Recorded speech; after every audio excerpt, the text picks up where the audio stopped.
Stop streaming. Let's see. Been recording now for about 15-20 seconds.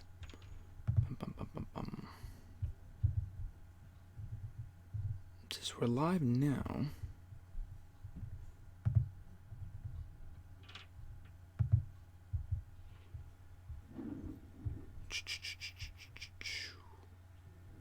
I think we're good, but I'm not 100% sure.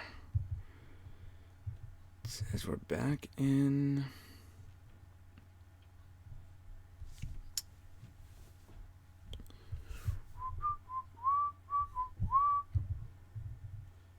I think we're live. Pretty sure. I'm not getting the same message that I was before about turning down the bit rate. Let's just double check with my tech person here, aka Alexis. She's the one that's checking the stream. Check now. See if we're live. It seems to be working. Because once we get this underway, I'm going to start WrestleMania 31. It seems to be working. The thing is, I haven't done a lot of live streams before, so that's the problem. I'm kind of new to this whole thing. You are. It says that I'm live. All right, I think we're good here. All right, let me get the link, and I think we should be good. Alrighty.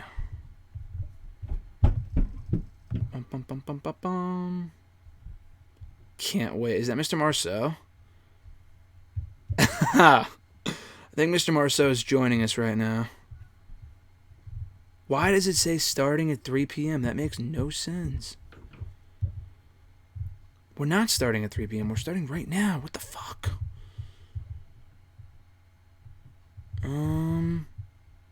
Let me know if you guys can, like, see this or hear this. I think it's working, but I'm not 100% sure.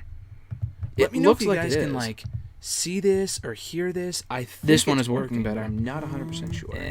Let me know if you guys can, like, see this or hear this. This one is working better. I'm not 100% sure. It looks like it is. Let's see. This or hear this. This one is working better. Okay, cool. Can you hear me? Let's see. All right, I think you're live on the live stream with me. This one is. I know. I just commented. Did you see it? I think I see it. I think it's working. I think I had to change. I think you're live on the live stream with me. I had to change the audio rate, but I think we're good now. Did you see it? I think I see it. I think it's working. I think Mr. Marceau is in the comments. Is in the chat as well. I had to change the audio rate, but I think we're good now. Yeah, you're on speaker. I can see you and hear you. Thank you, Devin Rice, in the chat as well. The audio rate, but I think we're good now. Yeah, you're on speaker.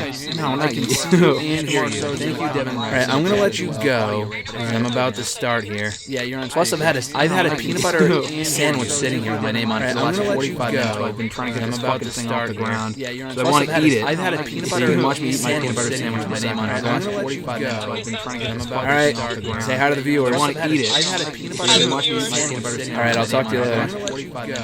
All right, I'll be back. Say hi to the viewers. I've had a peanut butter. You can watch me eat my peanut butter sandwich. All right, so that's Alexis. A quick. All right, I'll be back. Say hi to the viewers. A quick cameo from her. So that's Alexis. Let me just tweet out that we're doing this because I didn't want to tweet out a link or anything if I didn't know it was going to work. Let me just tweet out that we're doing this because I didn't want to tweet out a link or anything if I didn't know it was going to work.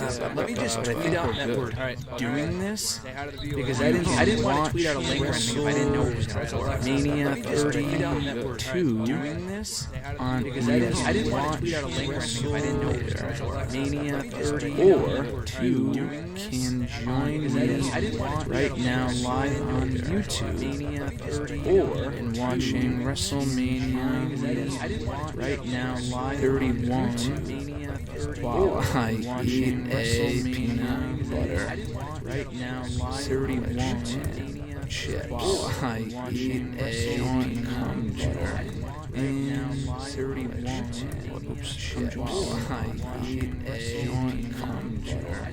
Alright, let me just push this out to Twitter and the YouTubes, and we will get started here. Audio is just push this out to Twitter and the YouTubes, that's not good. We'll get started here. Why push this out to Twitter and the YouTubes, that's not good. We'll get started here. Why is this out to Twitter? I don't know why it's doing that. YouTubes, that's not good. We'll get started here. Why is this out to Twitter? I don't know why it's doing that. YouTubes, that's not good. We'll get started here. Why is this out to Twitter? I don't know why it's doing that. Why is the audio repeating? That's a good question. I am new to all of this, so I'm trying to figure out why it would be repeating. Audio repeating. That's a good question. If it stops repeating, please let me know. I am new to all of this, so I'm trying to figure out why it would be repeating. Audio repeating. Is it still repeating now? If it stops repeating, please let me know. I am new to all of this, so I'm trying to figure out why it would be repeating. You guys are like my test here. Is it still repeating now? If it stops repeating, please let me know. I am new to all of this, so I'm trying to figure out why it would be repeating. You guys are like my test here. Is it still repeating now? If it stops repeating, please let me know. I am new to all of this, so I'm trying to figure out why it would be still repeating. You guys are like my test here. Is it still repeating now? If it stops repeating, please let me know. I am new to all of this, so I'm trying to figure out why it would be still repeating. You guys are like my test here. Is it still repeating? If it stops repeating, please let me know. To all of this.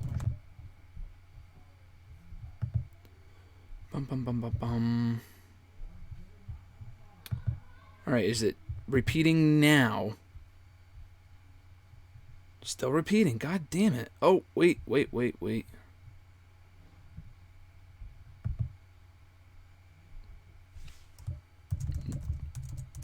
Okay, you know what I think what it was? The audio and the video was on my laptop. So it said that it wasn't working or something. Thank you, Uncle Dave. Yes, I know this is bad. Looking good. Thank you, Uncle Dave. Thank you, Devin. Thank you, Alexis. Hey, Uncle Dave. I appreciate that. Is it better now, though? Just let me know that it's working, and we'll get started here. I'll keep like an eye on the chat. I mean, I'm new to all of this, so please just give me a break. I apologize. I know it's probably going to be shit. Oh, man. Alright, it's great. Alright, we're going to get started here. Let me push this out. I didn't want to push out the fucking link to YouTube and Twitter if it's not going to be, it's going to be a pain in the ass. Alright, okay. Yes, I think it's better. Okay. Like I said, I'm going to keep an eye on the chat. And you guys are going to help me out here. I'd really appreciate it. Man, this is crazy. Yeah, like I said, we haven't done many live streams before, and if this doesn't go well, this could be an absolute disaster. This could be absolutely terrible, and I may never do one again. But as long as we get it over with, that's all that matters. So we'll figure it out as we go along here. So I appreciate you guys joining in on the fun during this quarantine time as we watch WrestleMania 31. So let's see. I got WrestleMania 31 already piped up on the WWE Network. I think it's already streaming live on the network. Like, I saw that it was streaming at noon, which is kind of cool, and I thought I would watch it. I was going to watch it anyway. Today's the 5-year anniversary of the WrestleMania 30. Did I say 29? I meant 31. WrestleMania 31. So while I figured I would watch it, we'll join down on the fun, get your comments in on there. We'll talk while I eat my peanut butter sandwich that's been sitting here for fucking 48 minutes. Because I thought I was going to start at 2. And, yeah, hopefully if the audio doesn't fuck up and we can keep this thing going, then we'll be good. So, let's get going here. It says that it's recording. It says that it's streaming. If you have the WWE Network, I'm going to start at... I know, I'm going to eat in a second. I'm going to start at 0. And I know we're all bored. We're quarantining. COVID-19 is out there. So let's just watch wrestling and eat snacks and have lunch together. I have lunch pretty late at 2:48, 3 o'clock. So let's get going here. Gotta turn up the volume. The issue is that I also don't want to get flagged down for the audio being like too loud. I don't want to get... I can't pay... I'm not saying... Dude, I know cheese nips suck, but look what I have here today. I got Cheez-Its. So suck on that, Mr. Marceau. This box is actually empty. I finished that yesterday. I have like... So what I did last week, I went to Target and I bought a bunch of Cheez-Its. Cheez-Its, Pop-Tarts, literally anything that you would possibly need during a time of quarantine. Aloe Black. I don't remember this at all. Let me turn the volume a little more.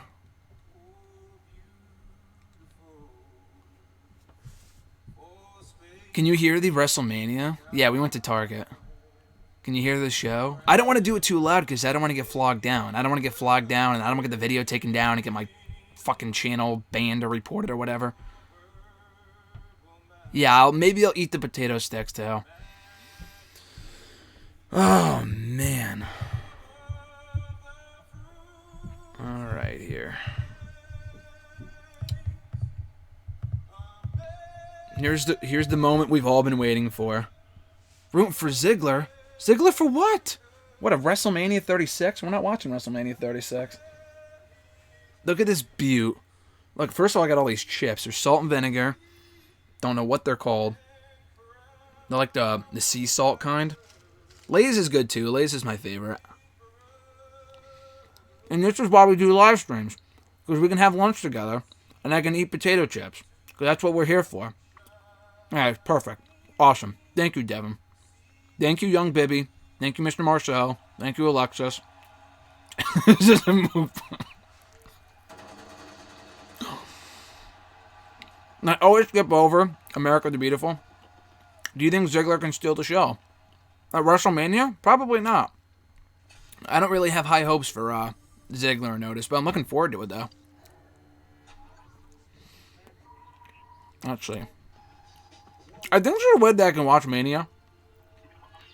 I think there's a way I can watch Mania and, like, do it on the screen, too. Like I said, I don't want to get the account banned or anything. I can also change the mic, too, so you guys can hear Mania better. So I have the mic currently facing me, only the audio catching what I'm saying, and not what the TV is saying. So if you want me to do that, too, I might be able to do that. I don't know if I can. I don't want to get, again, I don't know how much volume of the show I can catch. That's the problem. But are they gluten-free chips? Absolutely not. No. I mean, I would eat gluten-free. There's nothing wrong with gluten-free. I don't think they are gluten-free, though. All right, let's see. Yeti microphone, by the way. The audio quality on this thing is usually really good. What's your time code? So what's happening right now? Thank you, Clark, for joining us, by the way. I appreciate it. Clark is the man. Clark is awesome. Clark is the fucking best. I've known Clark for a long time. I just paused the show. I'm at 3 minutes and 17 seconds. So for anything... Stop, Alexis. For anyone joining in, join me at 3 minutes and 17 seconds. I'm not going to skip anything. I'm not going to pause at any point. I'm hoping we could just do this for 4 full hours. 5-year anniversary, WrestleMania 31, one of my favorite WrestleManias. Thanks, bro. Okay, hang in there. Or hang on. Okay. I just pressed play. I'm sorry. Clark, when you want me to pause it again, maybe I will pause if you guys want to join in at any point. You don't have to be at, like, exactly the same second, but I'll let you know, like, when the actual show starts. They're having, like, the opening show right now. The fucking show open, whatever. Alright. This is one of my favorite WrestleManias. Watched it with Mr. Marceau at his dorm, Marblehead, Endicott College 5 years ago today. Love this show. I hope Ziggler gets Mandy. You know what? No, I hope Otis gets Mandy. No, absolutely not. No, it's not Modus. It's Otis, Alexis. Jesus.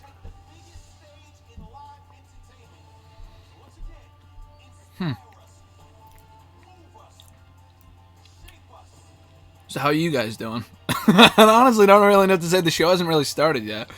I forget what this guy's name is that's doing the show open right now. Watch along for Mania. Oh, Modus is a ship name. Gotcha.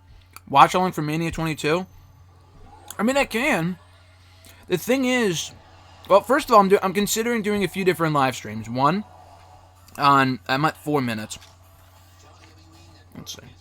Perfect. I'm at 4:47. You're fine. You're fine. But anyway, LL Cool J. Yes, that's what his name was. Maybe you'll be on the show. You guys are overwhelming with the comments. I don't know what to say.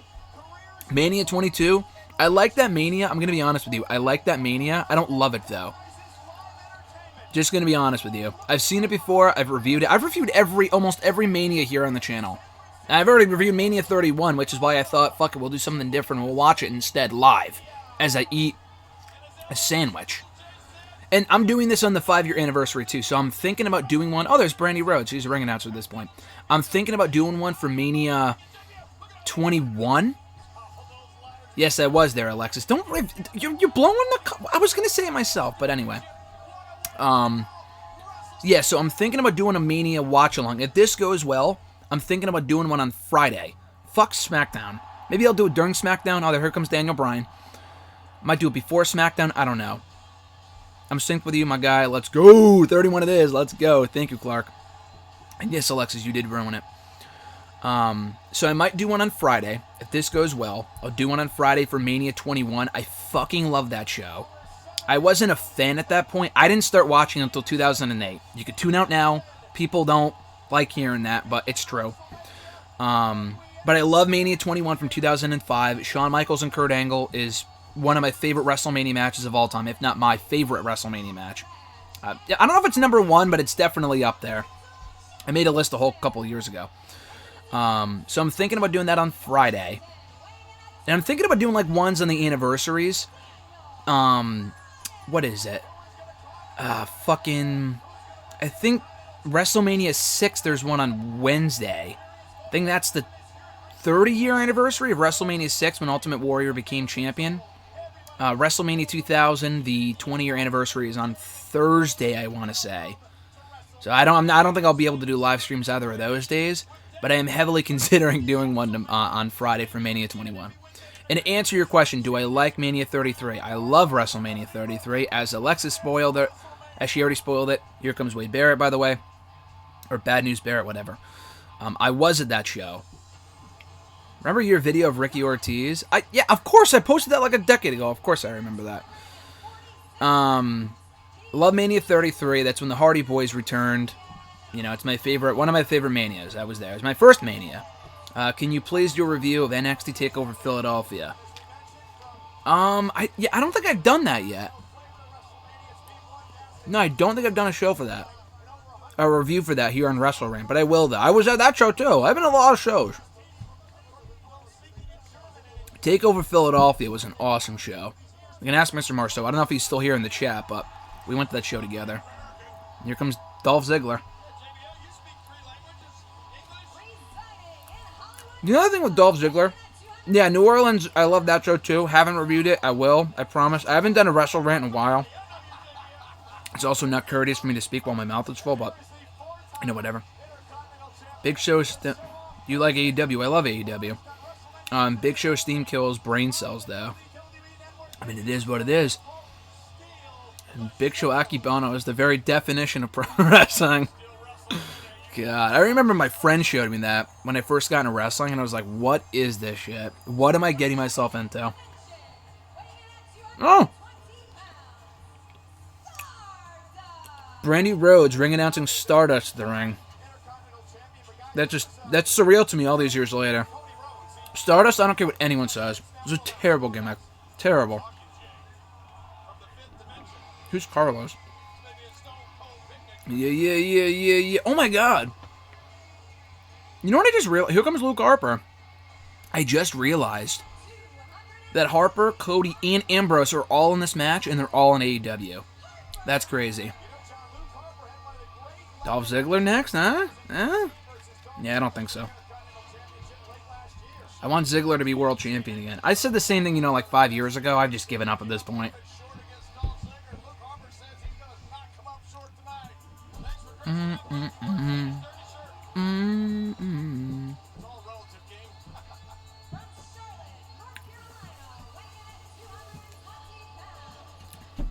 love how R-Truth was so random in this match. Like, why would R-Truth be going for the Intercontinental Championship? It's so random. AEW WrestleMania 31, exactly. So random. Luke Harper's theme was a banger, by the way. I was listening to it the other day. I love this theme song in WWE. You didn't hear it all that often because the guy was never on the show, but like, at this point he was on a ton.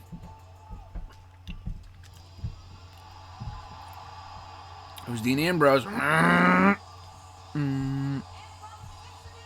What would you do to make the women's tag team titles relevant again? Easy, just get rid of them. Honestly, I hate to say that, but like, I just thought they were pointless to begin with. And it's not a women's thing. It's just that I never really thought they would do it the right way. Women's tag team titles could be absolutely awesome, but they've never done it properly. Ever. Ever. I think Ambrose had an awesome look here with the glasses and the jacket and everything. He looked badass.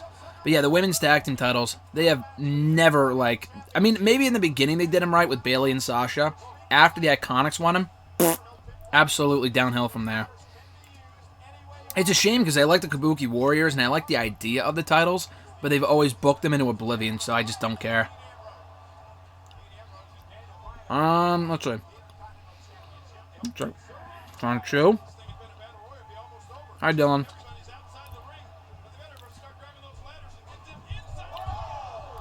Well, I'll get to your second question in a sec. Uncle Dave, who would win if AEW rookies versus NXT rookies? Who would win? Like, who's a rookie, though? Like, I don't think Matt Riddle's a rookie. You just talking about NXT versus AEW?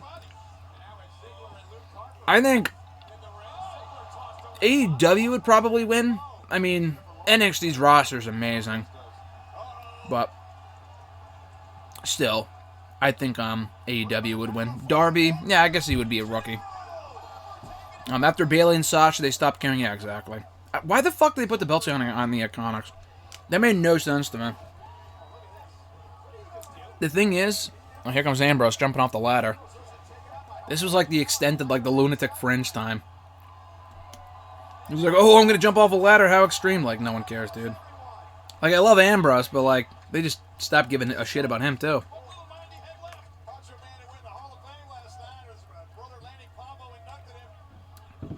Anyway. But yeah, they stopped caring after Bayley and Sasha.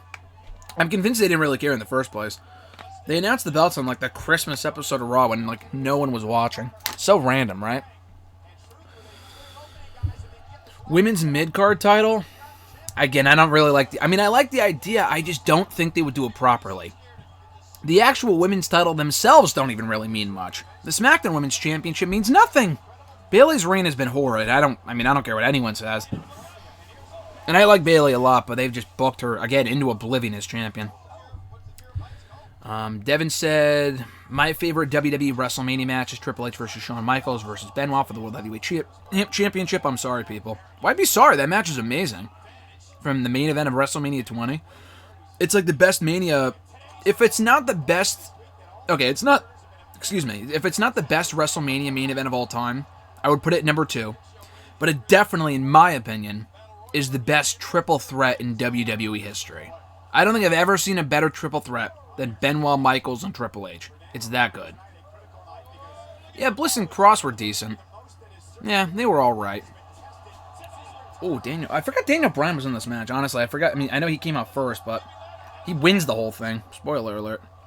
Yeah, Bliss and Cross were alright. They just didn't have, like, it doesn't really matter if you have great matches or not. They're entertaining, but just the belts themselves mean absolutely nothing. Alright, see you, Alexis. She's going back to work right now, so have fun. Get back when I get home at 5:30. And I'll probably still be doing this at 5:30.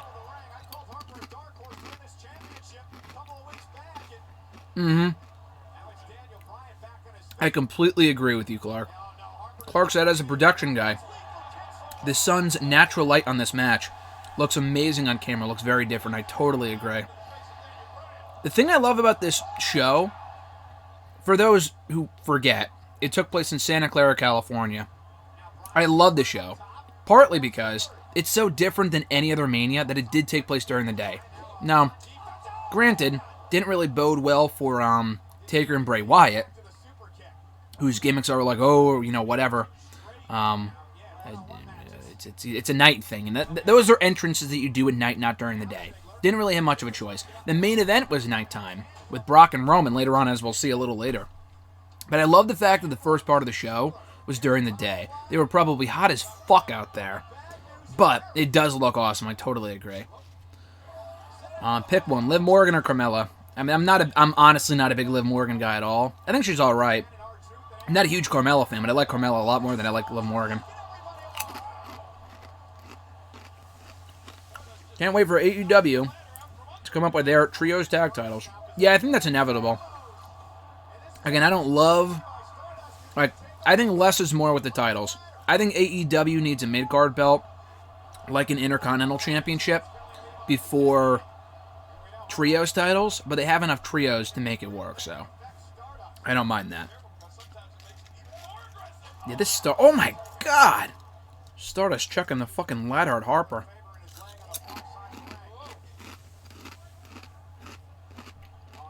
What really disappointed me about Stardust, and here comes the sparkly ladder, which was cool. The issue, I thought, with Stardust on this show was that, and the thing is, I remember like every part of the build and stuff like that. A lot of people wouldn't. I'm a psycho, so I remember that type of shit. And there goes Barrett destroying it because, you know, he's delivering the bad news. That they were supposed to do... yeah, I don't remember that either. They were going to do Stardust and Goldust. And they had that match at Fastlane, remember? It was so bad, though. And it's not that they couldn't work well together, because that Double or Nothing match, I was there for that at in Vegas last year. Phenomenal. One of the best matches all year, easily. So, they just booked them, and then the feud sucked. They booked them, they only had like 5 minutes. It didn't really work. So, it's disappointing they couldn't get that match at Mania, and just rushed it into onto Fastlane, but I'm not really sure it would have been given a ton of time at Mania either. So, doing a ladder match, and this is before they started doing ladder matches every year at Mania. They did one at 31, they did one at 32, 33. Don't think we got one at 34 or 35, but we are getting one this year for the SmackDown Tag Titles, apparently. I know The Miz is 6, so maybe not, but... Oh, man. Harper and Ambrose had a very good feud after this. It didn't last long, but I would love to see that revisited in AEW.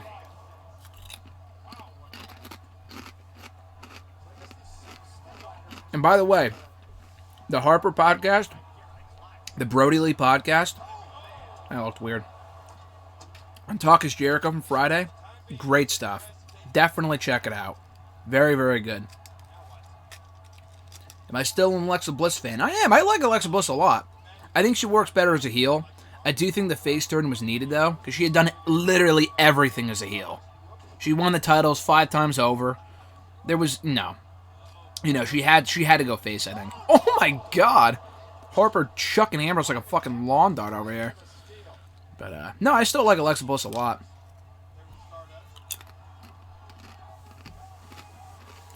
Let's see. Oh, man. This is when Harper uses the ladder like a windmill. And he just starts turning around. Oh, man. And he just starts knocking everyone down. Oh, there's the axe kick from R-Truth. He does it a lot better than Alicia Fox does. Maybe not as good as Booker T, but he does it still pretty well. WrestleMania 2000 and WWE WrestleMania 17 had ladder matches. Yes, they did. I was going to say the first ladder matches in Mania history. That's not accurate, obviously, because we had Michaels and Scott Hall at WrestleMania 10. But, yeah, those ladder matches were awesome.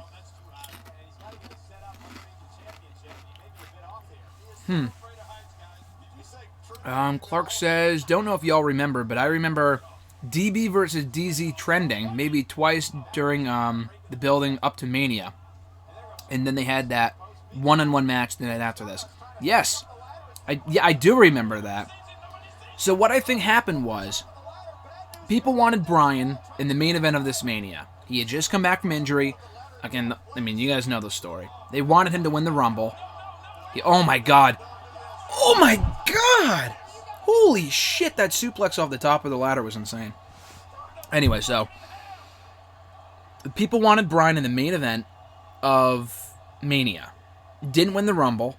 They did Bryan and Roman Reigns at the Fastlane pay-per-view, where if Bryan won, he would face Brock. In Mania, he would take Roman's spot.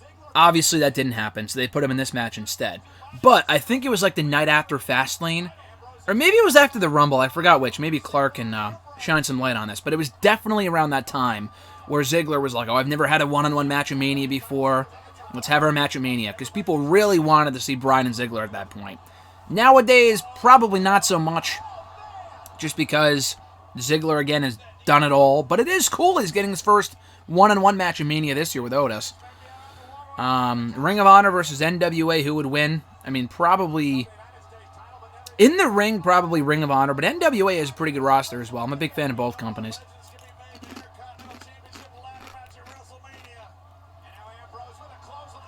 You think Ziggler should turn face? He was over at the time. Nah, I think he's a better heel. I think he kind of served his purpose. His face turn lasted about as long as it should have, about 2-3 years. Actually, about like 4 years almost. I think he turned face in 2013, and then heel again in early 2017. Holy shit, a powerbomb. Oh, holy shit. Just messed up the camera there, sorry. Luke Harper powerbombing Ambrose right through the ladder at ringside over here. That was a crazy spot. That was nuts.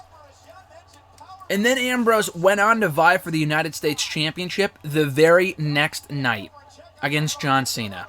And like Clark said, they did Ziggler and Bryan for the Intercontinental Championship too. They had a lot of like matches on that show. They did that for the IC title. They had a US title match. They almost had a WWE title match with Brock and Rollins.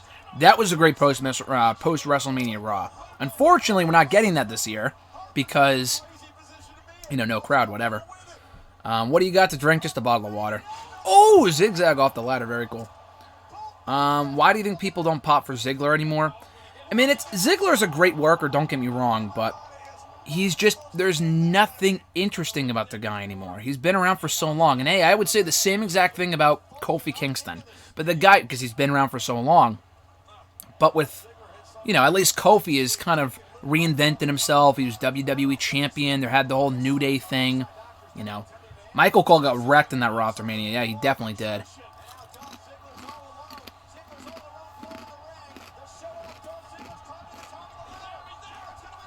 That was one of the better post-WrestleMania Raws. Excuse me, I think I just spit someone out. That was one of the better post-WrestleMania Raws in recent memory. Oh! Good old Bullhammer. Oh, another Bullhammer to Stardust. I think they're going to do another Bullhammer to R-Truth. One of my favorite WrestleManias. Yeah, it's a great Mania. Hey, hey. Ho, ho. Miz and Morrison. So for anyone tuning in now, if you want to watch along, I am at the... Oh, and Bryan is just about to win. I'm at the 22-minute and 54-second mark. And here comes Ziggler running... Oh, I forgot about this. I totally forgot about that. What the hell? Bear chucks the ladder down. Oh, misses the Bullhammer, and knee to the face. He got the knee. Jesus.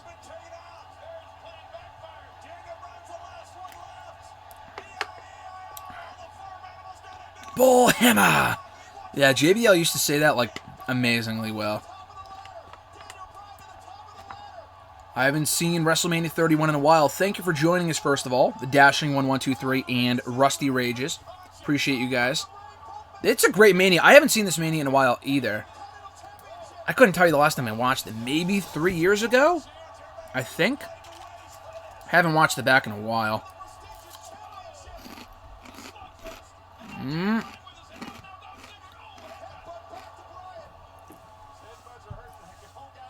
I love it, Mago. I totally agree.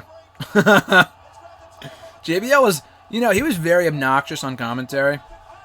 But I did like some of his one-liners. Good night, sweet prince. I love it, Mago. Bullhammer. He was awesome. At points. Other times he was very annoying, but... Again, for anyone who wants to join us, Bryan is just about to win the championship. Takes it down. New Intercontinental Champion. We could see the same thing next weekend when he faces Sami Zayn. We absolutely could see that same sight in 1 week from now.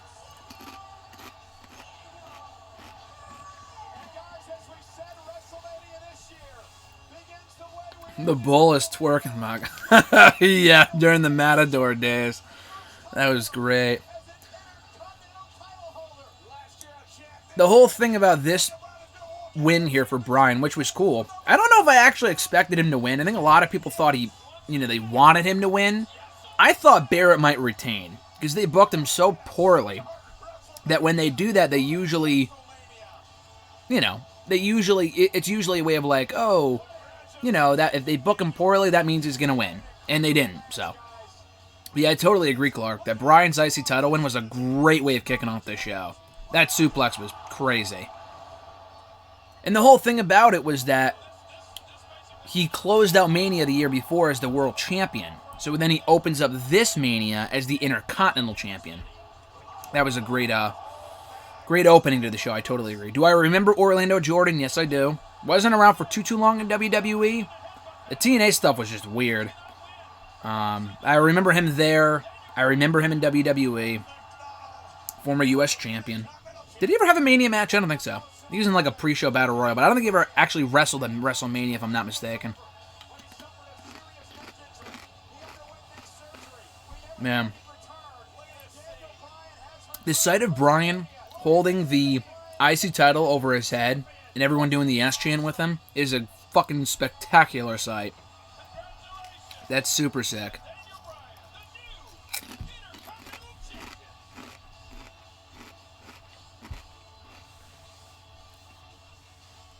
Once I get through like all the chips and whatever, and I apologize that it's taking me so long to eat this shit, I will totally answer more of your questions, so I apologize. Let's see. Rusty Rages said, I've been here before and on your channel, but not in a long time. I used to give you questions. Yeah, I know, Rusty. I know you. I know you, my friend. I appreciate you. Don't think I've forgotten. I know you, Rusty, so thank you for supporting the show. I know it's been a while. I don't know if you partook in our... I feel like you were here for like either the 200th episode celebration or the 300th. I might be wrong, but welcome back to the channel. I appreciate you, my man. And hopefully you join us here for more live streams. All you guys, Uncle Dave, Young Bibby, Clark, all you guys. I appreciate you guys joining me here for the live stream. The Dashing one said, Daniel Bryan wanted that IC champion so bad, but never got a fair run with it, so I hope he gets it against Sami. Yeah, no, I totally agree. Bryan was saying even well before this. No, I think he said after this. I don't remember, but he wanted to win the title, and this was before the brand split, by the way. He was going to win the title. Oh, Orton and Rollins. I'm sorry, I'm getting so distracted here. This is a great match. It's about to start right now. About to air the promo for it. But Bryan said on Table for 3 that he wanted to win the Intercontinental Championship and be exclusive to SmackDown. And again, this was pre-brand split. So he was going to win it, go to SmackDown exclusively. And he was on SmackDown for a little bit. But then, like you said, he got hurt. And he was supposed to face Barrett, I think, at the Extreme Rules pay-per-view. And I think Barrett ended up facing, like, Neville instead. Another former, current AEW guy. And that was it, and he never got the belt back. So hopefully he wins it next week, and he gets the run with the title this time that he didn't get the last time. And he's still on SmackDown, so it works. I think that's really what he was going for the whole time.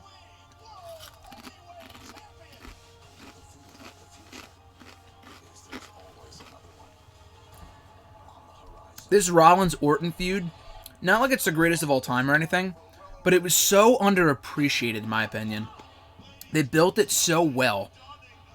Because they were already feuding. Rollins and Orton had bad blood dating back to 2013, when The Shield was feuding with Orton and Cena and Big Show and Sheamus, all those guys.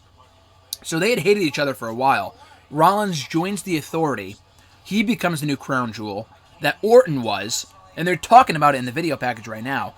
But he becomes the new crown jewel of the Authority that Orton was when he won the WWE title a year and a half earlier. And then Rollins wins Money in the Bank. He wins the WWE title. Orton kind of gets pushed. Or no, actually he won the title after this. But you know what I mean. And then he took him out with that curb stomp on the table. And then he came back. And I remember being so hyped for Orton. That was like probably... I've always been a fan of Orton. But like definitely at this point I bought his shirt. I was so hyped for Orton coming back. He was such a great babyface at this point. Because it felt like he didn't give a shit. Like Orton just doesn't care. And when he shows that, like... through his character, it's just very entertaining. So, anyway. Let's see. I'm looking forward to Sami and Bryan. Totally agree. Get ready for Gronk and Kane. God, I hope not. That sounds absolutely terrible. I was here for the 200, I believe. Yeah, I believe you were. Rusty. So, thank you for coming back. I appreciate it. Clark said, WrestleMania 31, watch along with the legend GSM. How could anyone miss this stream? Thanks, Clark. You're the man. Gotta get Clark back on Wrestle Rant Radio. Remember our couch episode when we were, was it reviewing or previewing? I think we were previewing, what was it? It was the first Saudi show. I think it was it was definitely Greatest Royal Rumble, but I don't remember if we previewed the show or reviewed it. But either way, I got to get you back on the show at some point. Excuse me, I'm choking here. Rusty's question was, and I've had this water bottle in my hand for like a minute. So let me do this real quick. Swig of water for the working man. For the live streaming man. Working man. I'm sitting here fucking watching WrestleMania 31 eating chips. Anyway. What are your thoughts on WWE? Oh, passed it by accident. What are your thoughts on WWE carrying on the WrestleMania this year? I get people want it postponed, but nobody even knows what we can have. But what nobody knows is that when we can have mass gatherings again, or this situation will improve. No, I totally agree. I think it should have been postponed just because... I'm just listening to Rollins' theme song. The whole Roman situation, I just don't think it's safe. It's not even a matter of, oh, hold it in front of people, which that was my original point. At this point, it's a matter of safety. Because, like, if Roman doesn't want to compete... I mean, I know the guy had leukemia, his, immune system is compromised, whatever. But still, I just don't think that's smart at all. I really don't. I think that's really dumb. Just to do it this year. I get it. Trust me, I get it. I do. Why they just want to get it over with. It's not a matter of having it in full arena, though. It's a matter of the safety of the performers. Just because they're not showing... You don't have to have a fever to have this fucking coronavirus. I'm not a doctor, but I know that much. Like, I mean, I could have it. Anyone can have it. You just don't know it. And they could spread it to someone else who could be more affected by it. So, that's kind of my primary concern. I don't work there. I don't wrestle for them. Maybe it shouldn't be a concern. I just find it a little strange, but... I do get the mentality, let's just get it over with and move on. Uncle Dave, I heard Roman Reigns ain't wrestling for the Universal title against Goldberg. Yeah, he's not. I don't know who their replacement is. I don't want to know. We'll find out next weekend. But, yeah, I know he got pulled from the pay-per-view. I remember when he RKO'd Rollins in Triple H's face. I was like, damn it. Triple H's face? Oh, yeah, when he RKO'd him in front of the Authority. I thought you were talking about on the show. The RKO on this show... Gonna go on record, and I've said it before, my favorite RKO of all time. Easily. Fucking love the RKO. Yeah, reviewing. It was reviewing the Greatest Royal Rumble. And we were talking about the couches, I remember that much. I did an episode of your show a couple years ago, and that was fun. Yeah, I do remember that, Rusty. I do remember that. I like having on a variety of people. Friends of the show, followers, listeners, interesting people. You guys are all great. So, Clark, Rusty, thank you for being a part of Wrestle Rant Radio. Thank you for being a part of this live stream. I appreciate it. Got to bring in those damn couches for WrestleMania 37. Could you imagine if they did Mania 37 in Saudi? I don't think that's what you're getting at, but... Hey, listen, I'm going to try to go next year. Mr. Marceau's wedding, fun fact for you, is like 2 days before Mania. And Alexis and I are going to try to go... We are going to the wedding, obviously. But then we're going to try to go to Mania the next day. And only an insane person would do that, but I'm a psycho, so, I mean, it is what it is.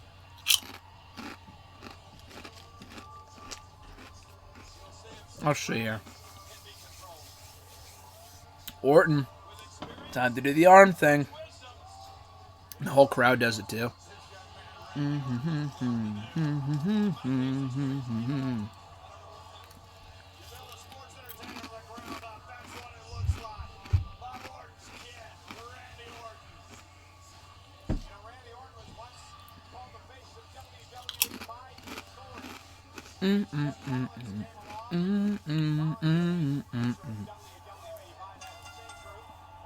I love this match. Another very underrated match, and Orton has had a lot of underrated matches at WrestleMania. This was great. The CM Punk match does not get the credit it deserves for being as good as it is. The Kane match at 28 wasn't terrible. Wasn't great. I thought it was a good match, though. And the fact that Kane won was surprising. Who else has he faced? The Legacy match at 26 was good. 30's not underrated. I mean, that match was amazing with him, Bryan, and Batista. 32 didn't wrestle. The Wyatt match sucked. 34, the 4-way for the U.S. title, not a great match. And then last year, I liked the AJ Styles match. I thought that was a very good match, and I enjoyed that. Excuse me, for what it was. Oh man. Let's see. WrestleMania will be pre-recorded, which is weird. Yeah, it is weird. It sucks because I was looking forward to the stage design the most. I mean, everyone looks forward to that shit. And now we're not getting it. It sucks. They probably had this whole pirate shit planned, and now we're not getting it, which sucks. Seth Rollins was my MVP of 2015. He absolutely was. I mean, I don't even think you can make an argument against that. Actually, you can. John Cena had a great 2015 as United States champion, but other than him, Rollins had an awesome year as well. That'd be a hell of an adventure, RJ's wedding and then Mania. Yeah, I'd have to do a video blog for that one. So what would happen is that his wedding, I live in Connecticut, as you guys probably know. His wedding is up in, I think, the Massachusetts area where he lives. To him and Molly, congratulations again. Their wedding is the Friday. Ideally, I would leave for Mania. So here's a couple different things. I can go on for story time forever. I was supposed to be in California but 2 weeks ago, and the trip got canceled.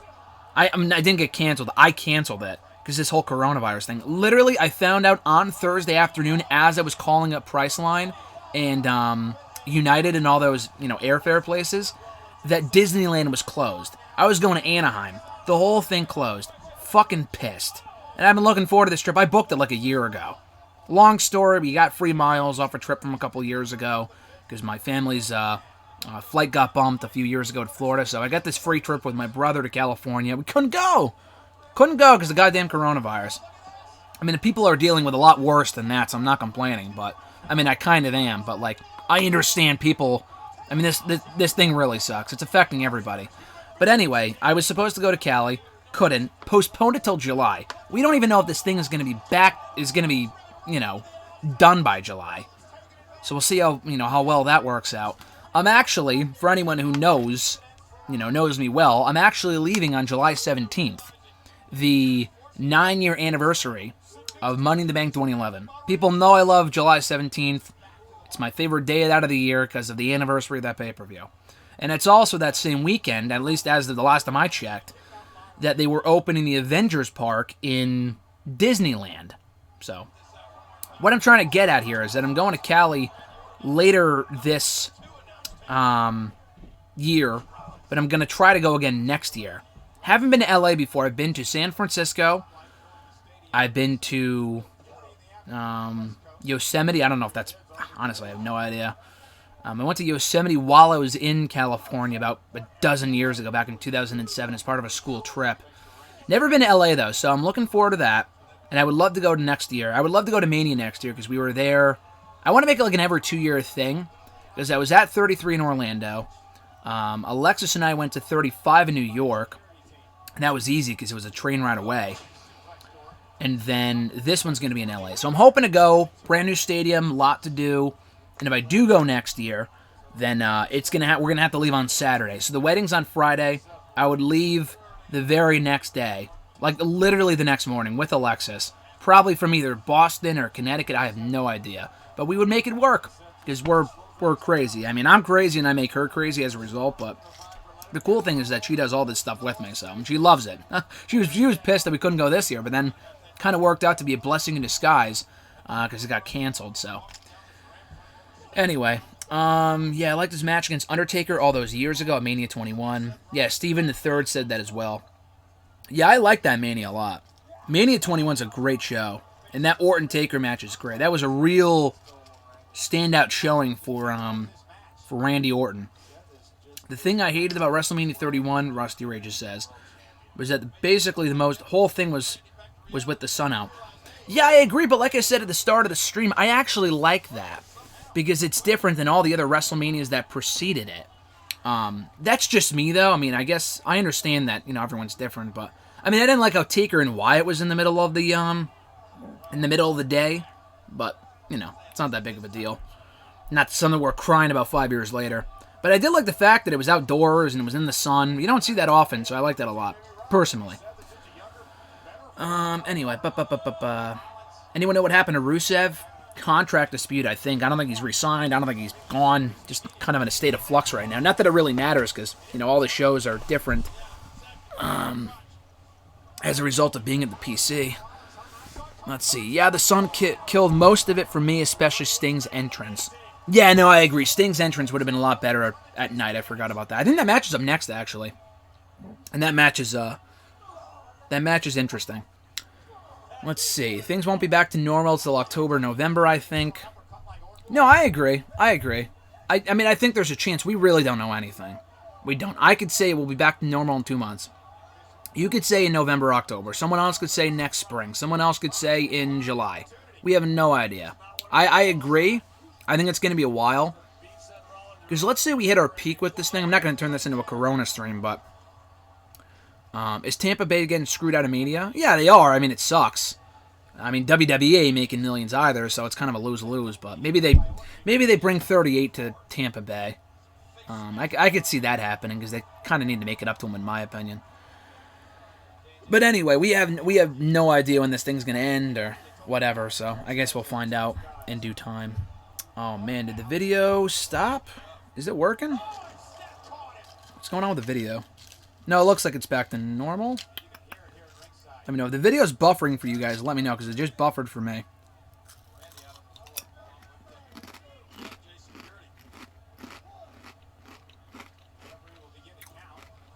Oh.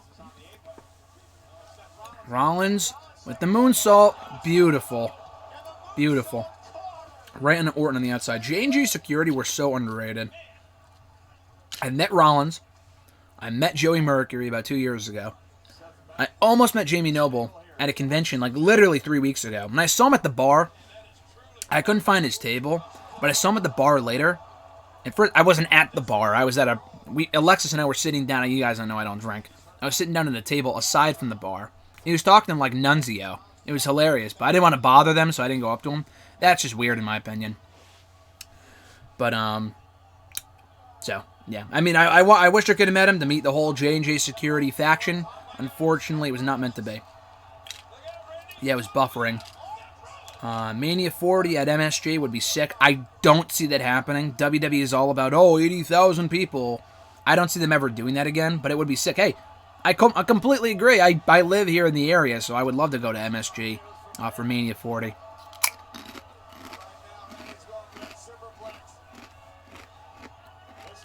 Uh-oh. Superplex from Orton. Clark also said, let's see, I remember being 9 years old, watching Randy issue the challenge to Taker on Raw, and it made no sense to me, but God, they did a great job with interpromotional storytelling that whole year. No, yeah, I agree. You guys can disagree. I think 05 is one of the best years in WWE history. I really do. I think between the Taker-Orton feud, which lasted the better part of the year, the way the draft was handled that year, the rise of Batista, Cena, the Batista-Triple H feud, amazing. Cena JBL was alright, they had a great Judgment Day match. Ray and Eddie, amazing feud, great matches. Matt Hardy Edge, I mean, it kind of fizzled out after a while, but it was a great feud early on, generated a lot of buzz. I fucking love 2005. There's probably more feuds I'm not thinking of, but I think for those reasons alone, like, those are some of the best feuds ever, and they all happened in the same year. Like, how often does that happen, you know? Shawn Michaels and Kurt Angle, what the fuck? I mean, how can I forget about that? That match was amazing. So, yeah, I think 05 is one of the best years they've ever had.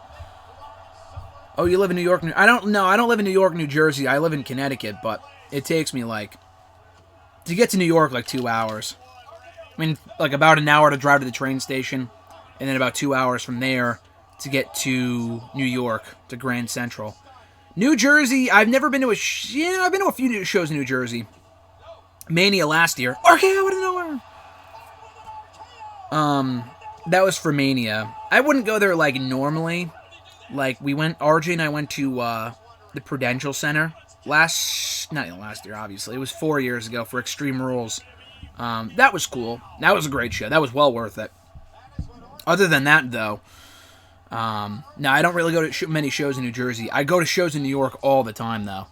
Like, I was at the big event in Evolve within, like, a week span of each other a couple weeks ago.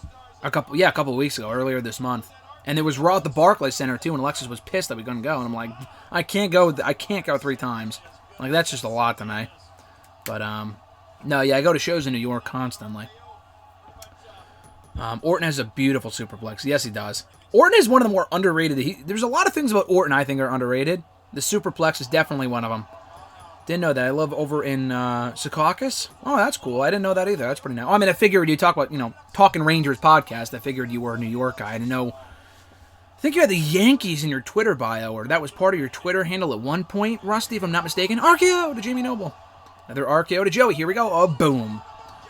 Beautiful. And, Rollins. I thought this was it. Curb stomp. Great curb stomp. And then, let's see, is that it? 1, 2. Oh, he kicked out at 2. Jerry Lawler freaking out on commentary. Yeah, I know you had the Yankees there. I don't know if you still do in your Twitter handle. So I guess I probably should have figured that you live over in that area. Yes, 05 is my favorite year too, Clark said. Then 05, 2011, 2012, and then 2016. Clark, you're literally me, you're just me with a different name, Clark. Because I totally agree. 2012, I wouldn't go so far as to say it was one of my favorite years. 2011 was for a long time. My favorite years in wrestling, if you had to ask me, are 02, 05. And those are notable because I wasn't watching as a fan at that point. So it's like, for me to say that I love those years in wrestling for the content it was providing and the feuds and everything else is saying something. Because again, I wasn't a fan back then, so I couldn't say like, oh, I loved every Raw. I can't even say that, but I love those years though. 02, 05, 08, because that's when I started watching. 2011, love 2011. I mean, it wasn't a great year. Mania 27 sucked, but the Punk stuff, Christian and Orton, I'm sorry. Great feud, the Hall of Pain, and a number of other stuff. Oh, beautiful. The Phoenix. Oh, here it is. Here he goes. Goes to the curb stomp. Oh, there we go. The crowd loses their fucking mind. Oh, the greatest RKO of all time. I wish they showed the crowd because I feel like it would have had the same reaction as when Michaels hit Benjamin with the super kick. And he goes, that guy, the Hulk Hogan guy. He stands up and goes, and he points at it, the ring. That's just an iconic moment. I wish they did that with this too, but it was still an amazing moment regardless. But yeah, I would say 02, 05, 08, 2011. I know every 3-year intervals, but it stops with 2014. Excuse me. 2015 I liked a lot. 2016 I liked a lot. That would probably be it. No other years in recent memory really stand out to me as being overly great. 2018 I liked. I'd probably just say 02, 05, 08, 2011, 2015, and 2016. I know it's a lot of years, but those years stand out to me as being overly entertaining, some of my favorite years in wrestling. 05 super underrated, totally agree. That Shawn Michaels Kurt Angle feud is awesome. Let's see. In my personal opinion, one of the best WrestleMania matches of all time. Shawn and Angle. Yeah, no, I agree. We agree on a lot of things, Clark, which is why I love talking to you and having you on the show and stuff like that. Clark is great. What did Braun Strowman do that he's apologizing for? So he said basically, long story short, the guy's an idiot for saying it. I'm kind of late to the party on this, but he said that for anyone who needs a paycheck, if you're an indie worker, because I think Evil Uno from the Dark Order in AEW had posted something on Instagram saying that he was like, if you have any money to spare, please donate to all the indie workers out there who don't have any work right now. Listen, personally, I am not the biggest Patreon, GoFundMe guy. If it's a really dire cause, I'm like, okay, then it makes sense. A lot of people create GoFundMes and Patreons for dumb reasons. This is a legitimate reason. I am completely with Evil Uno on this. So I think that's a very nice thing for him to say and do. Braun Strowman, for whatever reason, why he felt compelled to reply, I have no idea. He replies and says, if you don't like what you do, or move on, or whatever, find a different job. It's not up to other people to give you their money, which again, I agree with to an extent with other situations, not in this case, because people didn't have a choice. People couldn't wrestle. Oh, there's Ronda Rousey. And there's Marina Shafir, very cool. She gets involved later on. Ronda, not Marina. it's not people's choice. This whole thing affected everybody. Some people had no choice but to get fired because they worked at restaurants. I know a lot of people like that. A lot of people. So I can't say I'm pro Braun Strowman on that. I think it's a very dumb thing for him to say. The only good thing about Triple H, the only good thing about WrestleMania 27 is Triple H versus Undertaker. I disagree. The whole show is not good, but I did like Punk and Orton. I thought they had a good match. And Rey Mysterio and Cody had a good match too. The whole show isn't terrible. Let's see. He said that he's an independent worker, should fend for themselves, basically. Yeah, no, it was a very dumb thing for him to say. Very stupid.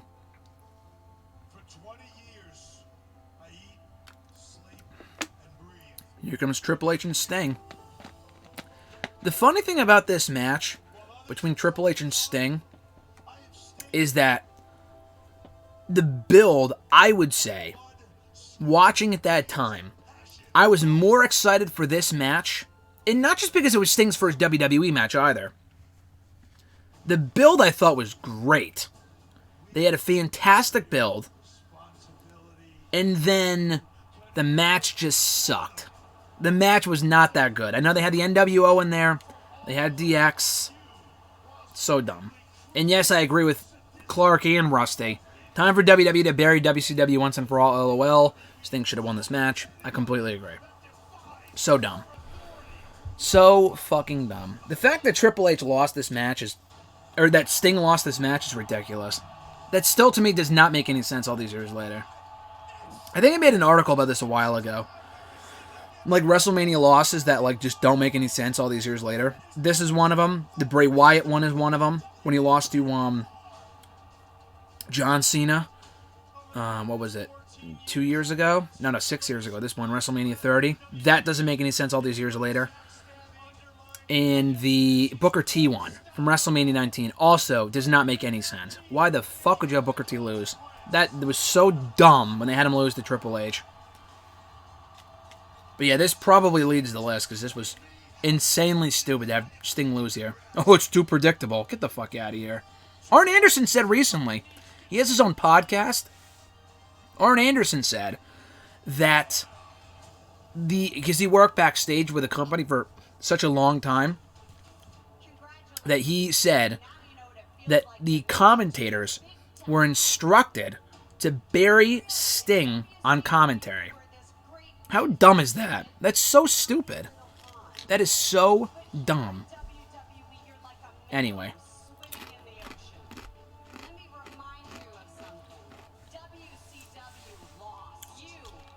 Oh, WCW lost. Lady, it's been 15 years. Who gives a shit? Who cares?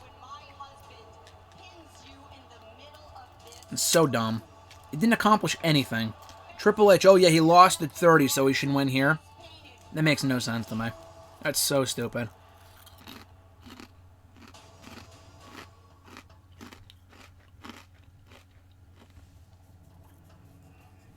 Bray Wyatt should get a rematch. I mean, he is at WrestleMania this year with Cena, and he's winning. Hopefully.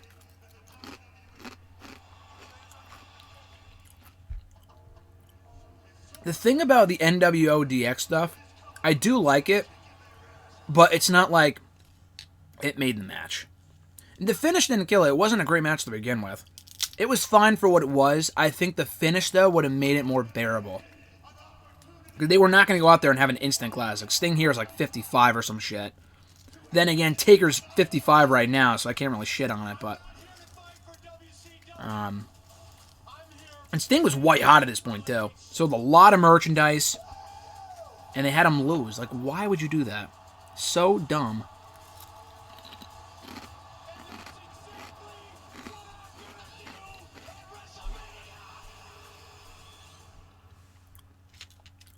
Is this Sting's entrance first?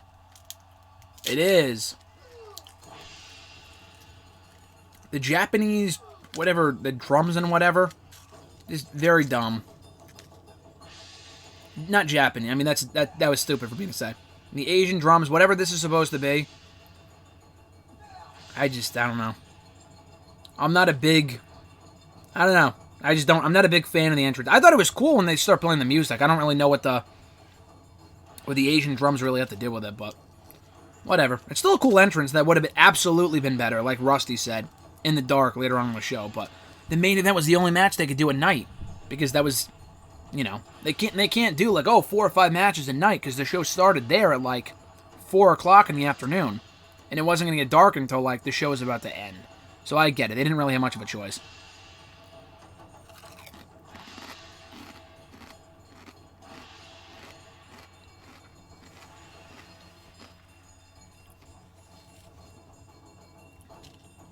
JBL got double pay from Vince, probably because he buried WCW hard in this match. Yeah, definitely.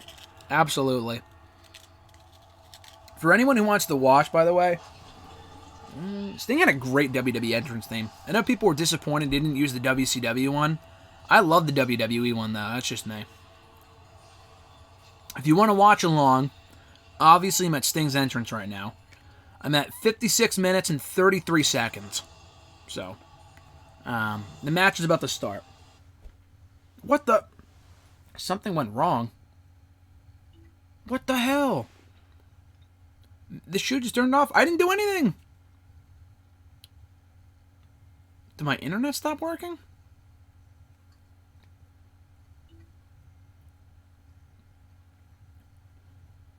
I don't think so. Otherwise, the stream would have shut off, right? That's weird. It's working now.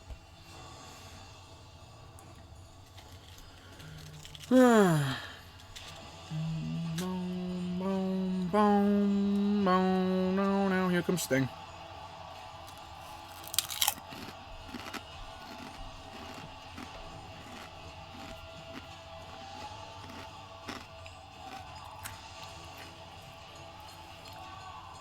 WWE's about to strike me, yeah. Absolutely. Oh no, you can't watch WrestleMania. What are you doing? Can you guys hear the show, though?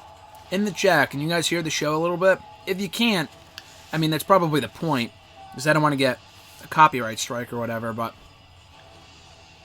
let me know. I resumed it when you did. Thanks, Rusty. I appreciate it. I only lost like maybe a second of time. I don't know why it cut out real quick. I thought my internet's been fucking shit for days for some reason. But it's working today. That's good, right? Let me know if you guys can hear the actual show, though. If you can't, again, it's probably a good thing, but I do have the mic set up in a way where you can hear me and you can hear the actual show. Very little audio. A little bit, but not even for you. Okay, yeah, okay, cool. Thanks, guys. I don't want to, like, blast it, I would. Trust me, I would. I just don't want to get the video taken down. Because I would have been sitting here for 4 hours for nothing. Not really, not for nothing. You guys I'm having a fun time with you guys, so I appreciate it. I can't do this every week, but, like, I didn't have much going on today. Quarantined at home. Alexis is working. She's out. So I'm like, you know what? Why not watch WrestleMania 31? I was going to watch it anyway. So why not? And like I said, if I have nothing going on Friday, which I don't know, I'm not really sure what my schedule looks like for Friday yet, but if I do, I may do another one of these for WrestleMania 21, if you guys are interested in that. Because this is the 5-year anniversary of this show. That's going to be the 15-year anniversary of that show, which is cool. So yeah, and then after that, we may do more, down the road or whatever. I'm surprised I got this working today, because, I was having an issue with it for like 45 minutes until Alexis said it was working. When is WWE WrestleMania 36? So it starts next Saturday, and then it ends on Sunday, because they're having 2 different shows. And there's like, I guarantee you, I feel like there's going to be more matches for this Mania than any other Mania ever. I mean, just because it's 2 days, they can get away with it. So anyway, before the match gets started here, before Triple H has his dumb Terminator entrance, it's not dumb, I'm just kidding, it's not dumb, but like, I don't know. Feels overly unnecessary for no reason.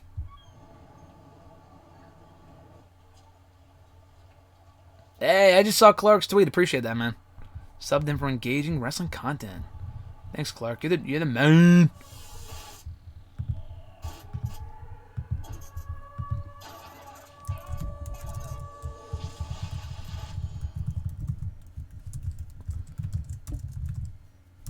Watching WrestleMania 31 as we speak.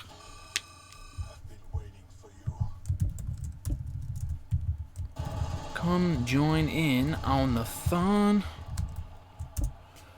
Come join in on the fun.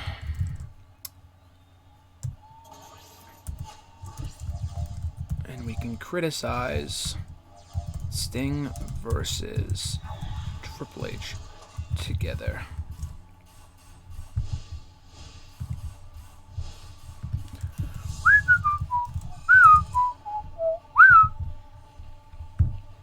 There we go. I know they had Arnold going to the Hall of Fame this year, which is why they did this whole Terminator thing. But like, it's so unnecessary, it's ridiculous. It's so over the top, which I get is the point, because it's Triple H and he's a heel. But like, it's still comical to me. And the best part, he hasn't done it yet, but when he chucks down the head of the Terminator gear is amazing. Like, you know how much I can only imagine how much money he put into making that gear, or how, not him specifically, but like how much money went into making that gear like possible, and then he just like chucks it on the ground like it's nothing. I love that. I always thought that was hilarious. I didn't even see this Terminator movie. Did you guys see the new Terminator movie? I didn't. I didn't see this one. I didn't see that one. I don't even think you guys are gonna kill me for this. I have never seen the Terminator movies, at least not in full. None of them. I know some of them are good. I heard the most recent one was shit. I don't know about this one either. Judgment Day is here. Time to play the game. I'll turn it up a little louder, even though you guys, I know, it doesn't really matter, I guess, but... Boom. Time to play the game. Boom, boom. Time to play the game. Dun-dun-dun. I love that Triple H, I don't know if he still uses it now, but he only used the game theme song for the last like couple of years at like big time matches. Otherwise, he would use the King of Kings theme song, which I think is pretty cool. And the game theme song he only uses for like the matches. Yeah, he just chucks the gear on the ground. That's so funny. Yeah, I didn't see the new Terminator movie. Have no desire to. I know the first maybe one or two were classics, but like I've never seen them. Maybe I'll have to. Maybe we could do a watch along for Terminator. I threw it out on Twitter the other day while we were watching SmackDown. Maybe I can do one of these for what's it called? For the Marvel movies. Because I kind of want to watch. I want to go back and watch all the MCU movies. I've seen 99% of them. I think the Hulk movie is the only one I haven't seen. But I want to do like a live stream for those. I don't know if I don't know if it's as fun or whatever. But if you guys like the Marvel stuff and you want to see me do that, again, we can't do it every day.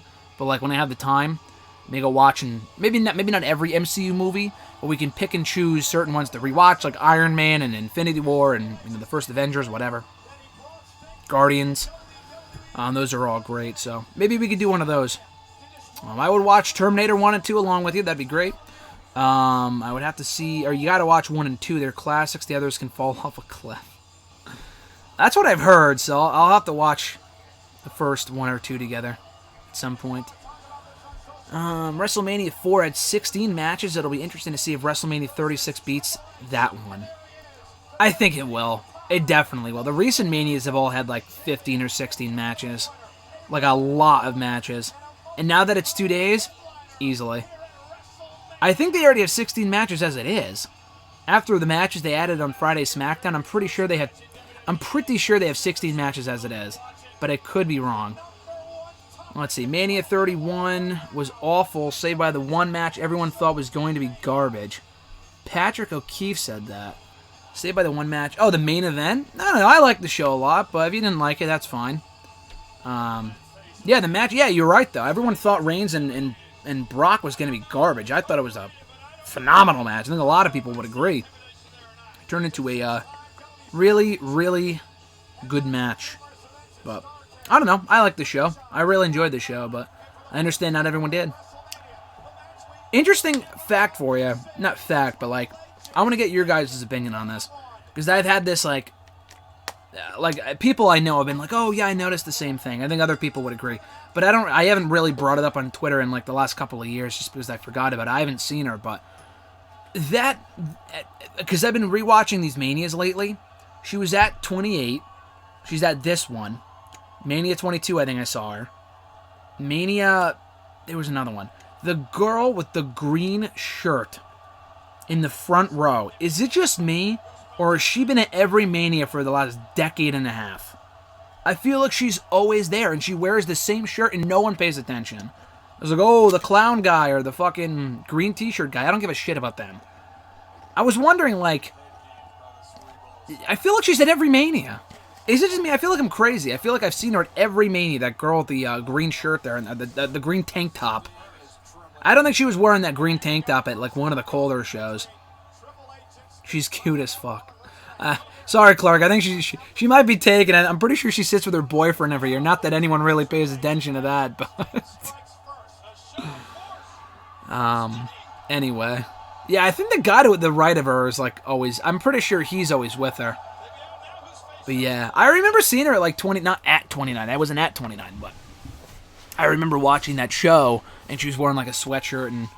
Thank God it was free. Like, it's fucking cold at those New York shows. I was at the one last year. There were people wearing shorts. Like, what are you doing? It's so cold. I know it's early April. Oh, it's spring. It's not spring here in the Northeast. That's bullshit. I'd have to rewatch and say. I mean, it's not hard. You don't have to rewatch the whole show. Like, I feel like she's always either in the front row or in the corner. I don't know if she's... I remember watching this show and be like, oh my God, there she is. But, like... I don't know if she was at 32, 33. I have no idea. I was at 33 and 35, so I wasn't really paying attention, but I haven't even watched 35 back yet in full since I was there. Partly because it was just such a long show. And maybe at some point I will. On Wikipedia, WrestleMania 36 says up to 14 matches. I mean, I'm not looking at Wikipedia because I don't want them to post the spoilers for... the matches that were already taped and we know the results of. But I feel like it's a lot more than 14. But you're probably right. It probably is 14. I just thought it was more than that. They also haven't added, remember, the tag team title match for the women. Do we have a Raw tag team title match yet? Who are even the Raw tag team champions? I'm not even kidding. Who are the Raw tag team champions? I don't remember. Oh my God, I'm having a brain fart here. Who are the Raw Tag Team Champions? Oh, the Street Profits. Yeah, we have a Raw Tag Team title match. I mean, it was supposed to be him and Andrade and Garza, but Andrade got hurt, so I don't know how that worked out. Again, no spoilers. No spoilers, please. Here we go. Triple H and Sting lock up. And again, this was never going to be an instant classic. Sting is like 50-something now. Not even. He's probably 60 now. Sting... wrestler. Got to be specific because there is a singer named Sting too. He is 61 years old. Good God. And he looks good for his age too, but like there's no reason to have this guy going out there and having matches anymore. I mean, again, I wanted him and Taker on this show. There was no reason to not do him and Taker on this show because they were both available. No one really cared to see Triple H and Sting. Or Bray and Taker, kind of, but not as much as Sting and Taker. That's what they should have done. Maybe the match would have been a shit show. They didn't do it. Oh well. But I'm still kind of pissed about that all these years later. And Sting lost anyway! If you're going to have him lose, have him fucking lose to Taker, you know? Anyway. Ba-ba-ba-ba-da. Yeah, it is the Street Profits. I totally forgot. Rusty said it sucks Seth Rollins would go on to end Sting's career in a few short months from this match. Yeah, I mean, yeah, it did suck. At the Night of Champions show. And that was actually a good match, too. I will defend the match. That was way better than this. And listen, I like Triple H, but he's no Seth Rollins in his prime. Rollins, I mean, 2015 Rollins is better than 2015 Triple H, in my opinion. I mean, that's not really much of a debate, I guess, but it was a lot more likely that Rollins could get a better match out of Sting than Triple H could. So I'm not really surprised that match was better. Although, unfortunately, it ended on a sour note with Sting getting seriously hurt. But the match itself, I thought was good. They were waiting to WrestleMania 32, and then Sting... I don't think they were, though. I don't think they were. Were they really going to end? They were. I never heard that they were going to do Sting and Taker at 32. I heard they were going to do Triple H and Rock after what they did on this show. I don't blame Seth either, but I have never heard that they were going to do Sting and Triple H, or rather Sting and Taker. I don't believe that because the idea for this match, the whole reason why Sting lost, not the whole reason, but part of the reason was Sting didn't have an issue losing because in his mind, oh, you see John Cena's dad there. Part of the reason was that he thought he was done. He thought this would be it. He thought he would wrestle. I mean, he talked about in his documentary for WWE that he thought this would be it, and then he could ride off into the sunset. But he didn't, and then they had him come back. So it's kind of like Goldberg at 33, where he thought that would be his last match, and then he came back for another match like last year. So I think that's part of the reason why, because he was like, oh, it's everyone should lose in their last match, which not always going to be the case, but yeah, I've never heard that before. I think they were going to do Sting and I thought this was going to be it for Sting. I think Sting thought this was going to be it for Sting, which is why they never talked about doing Sting and Taker. So it sucks, but it's what it is. Patrick said it was going to be Rollins and Triple H before Rollins got hurt. Yeah, no, I mean, so here's the thing. I think it was going to be they were definitely setting up for Triple H and Rock. I can guarantee you that because the company has talked about that so many times. And then when they found out that Rock couldn't do it later on in 2015, and then the plans changed to Rollins and Triple H probably. That's never been confirmed, but I'm almost positive they would have done that match. But they absolutely, I know for a fact, they were setting up Triple H and Rock. The company was like, that's why they had Triple H win here. Because they're like, oh, gotta make Triple H look strong for The Rock. Get the fuck out of here. It's so dumb. I'm pretty sure that's why. So, again, I might be wrong, but they've said that on various documentaries that they were trying to set up Triple H and Rock. Which I think would have been a good match, to be honest with you. If Rock ever comes back for one more match, that could be what it is. And honestly, I have no issue with Triple H not wrestling this year.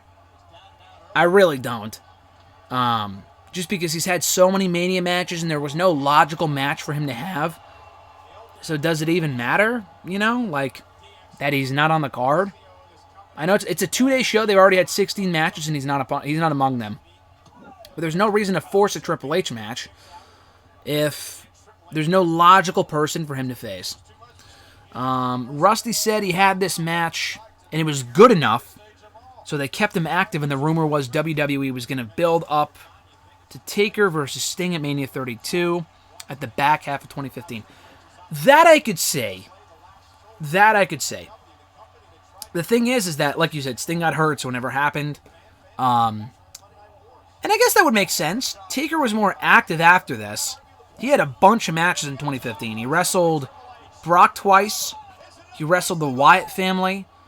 He was on Raw a lot more. So, I could see that. And then they had him face Shane at Mania, which is so goddamn random. And you know for a fact that wasn't the original plan. So I could see them doing Triple H and Sting Sting and Taker at Mania 32 before Sting got hurt.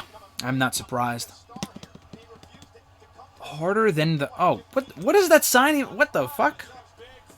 Someone has a sign with a picture of either themselves or someone else that says harder than The Rock on it.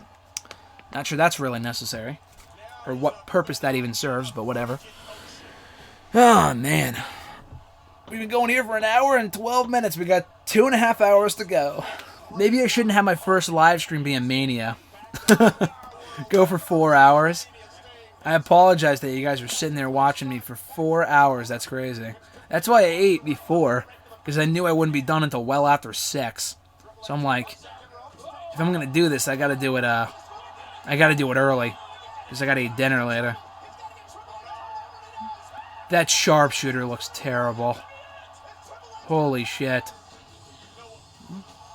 What the fuck? It's D-Generation X. DX looks great, though. They look great. Billy Gunn. Last Mania. Well, he was at Mania last year, wasn't he, when he got inducted? But he got fired like a couple months after this. X-Pac, Road Dogg. And here comes the pedigree. Flips him over. A Scorpion Deathlock. He does a good Scorpion Deathlock. Here, it just looks terrible. And he had been doing it awful for years, too. Dating back to his TNA days, it looked absolutely atrocious. Just because the guy's older now, and it just... I don't know, it just doesn't look as good. Anyway. Whee! That was a pretty cool dive. This was so random. I remember watching this with RJ and his, like, roommates at college. And they're like, what the fuck is this? And I know the whole idea was, oh, it's WWE versus WCW. Like, let's make it DX versus NWO, even though Sting...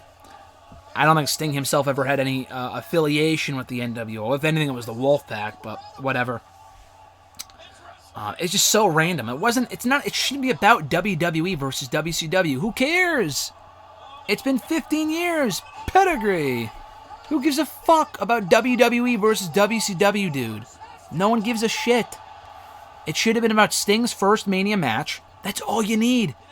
Sting took exception to Triple H being a bully as an evil authority figure. That's it. That's all you fucking need. There's no need to make it about, oh, dog company warfare. Who gives a fuck, dude?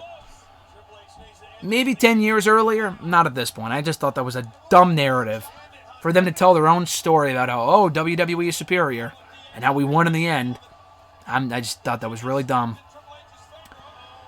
What's everyone's favorite Mania? Patrick said his is 19.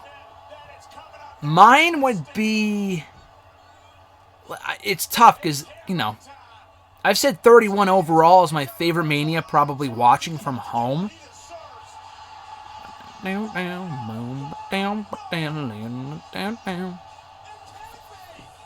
Life. This was sick. Love the NWO. But...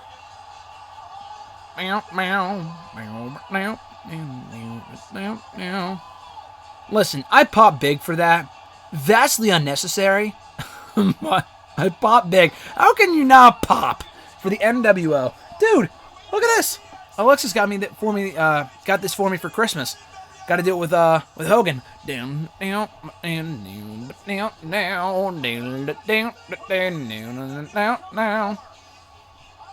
Something you probably thought I would never do here on a live stream. Play the guitar on an NWO World Heavyweight Championship throw pillow. I fucking love this pillow.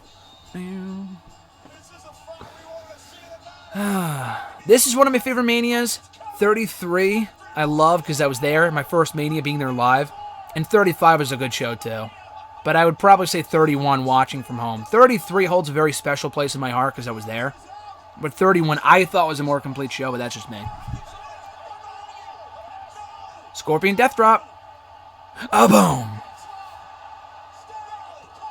2.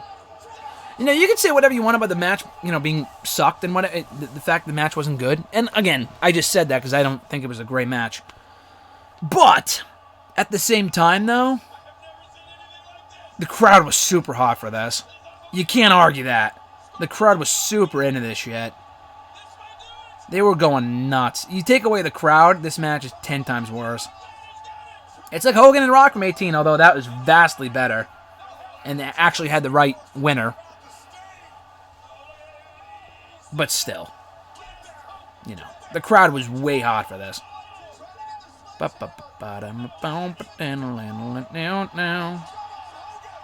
Rusty said his is WrestleMania 12. That's a very good Mania. That's one of the Manias that I watched back, and I was like, wow, this is a great show. Less is more. They only had like 5 or 6 matches. Let me look it up. Oh, damn. Nash getting... Oh, damn. And Hall takes the big bump here. Nash just tore a squad. Scott Hall. Boom. Gets flipped over by Road Dogg. Pretty sure he got actually hurt on that. Or no, not WrestleMania 31. WrestleMania 12.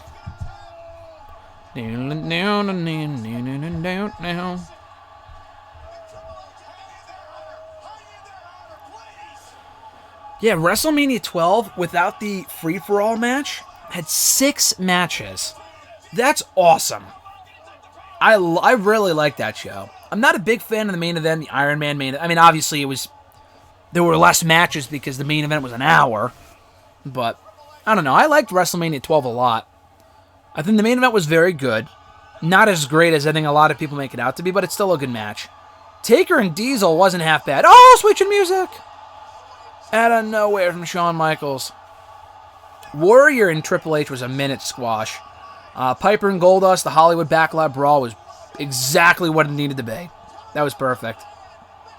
And the opening six-man tag team match was solid, too. So, and Stone Cold and Savio Vega was good. I liked Mania 12 a lot. But again, that's just me. The fact that... Let's see. What did he do? The suck it thing? I missed that. Shawn Michaels.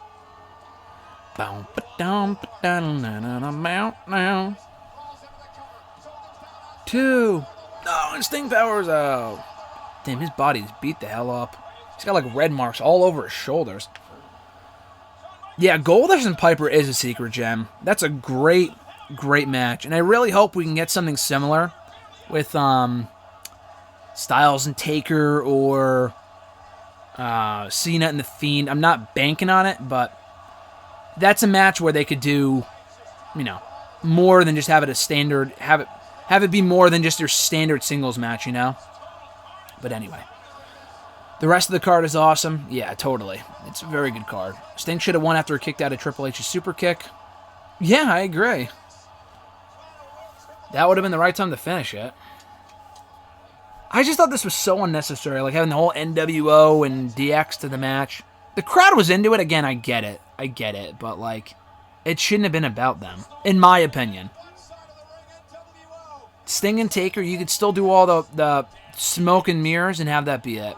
And the NWO helping Sting after all the bad blood that he had with them in the 1990s is so dumb as well, but what do you expect? I can't say I'm surprised by that.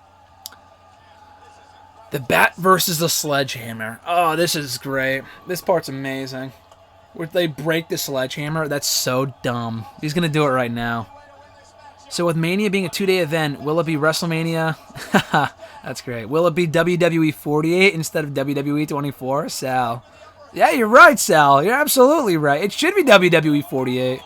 Oh, shit. Broke the sledgehammer. Oh, my God. How is that even possible? So dumb. But yeah, 40. Yeah, it should be WWE 48. Assuming they'll even have the people there who film those shows on hand for it.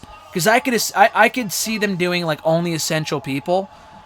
So no extras, whatever. No people to film that type of stuff, especially if it's such a closed set. They already filmed it, so I don't know. But I'm not even sure if they'll do a 24. They should, because that'd be hilarious, given the current circumstances. Patrick said Mania 22 is also underrated. Doesn't get the credit it deserves. Yeah, it's an underrated Mania. For me personally, I'm not a big fan of it, but that's just me. Stinger Splash. Oh, sledgehammer to the face. You know what that makes me think of? When he hit Goldberg with a sledgehammer at SummerSlam 03. 1, 2. The crowd's like, what the fuck? So stupid. So dumb. What was I even saying? I don't remember. God, if you guys can remind me what I was just talking about, I have no idea. I got sidetracked there. 22. It's not one of my favorites at all, but it is a good show. And the main event is really good. The three-way world title match, a lot of fun for the time it was given. Should have been given a lot more time than it did, but it was a good match. Let's see. Rusty said, the special thing about that Iron Man match at 12 is that I'm pretty sure it's the only one to end in a 0-0 tie and then go to sudden death.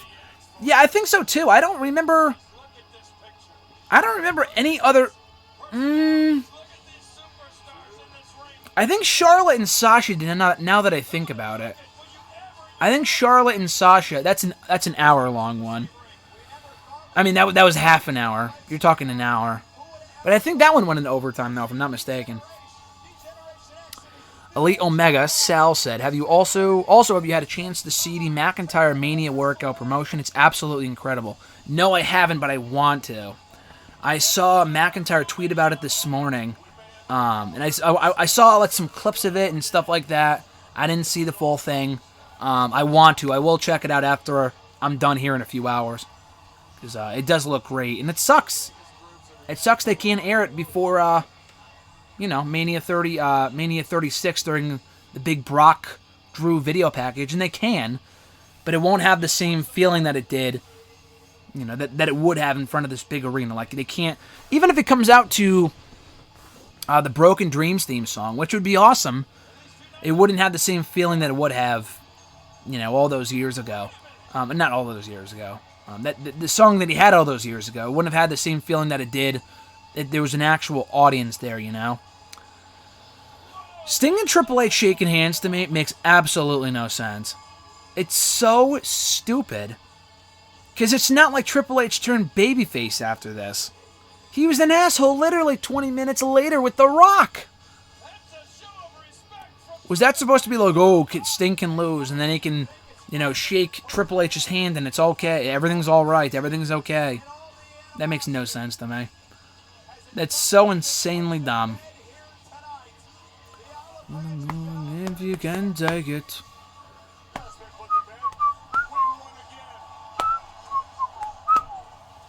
NWO endorsing Sting. Something about that seems so wrong. Oh, Maria Menounos. I'm surprised that she's not in the celebrity wing for the Hall of Fame, because she's done so much with the company over the last decade or so. Daniel Bryan, UIC champ, baby! Patrick said, I personally think Brock's going to retain now that it's in the PC. I don't think both world titles would change hand this year, and Goldberg is guaranteed to lose. I hope I'm wrong and Drew wins, though. I agree. Not Pat Patterson, look at that. Who's next? No, Roddy Piper. I forgot Roddy Piper was in this segment. Every time I think I got all the answers, you changed the question. Congratulations. Piper, I think this might have been Piper's last on-air appearance, because he passed away a couple months later. Oh, Ricky Steamboat. Congratulations, Daniel. What a great match. That ranks right up there with the one Randy Savage and I had. And as the Macho Man would say, oh yeah.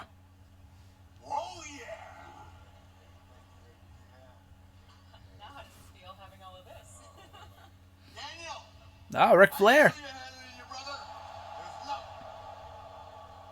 Ric Flair. All former IC champions, of course. And that handshake brought back WCW. Yeah, you would think. Jesus.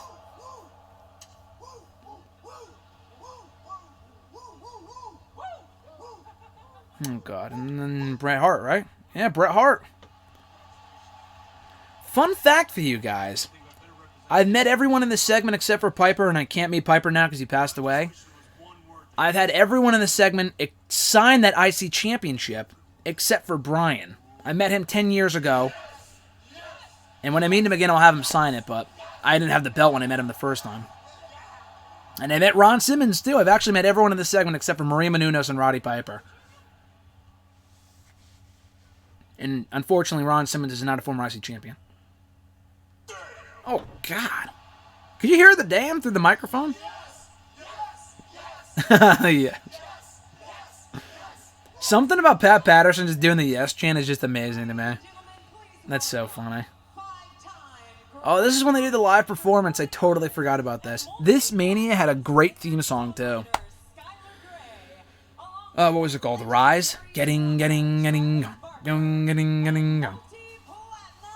A very good WrestleMania theme song.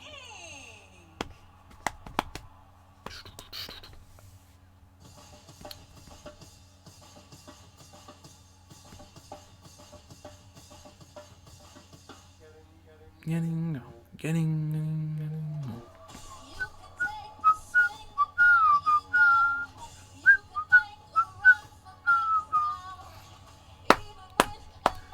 This was actually a pretty good live performance.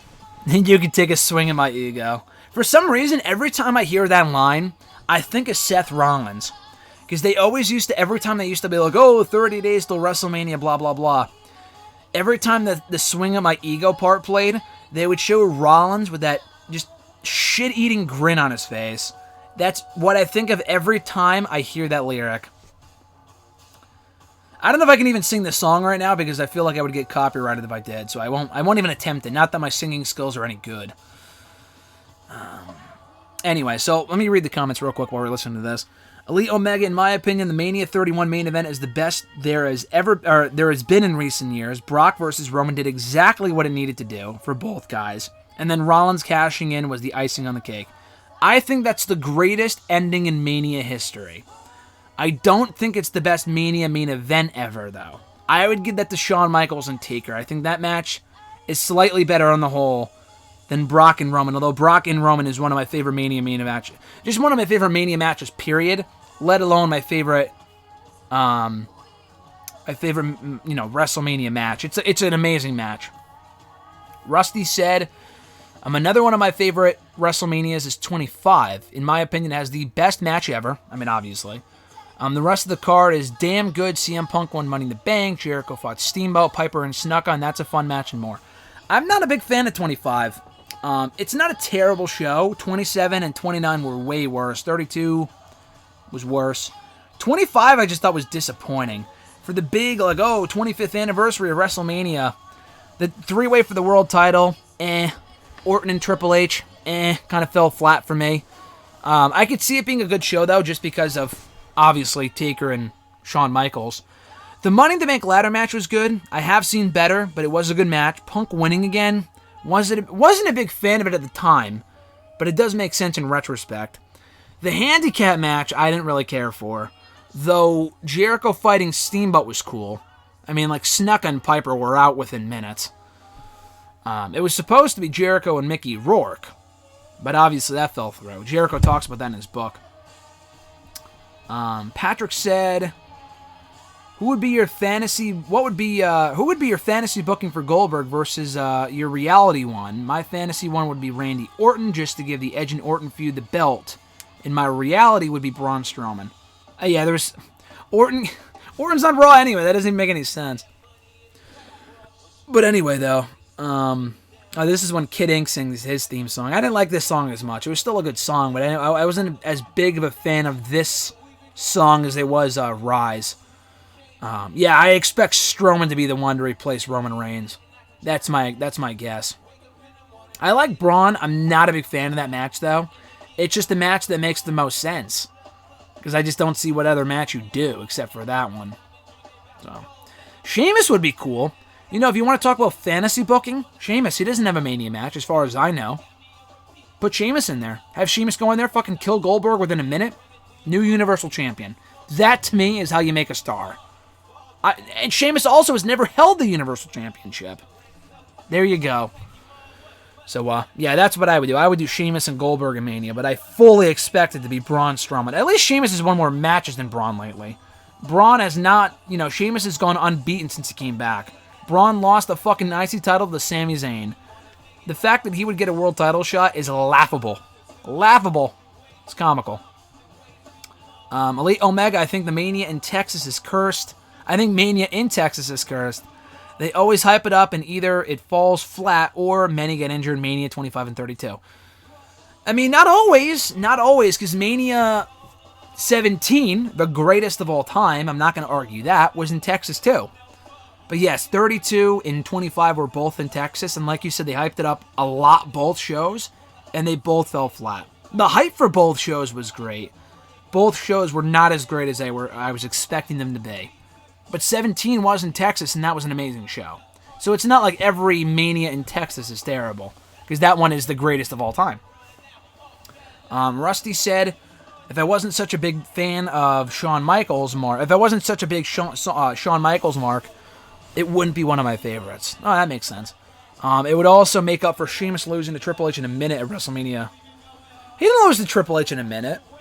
Triple H lost to Ultimate Warrior in a minute at Mania 12. He lost to Triple H. It wasn't in a minute. Daniel Bryan lost to Sheamus in 18 seconds. Why not win the Universal title in 18 seconds? I would just do it again. Why not? You know? What is this a commercial for? Kickstart? I never had this shit. Is that good? I don't know. I'm not even a Mountain Dew fan. My favorite sodas are Coke, Pepsi, and Coke. That's it. I will not drink anything else. Diet maybe, but I don't really care about Dr. Pepper. I know people love Dr. Pepper. Don't drink this stuff. Don't care about it. Dr. Pibb. Don't care about it. Mountain Dew, Sprite. Not a fan. Orange, Crush, whatever. Not a fan. It's really for me just Pepsi and Coke. And Diet maybe if there's no regular available. Anyone who knows me well enough is well aware of this, by the way. It was fast as fuck. I watched the match back yesterday. It wasn't that fast. It wasn't that short of a match. I mean, it wasn't a 20-minute classic, but yeah, it would make up for that because that was it made no sense for him to lose as quickly as he did. Or for him to lose at all, Sheamus that is, because Triple H benefited from that. He didn't benefit from that whatsoever.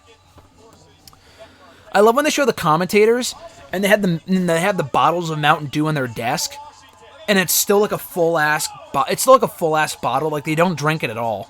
I fucking love that. I think that's the funniest thing. I just think that's so funny. Like they promote the sodas and they never even drink it because they probably know it's shit. If you like Mountain Dew, that's cool. But like I'm not a Mountain Dew guy, and I've just never really gotten the hype. Anyway, showing the troops, I believe, from one of the bases. Oh, here's the women's match. Paige's first WrestleMania. She talked about in the movie how, like, this is what I don't understand. Because in Fighting With My Family, the whole idea was that Rock was on the show. And they talk about how they came up with the idea to have Paige debut that Monday on Raw to win the Divas title, and that it was The Rock's idea. I've never heard of that before. I've never heard that. Aside from when she said it in Fighting With My Family. She said they came up with that idea the day after the pay-per-view. How is it The Rock's idea? That just seems weird to me. It seems like something they made up for the movie itself. Was this Paige's only, like, Mania match on the main card? I think it was. AJ Lee's final WrestleMania? Light it up, light it up, light it tonight. Let's light it up. Such a great song. Let's light it up, light it up, light it up, light it tonight. Let's light it up. Na.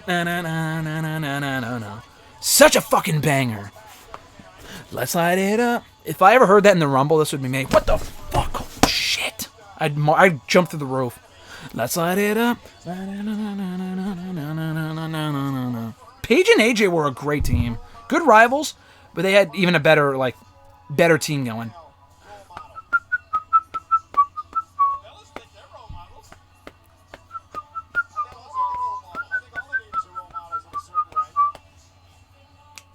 Paige looks great here, too. As does AJ.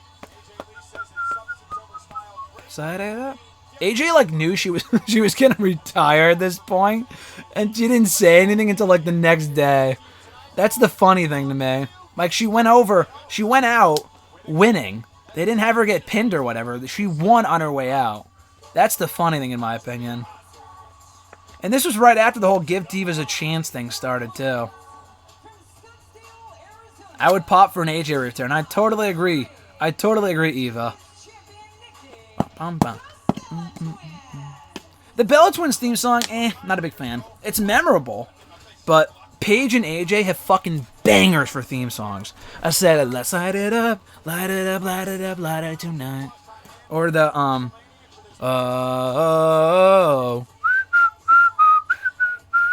Paige has got a great theme song, too. Bella Twins is just, don't care.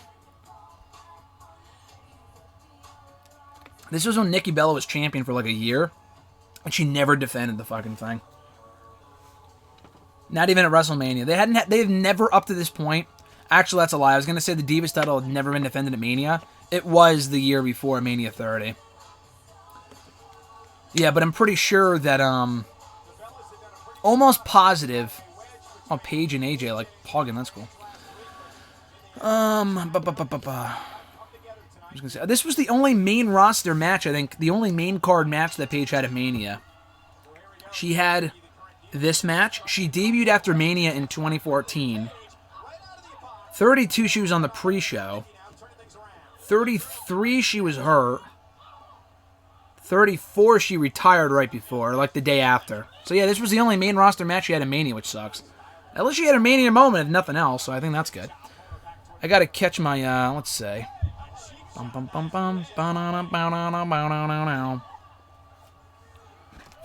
did figure out the live stream. I've live streamed before. The issue is that I just haven't done it in a long-ass time.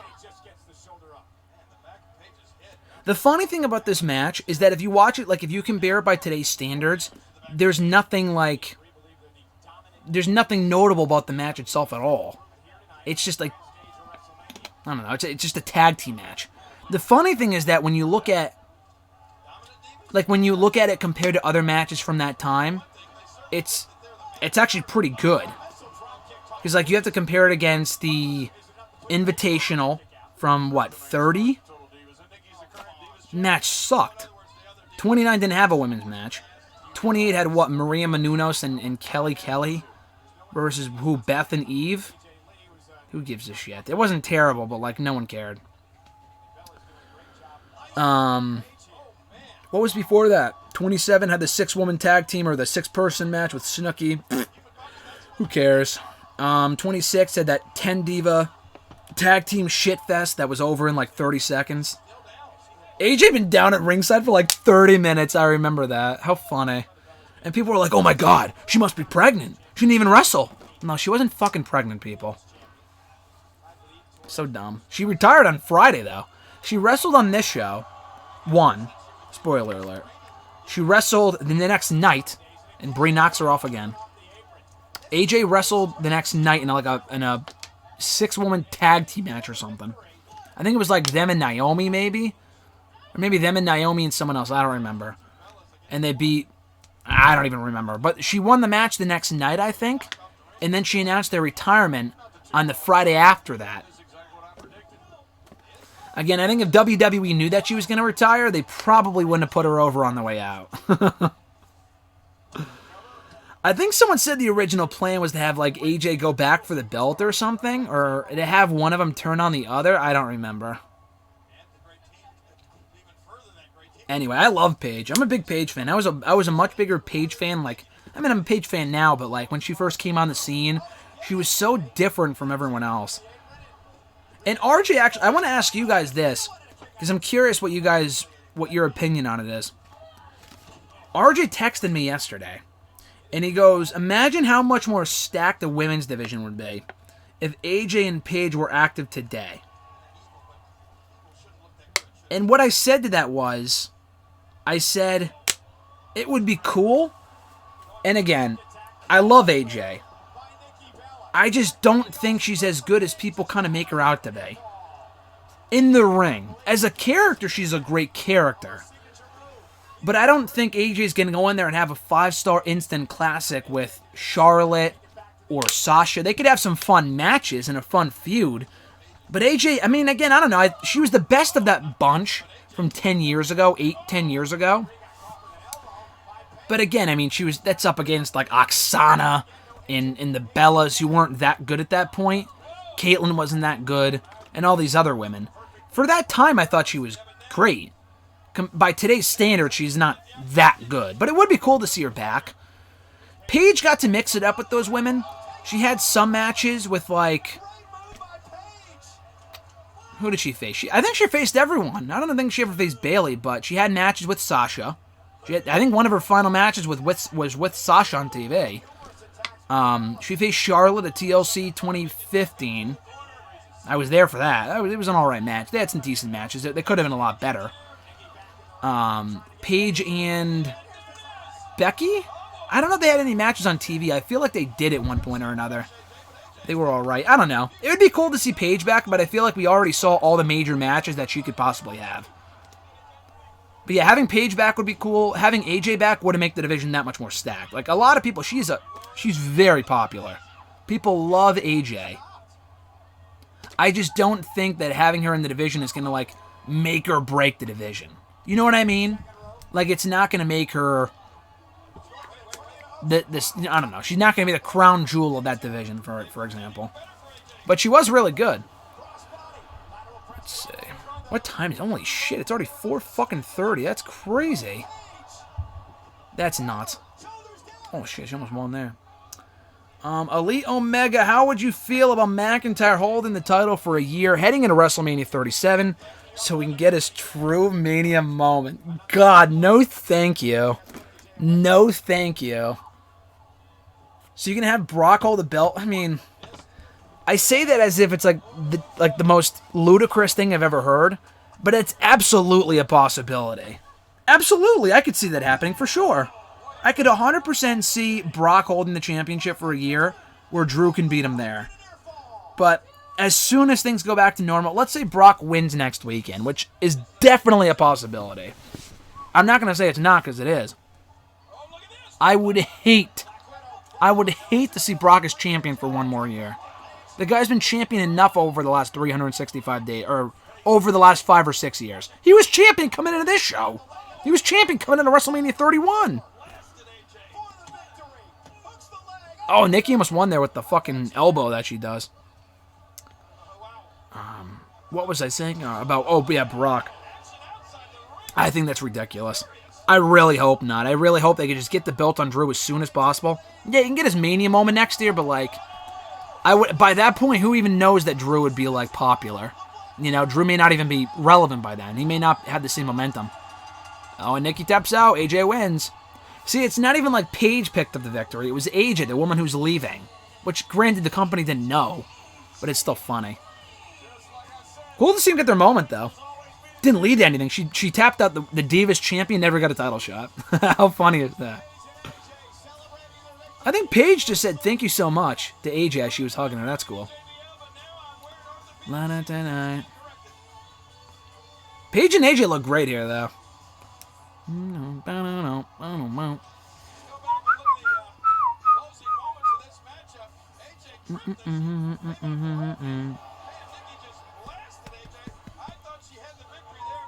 It wasn't a bad match though. For a regular tag team match, it was okay. It wasn't like anything amazing, but by the women's standards at that point, it was honestly pretty decent.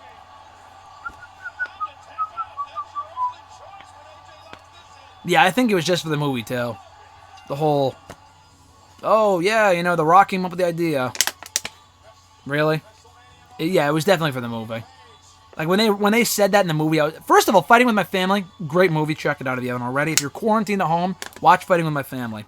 Second of all, what was I gonna say? Oh, if you're quarantined at home and you're bored out of your mind, I keep getting congested for some reason. I'm not sick, but I think it's the water. It keeps like making my nose like stuffy for some reason. Watch Fighting With My Family. I think it's on Hulu and Xfinity Movies if you have Xfinity. They have it for free on there, so you can watch it. But it's a very good movie though. Get the fucking commercial now for what is his tap out. Oh man, it's already 4:38. Holy shit! All right, let's do a time check here. So if anyone wants to tune in and watch this with me, we are at 1:48. We got 2 hours and 11 minutes to go. We're not even halfway there yet. That's nuts. Thankfully, it's a good show. If you want to torture me, tell me to do a live stream during WrestleMania 27. That would be bad. Here you go.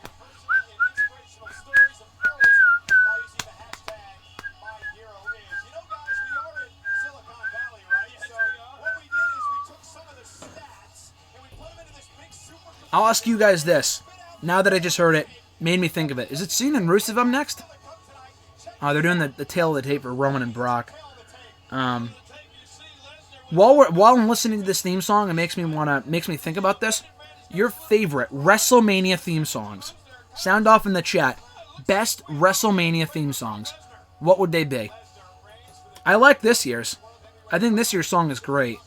I love Written in the Stars for WrestleMania 27 by Tiny Tempa.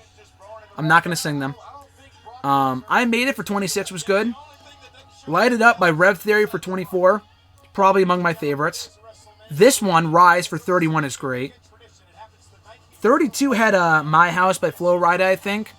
I liked the song a lot. Wouldn't be my favorite, but it was good. 31, what was 31? Or 33? Greenlight, also by Flo Rida. That was a good song as well. Really enjoyed that. 34 and 30 were Celebrate by Kid Rock. Good song. 35, When the Love Runs Out by One Republic. Great song as well for Mania. A lot of good WrestleMania theme songs in recent years. I think Written in the Stars is always going to be my favorite. I still think that's a banger of a WrestleMania theme song. I'm trying to think what else. I mean, obviously My Way by Limp Bizkit. That's a given. I wasn't watching at that point, so I can't sit here and say, oh, it's my favorite WrestleMania theme song. But I like that. I obviously love that song. Big Time, very good song. You know, I didn't start out liking it, but I ended up, I was watching, not that show. Oh, no, I was listening to a Spotify playlist with all the WrestleMania theme songs. And I was listening to that. And I was listening to Big Time. And I was like, wow, this is a really good song. So, yeah, Big Time is good. Ladies and gentlemen, please. For WrestleMania 23 was great. A lot of banger theme songs. The AC/DC songs for 25 were great. Whoa, Machine. Or, Shoot the Thrill. Great songs. And I think I named all the other ones, so. Yeah. 29, I don't think I mentioned 29. 29 had, what was 29? I'm coming home, I'm coming home. I don't know if you could sing more than like 10 seconds of a song to avoid copyright, but the Coming Home song was great by, what is it, P. Diddy, whatever the fuck it is. Good song. Then 28 had Wild Ones. I like Wild Ones a lot. You know, I didn't like it. I didn't start out liking it when 28 first happened, 8 years ago. But I've grown to really like that song. But if I had to say one song is my favorite, what is the one song that's my favorite? I'd probably say Written in the Stars. Greenlight's up there, just because I was there for 33, so it's very sentimental for that reason. And the Love Runs Out I liked a lot too. There's a lot of good WrestleMania theme songs out there. Now the recap in the Hall of Fame bullshit. This was when Roman was still wearing those dumb contacts. You can look, but you can't touch.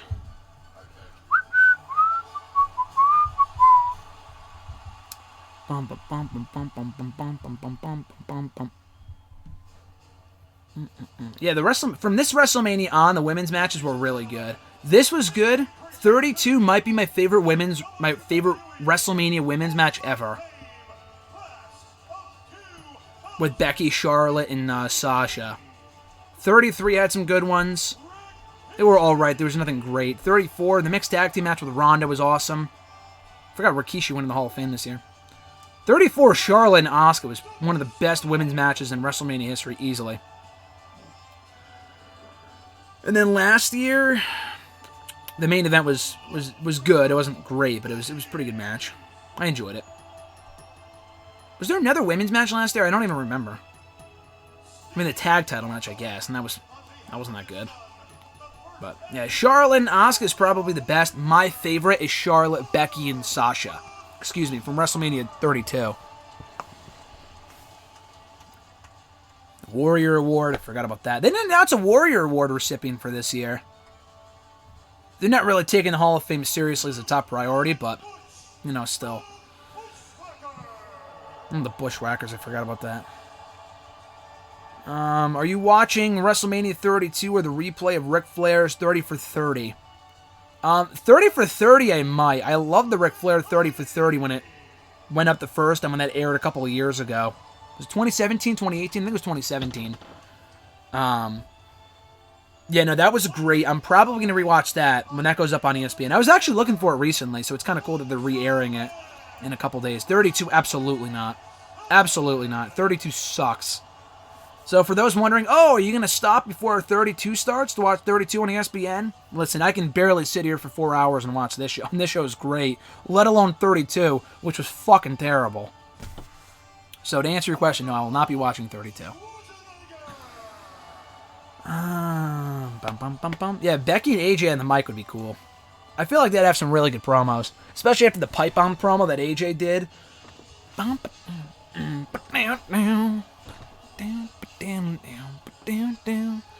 NWO theme song from Kevin Nash.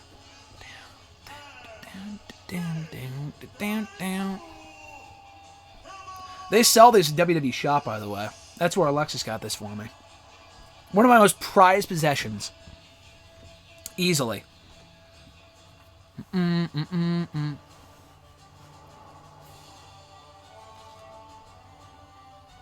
should probably bust out the belt. I don't know where it is, though. And show you guys all the signatures. If you want to see that, let me know in the chat. If you want me to bring out the IC title belt, and I'll show you all where the signatures are, and I've had a lot of new additions, so if you guys are interested, let me know. If not, oh well. I just have to go get it. It's probably in my closet. You'll just see just a black chair for a minute, because I got to go get it.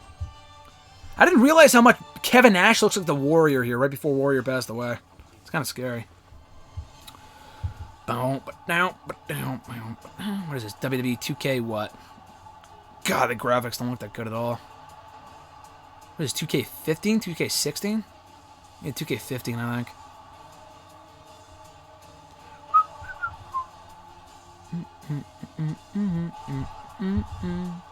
Why can't you do super chats? I got to enable it. I can try. The thing is, it said, oh, do you want to enable super chat? I was like, oh, yeah, sure. And then I realized there was a lot more to it. So, I couldn't turn it. I just desperately wanted to start this live stream. So I couldn't turn it on. It would have taken a couple minutes. Next time, though. I appreciate it. Thank you for asking. I'm not really one to be like, oh, send in money. I've never done that. I'm not really one to do that. So, I don't even know if I would set it up. I feel bad asking people for oh, if you want to send in $2, I'm not a big fan of that, but I appreciate it though if you do. So anyway, maybe next time. I just didn't really have time to set it up before I started this. Starting Cena and Rusev right now. So real quick check if you want to join me watching WrestleMania 31. We are at the 1 hour and 57 minute mark. About 2 hours out from the end of the show. So if you want to watch Cena and Rusev with me from WrestleMania 31, join in right now. Do you think AJ would have left when she did if she wasn't dating Punk? No, I think she... it's a good question, actually. No, she probably would have stayed longer. I mean, she stayed over a year after Punk left. So it's not like, oh, Punk, my husband left, or my fiance, whatever. I'm going to leave too. No, she was there for a while after he left. And she was, Divas champion for a good amount of time, too. So it's not like she got buried, Yeah, so I think she probably would have stayed a little longer, but she wanted to do other stuff, focus on mental illness and, awareness and write her book. There really wasn't much more for her to do, though, The women's division at that point was kind of like a dead end. She had spoke out several times about the women's division and how it wasn't what it should be, and she wasn't making the money that she should have been, which I completely agree with. They weren't paying the women what they should have been. So I feel like she was going to leave anyway. She was kind of at a clash with the company, and when it sucks because she left right before the women's division got good. So she could have been there for all the good stuff with the women's revolution and whatever. But anyway, I think she would have left inevitably anyway, because she, even with or without the Punk stuff, she was not the person they were going to build around. I know they gave her the belt a couple times, but it was very clearly the Bella Twins, and Paige was the future, and she kind of wanted to pass the torch to, the NXT people. Bum bum ba-da-dum bum. Oh, McIntyre winning the belt for a year. Yeah. Oh no, I could see that. McIntyre winning the belt for a year and then holding. Yeah, I don't see why not. There's no one I'd rather see as champion right now on the Raw side. So, I mean, the thing with doing stuff like that, though, we say that now, but 6 months from now, he could get old and we could be like, all right, take the belt off Drew, give it to someone else. So it's hard to say now, to be honest with you. It could be... I don't know. We really don't know. Ideally, yeah, that sounds great. That sounds awesome. You know, do the rematch next year, do whatever. Have him face Adam Cole or, you know, Aleister Black or some shit. But, yeah, it just sounds a lot better on paper or in theory than it does, you know, just outright saying, oh, I want to have him hold the belt for a year. Like, it's not always that easy. But anyway, yeah, I don't know if I'd hate that idea. The best WWE Studios films is either Legendary or 12 Rounds. I was talking about WWE theme songs, not WWE studio movies, but yeah, 12. Actually, you know what? I saw 12 Rounds in theaters. Funny story for you. So, first of all, I got interviewed for an article about WrestleMania 26 a couple days ago. The article went up yesterday. It's on my Twitter if you want to check it out. Facebook, whatever, Instagram. I got interviewed about WrestleMania 26. I say in the article that Mania 26 was my first as a fan, which is true. It was the first Mania that I watched live as a fan. It wasn't my first Mania as a fan. I started watching officially after 24. I was kind of around for the build for 24. I actually wanted to order 24 before I found out that you had to pay for it. That's like how far out I was from being a wrestling fan at that point. Oh, this is when Rusev comes out in the fucking tank. This is sick. It's all downhill from there. No, I don't want to leave WWE Network. Fuck you.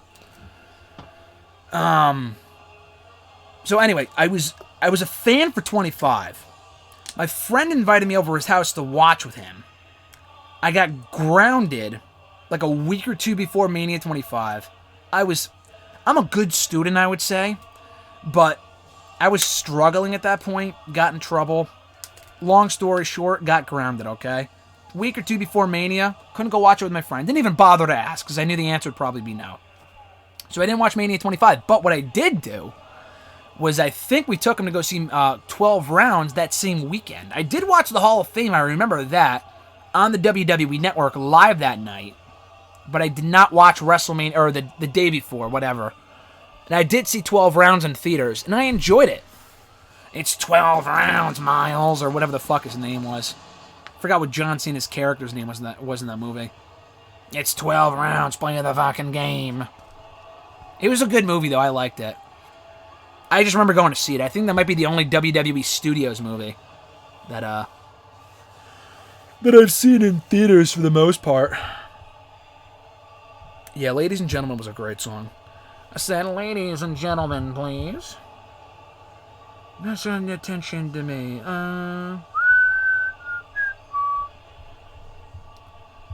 Bum bum bum bum bum. All Rusev's making his fucking entrance here. Let's look back at that. What am I missing? WrestleMania 28. 22, I Dare You. I Dare You by Shinedown. I'm sure I've heard the song, I just don't really remember it. My Way. My Way's a great song. My Way or the Highway. Maybe we could do that. Maybe I could sit here and attempt to sing WrestleMania theme songs for you guys to entertain you. Try that, right? Putria Rusev Machka. I love I Made It. I welcome to the sky, and now the world is mine. I known it all my life. I made it. I made it. That's a great song. Bones. I feel it in my bones. I totally forgot about that song. From 29. Great song. They also use, the AJ Styles theme song from TNA for the Punk Taker video package. What was that song? When AJ was like heel in 2013? What the fuck was that song? Fuck! What was it fucking called? Change my ways. Oh, Evil Ways. That's what it was called. Evil Ways. They used that for the Taker Punk theme song. And it was good. That was a good song. Bum bum. And I feel it in my bones. Yeah, the Limp Bizkit song. From 19, RJ loves that shit. RJ's like... RJ loves the... What is it? What is it from 19? What is that? Yeah, crack addict. Yeah, fucking crack addict. What the hell it is. That song, I don't really care for that song, but RJ loves that song. I know he's in the chat right now, I think. I think he's watching, but he's like, yeah, the fucking crack addict, yeah. Like, I don't know how it goes, but... He loves that song. I don't know why. I love My Way. My Way is a good song. I don't really care too much about, it's a fucking crack addict. Anyway. What was the Mania 20 theme song? I don't know what that was. I didn't like Coming Home for 29, so I considered Bones as my theme song. You know, yeah, Bones was great. You're really cool. Oh, thanks, dude. I appreciate that. Thanks, forever atheist. Broken, I think. Ladies and gentlemen theme. I forgot Macho Man got inducted this year. Yeah, I forgot he got inducted too because he was dead. Because they didn't induct him while he was still alive. This fucking company. It was so petty. Did not induct Macho Man when he was still alive. Fuck you.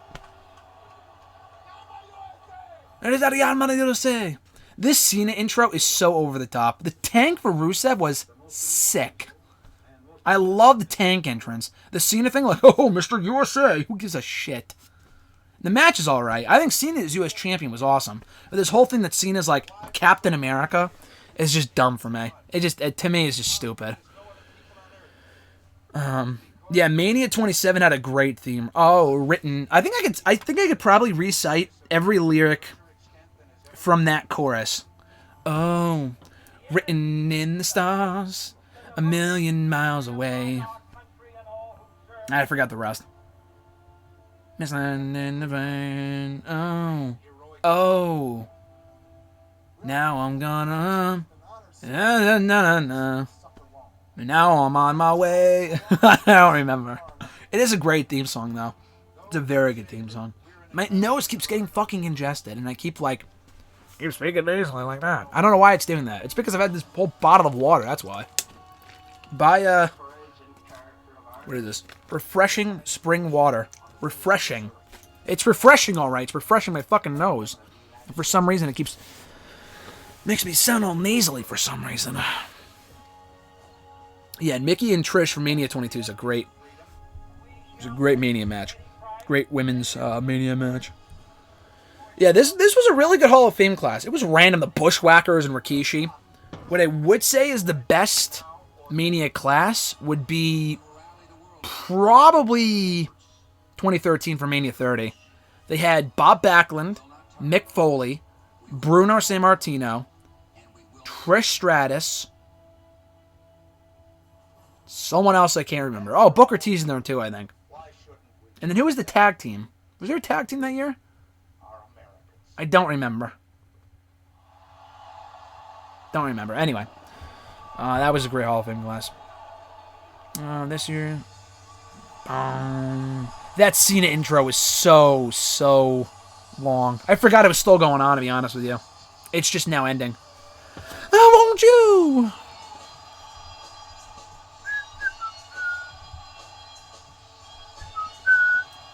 Who's Alexis? Is that his neighbor? It's my fucking girlfriend. What a fool. This kid forever atheist. She was here earlier. Alexis was in the chat earlier. She had to go work. She's getting out earlier, or she's getting out later, so maybe she'll call in again if you guys are lucky. GSM, Mr. Marceau. Oh, Mr. Marceau clocking in here. Wait till Cena beats him clean as a sheet. Jesus. He's fucking killing me. You're killing me, Mr. Marceau. This is one of the biggest burials in WrestleMania history. Cena doesn't need this win over Bray. Oh, you mean this year? Okay. Bray might as well retire if he loses again. I totally agree. If he loses to Cena again, call it a career. Maybe go to AEW as Way Bryant. Why not? Or as the Meaned. The Meaned Way Bryant. It's better than whatever he's doing right now in WWE. He's going to keep losing to Cena. No chance Cena wins again.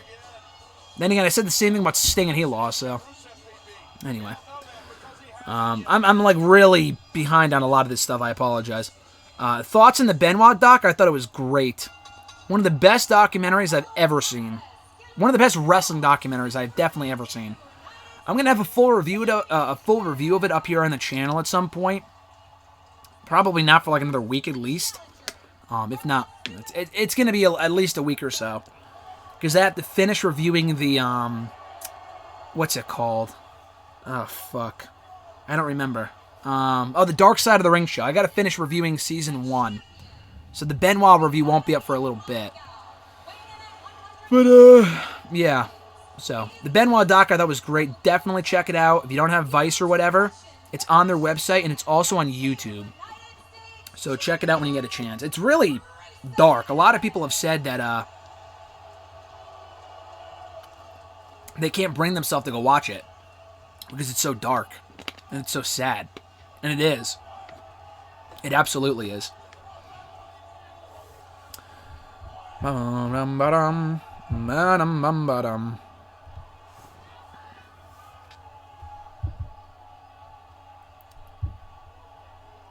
Starting here. Cena getting a mixed reaction. Why are you booing John Cena? Dude, I gotta tell you, Brandy Rhodes sucked as a ring announcer. She is not good. I applaud her for doing her best now that she's with AEW and Justin Roberts can't make it, but she was no good. She's better than... She sounds like Alicia Taylor, and Alicia Taylor sucks. She's probably worse. Brandy Rhodes was never a good ring announcer. She's always been a way better valet. She sucks in the ring, too, but as a ring announcer, she is no good. Uh-oh. I think it's buffering. Let me know if it buffers for you guys, because it looks like it's buffering for me right now. And my internet's still working, so I don't know what's going on with that. I'm going to see a clotheslines out of nowhere as soon as the match starts. It's amazing.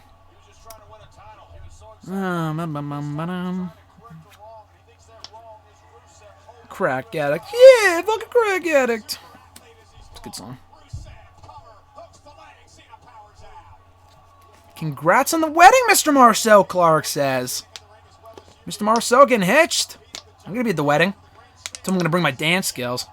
I don't know what song I'm gonna dance to yet, but 2 songs that always like make me want to like. I don't care what the situation is. I don't care what time of day it is. I don't care where I am or who I'm with. As soon as I hear, "Oh, Love Shack, Baby Love Shack" by B4, I freak out. It's such a good song. It's such a great song. It's like ha ha ha ha ha. I don't know what the lyrics are, but it's such a good song though. I love it. Love Shack will make me dance, and what's it called? I don't know the name of the song. Oh yeah, I do.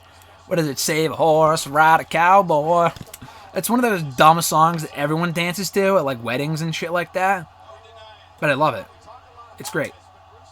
It's such a good song. So, love those 2 songs. If you want to get me down and getting jiggy with it, na na na na na na na na na na na, getting jiggy with it. That'll always get me down and dancing. Love getting jiggy with it. S-A-T-U-R-D-A-Y night. I said it. S-A-T-U-R-D-A-Y night. Alright, I messed up. I misspelled Saturday. That's a good song. I'm trying to think of songs that will like get me up to get up and dance. That's one of them. I'm trying to think of ways to entertain myself while I'm watching this match. Drowning Pool, Step Up. Forgot what that song was, but I like Drowning Pool though. Vince wants some wrestlers to die on purpose before he inducts them. Yeah, he does. Fuck him. Fuck you, Vince. Kurt versus HBK, WrestleMania 20. WrestleMania 21, amazing. Dude, the match is amazing. The match is great! Kurt Angle and Shawn Michaels, one of the best Mania matches of all time. Easily. 100%. Love that match.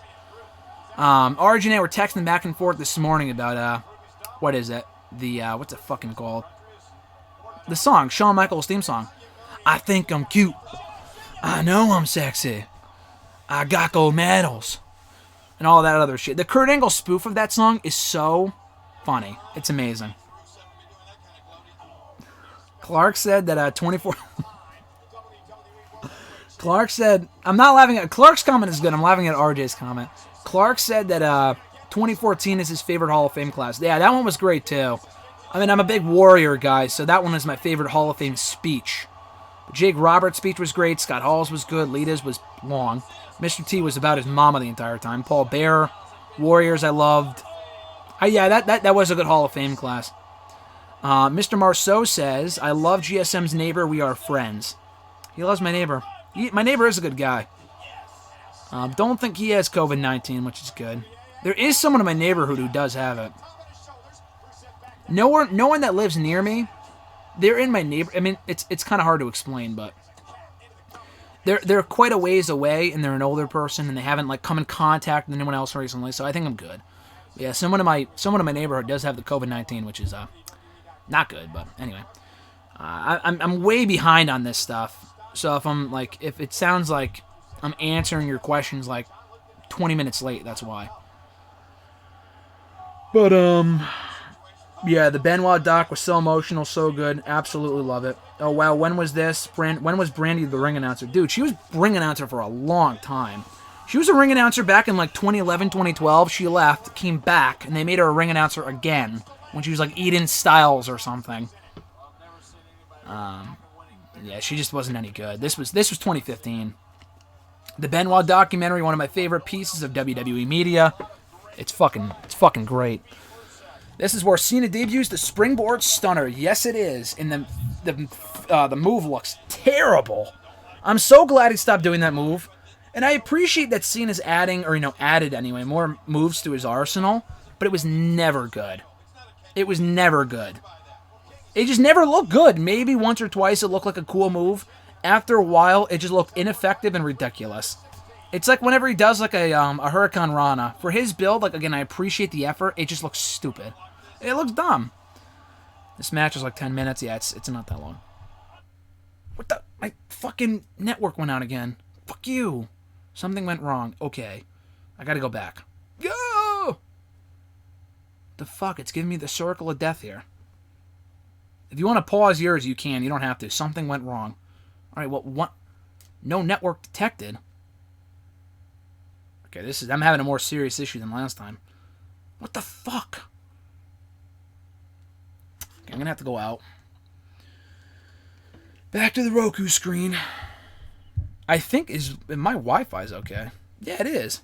Why is this doing this? Alright. Oh no. Are you kidding me? It's going back to 56 minutes. Oh, I'm not watching this shit again. I am speeding this the fuck up. I'm at least, I don't know where I was. Sorry. Sorry, guys. I'll go to like, let's see. I'll go to 216. How about that? Yeah, I might have skipped ahead a couple minutes, but I apologize. So I'm now at 216:36. That's where I am on that. If I had to skip part of the match, oh well, it's not that good of a match anyway. Oh, up. There we go. All right, back to the chat. Back to the chat. This is Brandy Rhodes, better wrestler or ring announcer? Oh, that's a good question. Better ring announcer, and that's saying something. That means she's a pretty bad wrestler. She's terrible in the ring. If I never saw Brandy Rhodes wrestle again, I'd be content.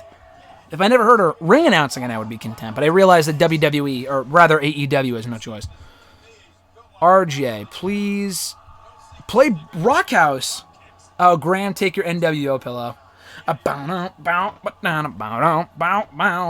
Dude, if RJ played NWO at his wedding, I'd freak out. I'd bust out the shades, wear the black and white brother.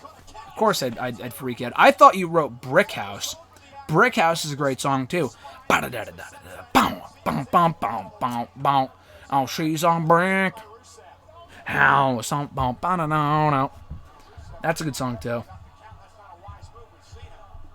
Randy Rhodes. Yeah, I'm at 216 right now. Graham sounds like he's from Long Island, New York. I've gotten that before. I sound like... People have said that I sound like I have a New York accent. I think it's because I don't do that purposely. That's just how I sound sometimes for some reason. I'm from Connecticut, but I'm not from New York. But yeah, that's what I've been told. That's what I've been told. Brandy Rhodes should stay home and bake cookies. That's not nice. That's a little sexist. I'm not going to say that. I think she's great. I like Brandy Rhodes. I'm sure she's an amazing person. I'm just saying as an on-air talent in the ring and as a ring announcer, she's just not good. But dude, if I did it, I would be terrible too. So I mean, me shitting on it doesn't really mean anything. I'm not a world-renowned ring announcer, so my opinion really doesn't mean anything. But still, I think she's a great valet. I think she has a great presence. But as a ring announcer, she just is not that good. Wrestler, even worse. That's just my opinion. I think we're all caught up on everything here. Probably bust out the belt at some point. I'll probably go find the IC title belt, show you guys the signatures that are on it. I gotta go find it in the closet, so you'll be looking at a chair for 2 seconds. But it is what it is. Thank you for those that are watching right now. Thank you for those that are still here in the chat, being active. A lot of people joining in, coming in at various points, checking out a few minutes, probably realizing this is terrible before signing out. That's completely fine. That is totally cool. But I appreciate anyone coming in at all, because you guys are great. I don't really have 4 hours to spare most of the time on a Sunday, but I figured today, what the fuck? It's the 5-year anniversary of WrestleMania 31, so why not? What time mark are you at exactly? At this very moment, as I speak to you, I am at 2:19:58. At the 2:20 mark right now. 2 hours and 20 minutes. Rusev just hit a knee on Cena about a minute ago, and now he just kicked him in the stomach, and Cena caught his kick, and Cena's setting up the STF. So that's where I am right now. You don't have to be the exact minute. And I apologize. I know a lot of people were with me, and then the feed got cut out. And it's not my internet either, because this is still working. That's the weird thing. Oh my god, I forgot about this. When Lana throws in her shoe. It's so stupid. It didn't even serve a purpose, because it didn't even hit Cena. It didn't even hit him, so like... It's so stupid. You're welcome. That's dumb. What's left on the show? They have to do Taker and Bray. They have the main event. What else is even left? There's an hour and a half left of this fucking show. They already did the Hall of Fame stuff. Oh, the Triple H segment too. I forgot about that with Ronda. Forgot that was on the show as well. Rusev going high risk. Rusev didn't really... He was United States champion for a while. But I told this to I said this to RJ over text a couple days ago. A lot of people forget that Rusev actually beat Cena. Oh, nice headbutt. He actually beat Cena via submission, quote unquote, at the Fastlane pay-per-view. About a month before this, I think. He passed out in his submission move. So he actually owns a victory over John Cena on pay-per-view. And then he lost here, and it was all downhill from there. This wasn't a bad match. I wouldn't call it great, but I wouldn't call it terrible either. Just kind of a questionable finish. And I would say, though, Cena beating Rusev, as dumb as that sounds, it's one of those things where it's like... at least it led to something good with Cena as United States champion. So it wasn't a complete waste. Didn't do Rusev any favors, and the guy's been struggling to, regain relevance ever since then. But at least it served the purpose. Those U.S. Open matches were so good, dude. They were so good. The matches with Kevin Owens were great. The matches with Seth Rollins were great. Oh, Springboard Stunner! The crowd thought he was going to win with that, which is funny. Didn't even look that good, but you know what? I applaud his effort anyway. A for effort, I say to John Cena. You could take a swing at my ego. Mania theme songs, favorite WrestleManias. What other things can we throw out there? Like, favorite blah, blah, blah. What about favorite WrestleMania entrances? Answer me that. My favorite WrestleMania entrance is CM Punk, Cult of Personality from 29. I thought that was tremendous. Because I love Punk and I love Cult of Personality. I thought that was a great Mania entrance. By the way, I saw the first episode of Tiger King yesterday, too. I saw a lot of people talk about it, so I'm like, why not? I got 45 minutes to spare. Let's just check out Tiger King. I needed something to watch with lunch. And I thought it was good. I didn't sit there and binge the whole thing. I thought better of it because I had other shit I had to do. But it was good, though. And I'll probably not watch another episode tonight. I'll finish it at some point in the next couple of days. But it was pretty good, and I implore you to check it out if you haven't already. You could take a swing at my ego. Oh, he's got the Rusev crushing. He's got the... What is that move called again? I forget. You could take a swing at my ego. Ba-da-da-da-da. You could take a dun-da-dun-dun. People actually thought Rusev was going to win here. How comical. That's so funny. Da-da-da-dum. I'm just checking something real quick.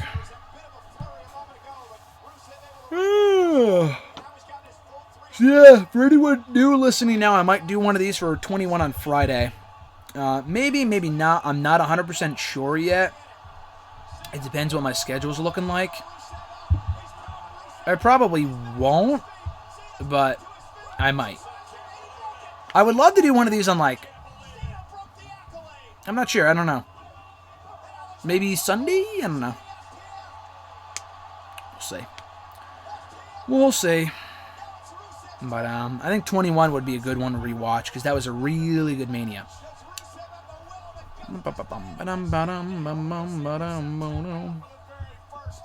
Looks like the live stream is still going along. The Accolade. Yes, it's called The Accolade. Thank you, Clark. I forgot about that. I'm going to be HBK biased again. Mine is Shawn Michaels rappelling down from the rafters. Yeah, that's an awesome entrance. In 12, that was a great entrance. Cena coming in with the dad. He hit with the car, you mean? Oh, Lana knocked off the apron. Cena. Hey. 1, 2, 3. New U.S. champ. I will say, I have never been a bigger Cena fan than I was when he was United States champion. A month after he won the belt. Oh, yeah, Dodge. Yeah, not Dad. That was... I think he had a great run at that point. I almost bought a John Cena shirt. I was this close to buying a John Cena shirt. I didn't, but I came close, though. Forever Atheist, excuse me, said Alexa Bliss, entrance from Mania 2018. I don't really remember that one too well. Rey Mysterio from Mania 29, 2009. When he did the Joker one, that was cool. Something went wrong again. What the fuck? Does the WWE know I'm doing this and they're like fucking up my live stream? What's going on here? The live stream is fine. That's the thing. Something went wrong again. At least Cena just won, so I know where to go back, though. This is ridiculous. I apologize for everyone that's watching with me. My fucking God. We were doing so well for a while there. Gotta go back to the Roku homepage. Back to the WWE Network app, and then it pops up like immediately. That's the problem. And then if I go to continue watching, it starts back at the Sting entrance. Why is it doing that? Oh my God. No. Alright, let's go to the Cena wins. LOL.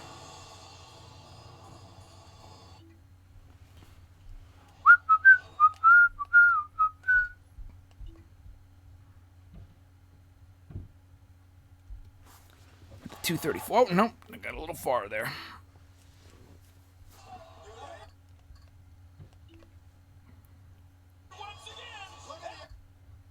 Let's go to 227. So I'm starting back up again at 227.30. 2 hours, 27 minutes, and 30 seconds. Again, you don't have to be the exact minute as me. This thing is just fucking up. I apologize. But I don't know, it's the network, because my Wi-Fi seems to be fine. 223.03. I'm already a couple minutes ahead. I apologize. Sorry. I apologize.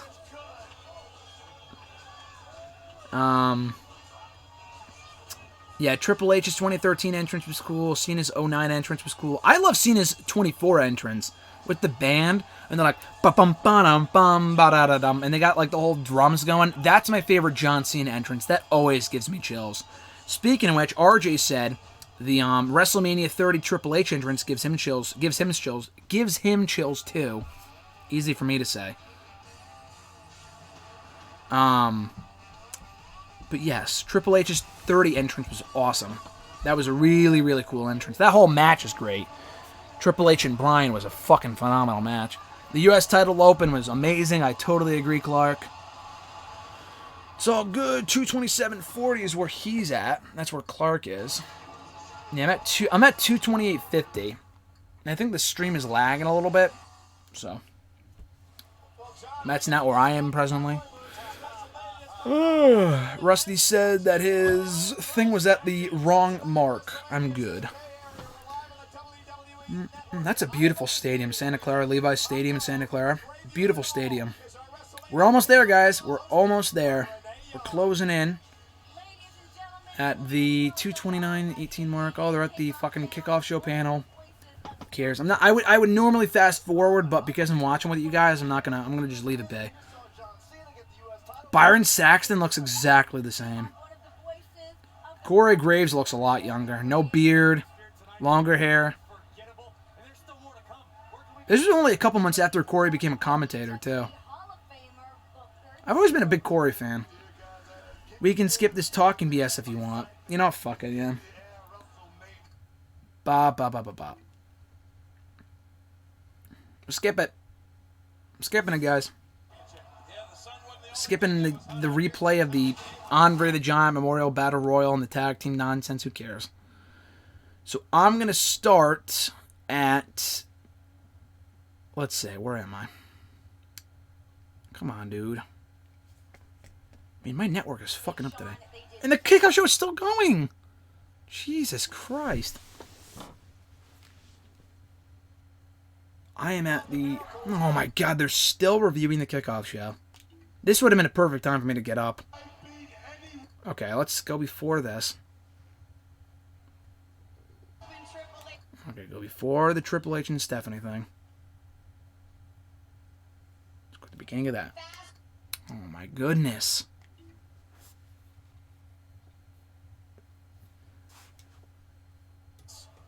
Well done, Big Show. Alright, whatever. I'm at currently the 2 hour and 33 mark.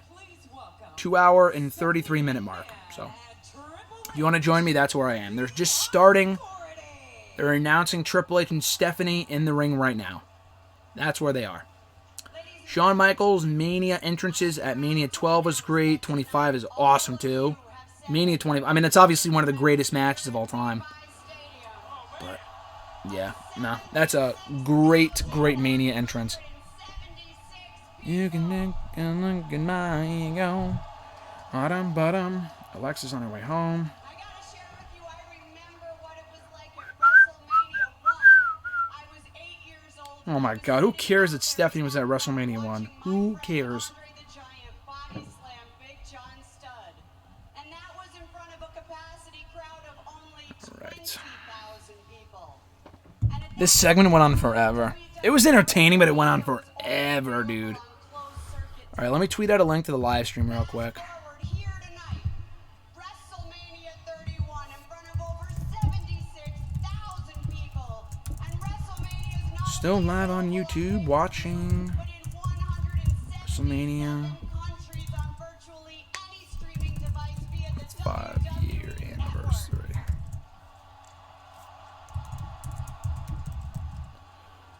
And I look out at all of you, Join in. and I see people from all 50 states and 40 countries, and I realize that this Oh my God, the talking segment is ridiculous. WWE wouldn't be possible without me. Going on in the chat as we reminisce on our favorite Without our leadership Mania memories.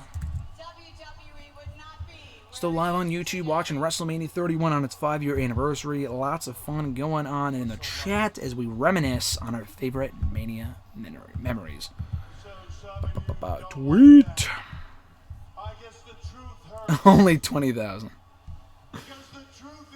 Stephanie should be in the Hall of Fame. She will be. I mean, not now, but like she will be at some point. Probably much later down the road. I love how Triple H is bragging about beating Sting, even though the guy just shook his hand like an hour earlier. So stupid. Oh my god, who cares? Who cares?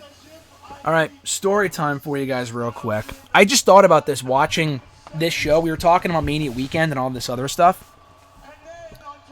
Actually, let's wait for the Rock promo.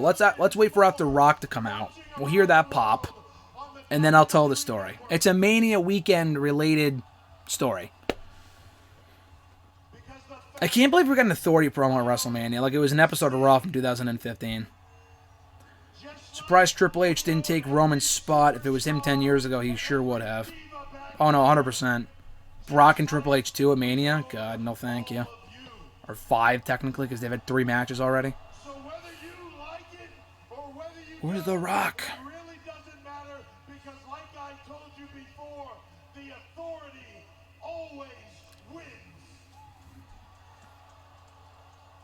Oh, and then they get... There's that Rock. Crowd goes crazy. I don't think anyone knew for a fact that Rock was going to be on this show.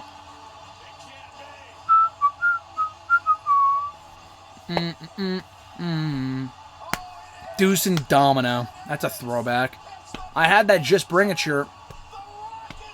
It sucks that Rock hasn't been at Mania since 32. Because I went to Mania twice and he wasn't there either time, and I was pissed. Rock is the only, like, big-time star I have yet to see in person. I've seen Hogan, I've seen Stone Cold, I've seen Cena, Brock, Taker, Triple H, everybody you could possibly name, except for The Rock. And it's tough because the guy's never there anymore. But, like, I really want to see The Rock in person. Yeah, at least the segment had a payoff. They ended up doing the payoff 4 years later, mind you. Or how many years later was it? No, not 4. It was, this was 31. Yeah, 3 years later. It was at 34 they did the payoff for the tag team match. If The Rock took the title off of Goldberg, would fans complain about part-timers? I mean, obviously. Listen, Rock showing up and winning the title would be cool. I'm sure he wants nothing to do with WWE right now. I'm sure that's the least of his concerns. And people would complain, as they probably should have. That'd be dumb. The segment went so long because they were trying to get it to be in the dark for Taker versus Bray, but it sure didn't work. Yeah, that makes sense. I didn't really think about that. The only match to take place in the dark was the main event. That was it. Anis, thank you for joining us here in the chat. Appreciate it. Thank you for joining us. Awesome. Clark said, I'm sad Deuce and Domino never had a Mania match. I liked them when I was a kid. Ooh, up. Ooh. Oh, God, I can't sing. That's terrible. But however their theme went, it was a bop. It was a bop for sure. All right, so The Rock is out. Let me tell you the story real quick. WrestleMania weekend 6 years ago. Freshman in college, my first Mania as a college student, all right? It was Mania 30, so again, 6 years ago. And as a bit of some context here, some background info. Starting out at school, starting out at college, I had not one but 2 roommates. Didn't choose them. You get randomly paired with people you've never met before. One of those kids ended up moving out at the end of the semester in December of 2013. So then it was me and this other kid. And then the other kid was a fucking pain in the ass. Meant well, good kid, pain in the ass though. I would watch Raw, he's like, oh, this is exactly like theater. It doesn't sound dumb, but trust me, he was dumb. He'd be like, oh, this looks so fake, and those promo, or whatever. And I literally got to the point where I would go watch Raw in the fucking library. That's how bad it was. On a Monday night. That bad. The kid was that annoying. Anyway, though. Even when I was watching on my laptop, he was annoying, okay? So he, at the beginning of the second semester of my freshman year, right before Mania, this was in like February. It was actually on his birthday. It was right around the time the Network came out. Because I remember the Network came out, and I'm like, oh, great, my roommate's not here. I can watch it without him. He won't be annoying, blah, blah, blah. So he leaves. He goes home for his birthday, and I don't see him again. Doesn't come back. I'm like, what the fuck? Text him, don't hear from him. Thought he like died or something. Turns out his grades were shit. The kid was anxious as all hell. Terrible anxiety. Got terrible grades. He was a nursing student, which is tough. It's It's a very tough field. So his parents pulled him out. He went home.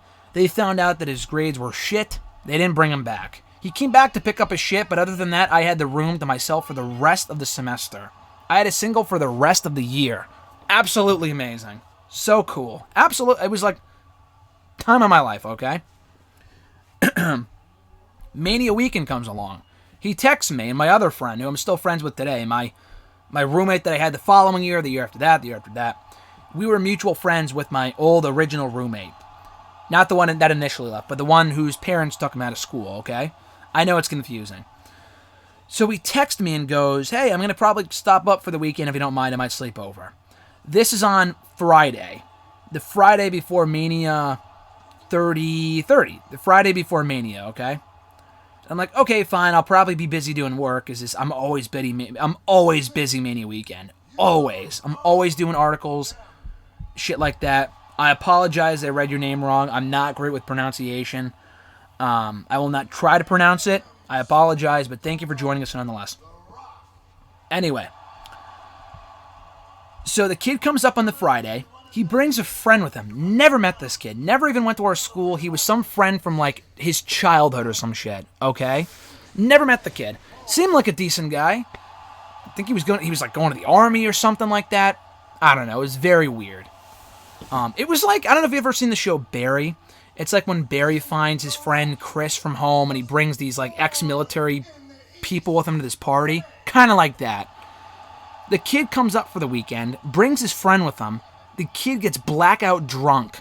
I'm trying to watch SmackDown that night, and I can't because his friend was down in another room, in another dorm. And it was in the same dorm building, but he was in another room, a couple rooms down, getting blackout drunk. My friend, who brought him up there to begin with, did absolutely nothing to help the situation. He went with him, didn't, prevent him from drinking. I can't sit there and fucking babysit these people. I'm trying to work, watch SmackDown, get ready for Mania, all this other shit. And it was a nightmare. It was a nightmare. The kid, not my old roommate, but his friend, comes out of the room where he was drinking, pukes all over the hallway. And I'm like, you gotta be kidding me. I don't want this dumbass back in my room. I don't want him staying here. I don't want him fucking here. Tell him to get the fuck out of here. This is disgusting. Because this is going to come back on me. Because his friend doesn't go here.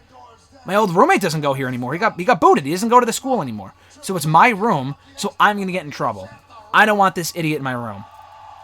They come back anyway.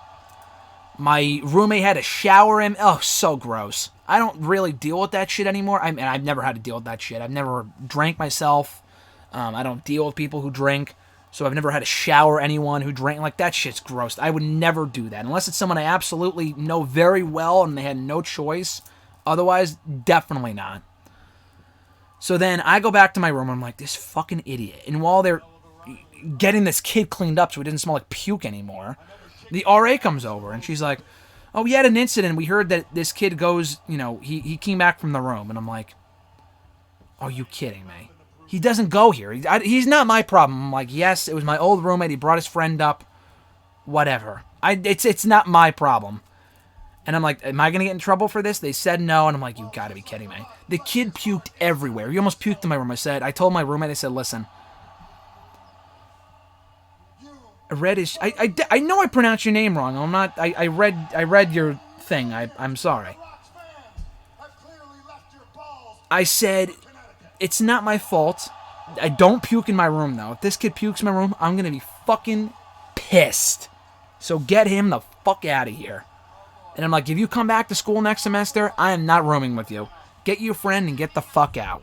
Because it was disgusting.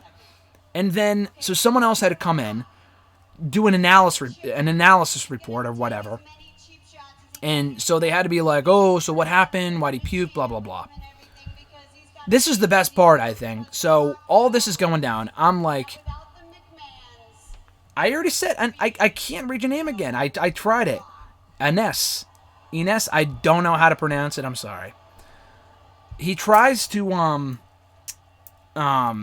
he's gonna puke again, and I'm like, dude, get him the hell out of here. Go puke in the fucking bathroom. Someone comes in, asks him questions, like he was like an RD or something like that, you know? He's trying to get the full story on what happened. And he looks over and he goes, who's that, the WWE Network? Not my friend, not his friend. It was the RD person. And I'm like, yes. I'm trying to do my work over here. I'm trying to watch SmackDown. Yes, it's the WWE Network. And he's like, oh, that's awesome. I'm trying to watch Mania on it in a couple of days. And we started bonding about wrestling. And I think it was because we bonded about wrestling that he didn't write me up for this dumb bullshit because he knew it wasn't my fault. So thankfully, his friend left the next day. They ended up sleeping over. I was nice enough to let him stay. As long as he didn't throw up again. I didn't let him use my towels or anything like that. Would have been fucking gross. Like no, you puked. You fucking deal with the consequences. And then they left the next day, never came back. I said, if you bring your friend here, I will not allow you back on this campus. Because the kid's a dumbass. So, thankfully that was the end of that. But I think it was because I was watching the WWE Network that actually saved my own ass. So I know it was a rambling story, but it made me think of that watching WrestleMania right now. And it's better than this segment. I thought the segment was solid, but like, it just went on forever. Like my story, kind of a little bit. But yeah, I don't deal with the drunk people. Oh, Stephanie slaps Rock. I don't deal with that shit. WrestleMania weekend is always so busy. So I hate when people waste my time.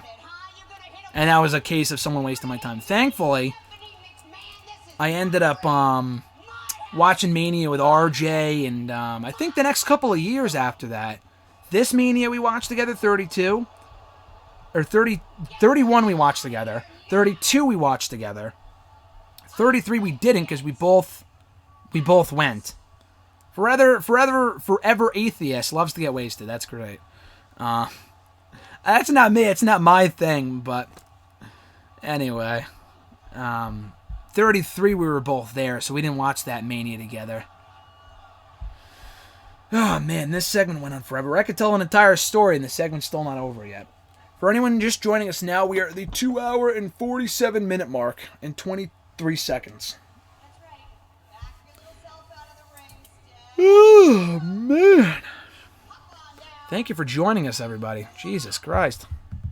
Right back up that ramp. That's right. Get to Steph and rock. See ya, East Bay boy. Stephanie going off on the Rock here. Man. Hasta la vista. Hasta la vista. Bye-bye. For anyone wondering, this was obviously planned. People thought, oh, they brought Ronda Rousey out as an audible. Like, this was clearly the plan from the get-go. The full 4 horsemen there. It's just so weird to look back now seeing Shayna Baszler there, you know? There's Shayna right there. It's so funny. I drink, but I never mix drinks. That's what causes blackouts the most from what I've personally seen. Yeah, that makes sense.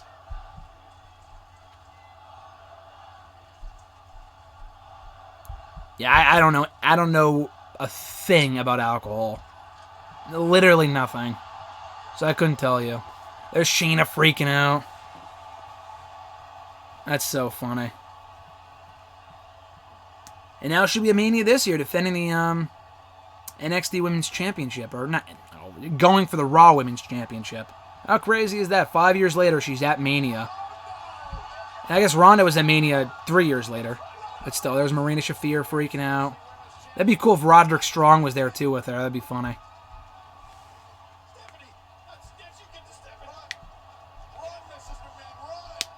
Run, Miss McMahon.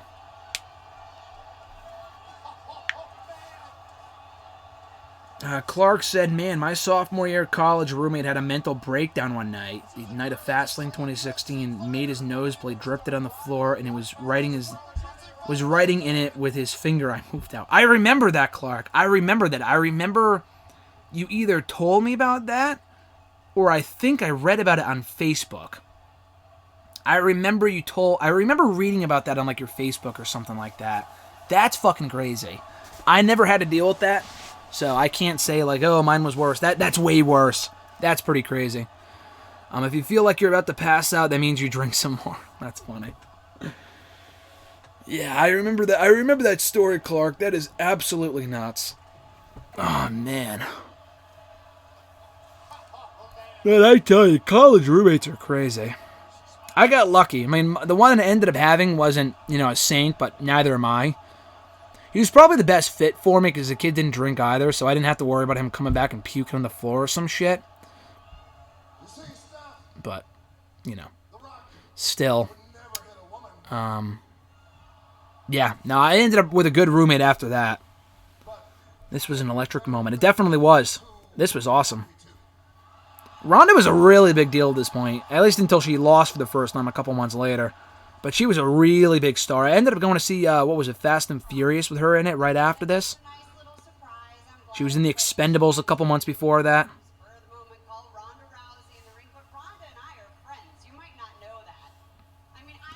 I told you personally at first, but tweeted it a year later. LOL, it was insane, and he had a heavy name template on his desk, so I thought he was going to kill me if I fell asleep. Dude, I would think the exact same thing.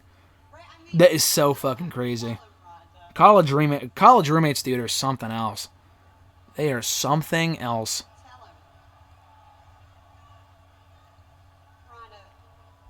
So happy I don't have to deal with that anymore. Ronda looks like a legit badass here. WrestleMania moment. God, Stephanie was so annoying. She played her part perfectly in getting me to want to see her get her ass kicked. That's how fucking annoying she was. Patrick said, will you be watching Mania live this year? Personally going to give it a miss, as it doesn't start until 1 a.m. in the UK. And to answer your question real quick, Rusty, Ronda did not debut at the Rumble until 2018. Not 2016, not 2017, not until 2018. She was at the Mae Young Classic in 2017, but she wasn't at the Rumble until 2018.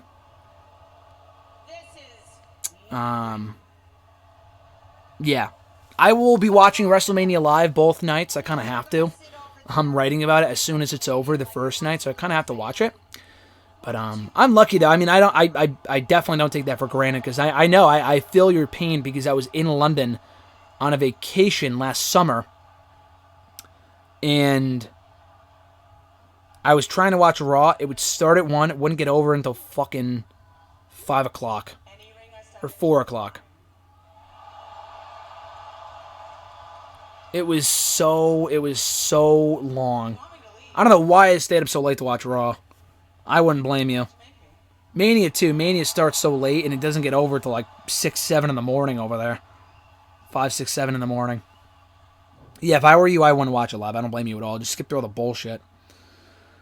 It feels like longer. Was her run really that short? Yeah, it started Rumble 2018, and she left by WrestleMania 35 in 2019. So, yeah, she was only around for a year and 2 months, 3 months.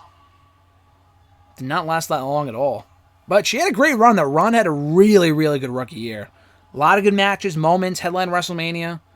Yeah, Ron had a great run. Oh, man. Ronda should have been a part of the Mae Young Classic. If she was, she would have had to win the whole thing. She's like a legit badass, so you can't like book her to lose in like the second or third round. So I'm glad that she wasn't. Dude, this segment is so long. I know they were trying to kill time for it to get dark for Taker and Bray, but it's like, man, this is so long. Just have a match go for 30 minutes. This is like the opening to Raw. I enjoyed this, but it's like,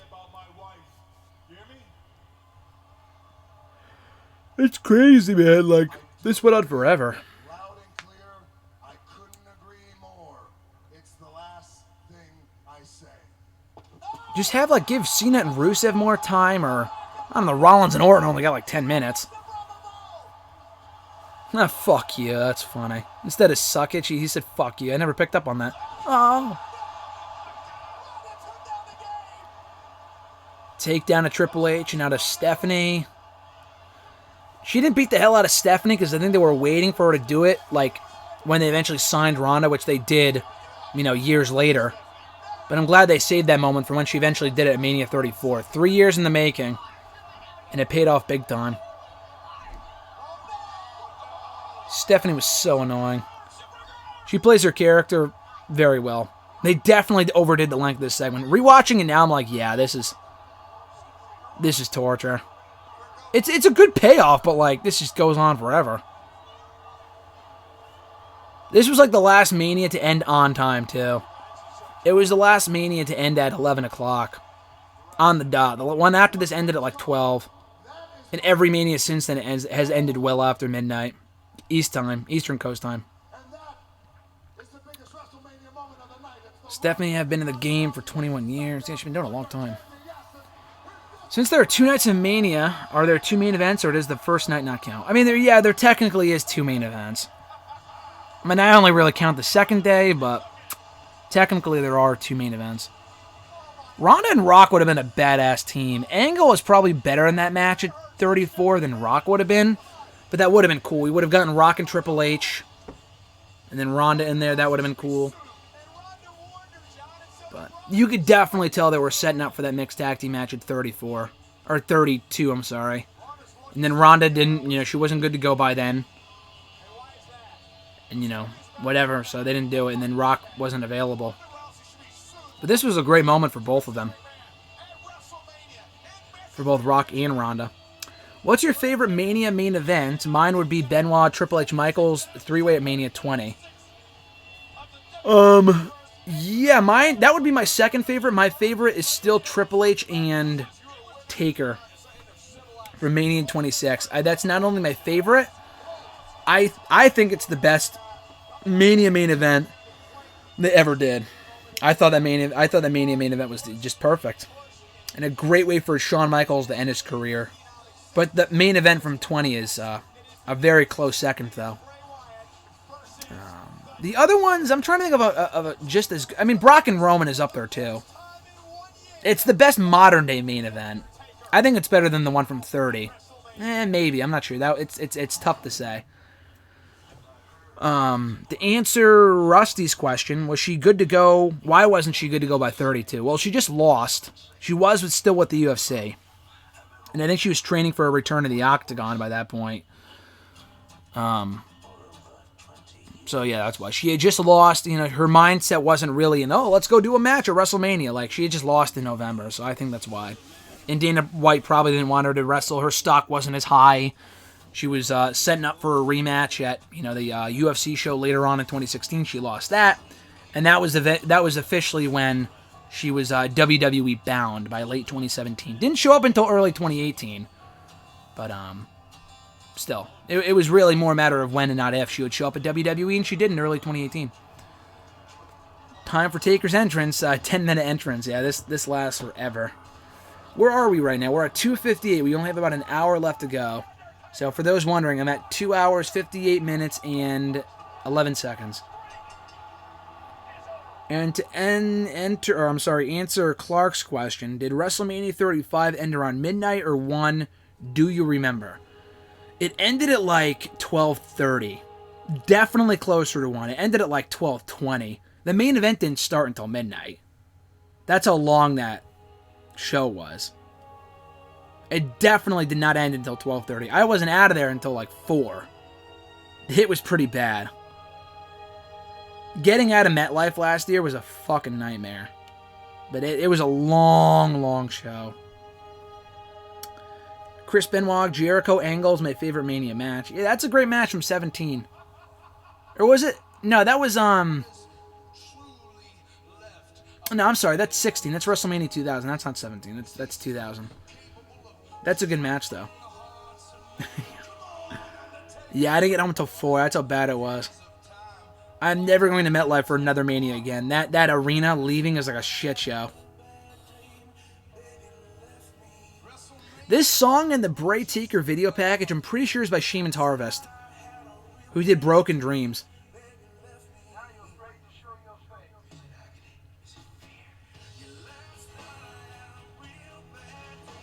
I think it ended up getting released on one of those Uncaged albums a couple years ago. It's really cool. Never really thought about that song a lot, but this is a cool song, though.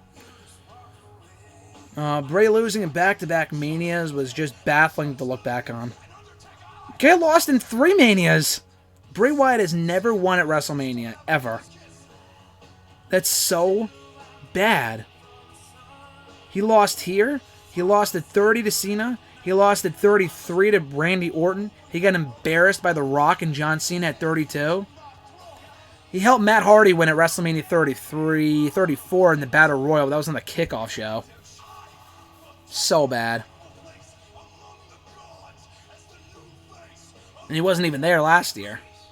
The promos for his return didn't start until the night after Mania last year. I remember because I was there at Raw. I'm like, yeah, it's definitely Bray Wyatt. Yeah, Sheamus Harvest. They ended up doing the very first version of the core theme song. Central Man Network. Hey, what's going on? Welcome to the chat. Thanks for joining us. Appreciate it. But anyway. Yeah. So, yeah, they did. Sheamus Harvest did the Broken Dreams theme song for Drew, which was great. They did this song for Bray and Taker for the video package. And my favorite version of the chorus theme song was the version that Sheamus Harvest did way back when in 2011. It's available. They ended up releasing it on one of those Uncaged albums years ago, like a year or two ago. Really cool song. Patrick said, did I watch the Benoit documentary on Vice? Very chilling yet revealing. Doc, if no one has seen it. I feel sorry for David Benoit as he is literally a clone of Chris. Totally agree. I talked about it earlier, but yeah, the Chris documentary was great. Full review coming here to the channel at some point in the next week or so.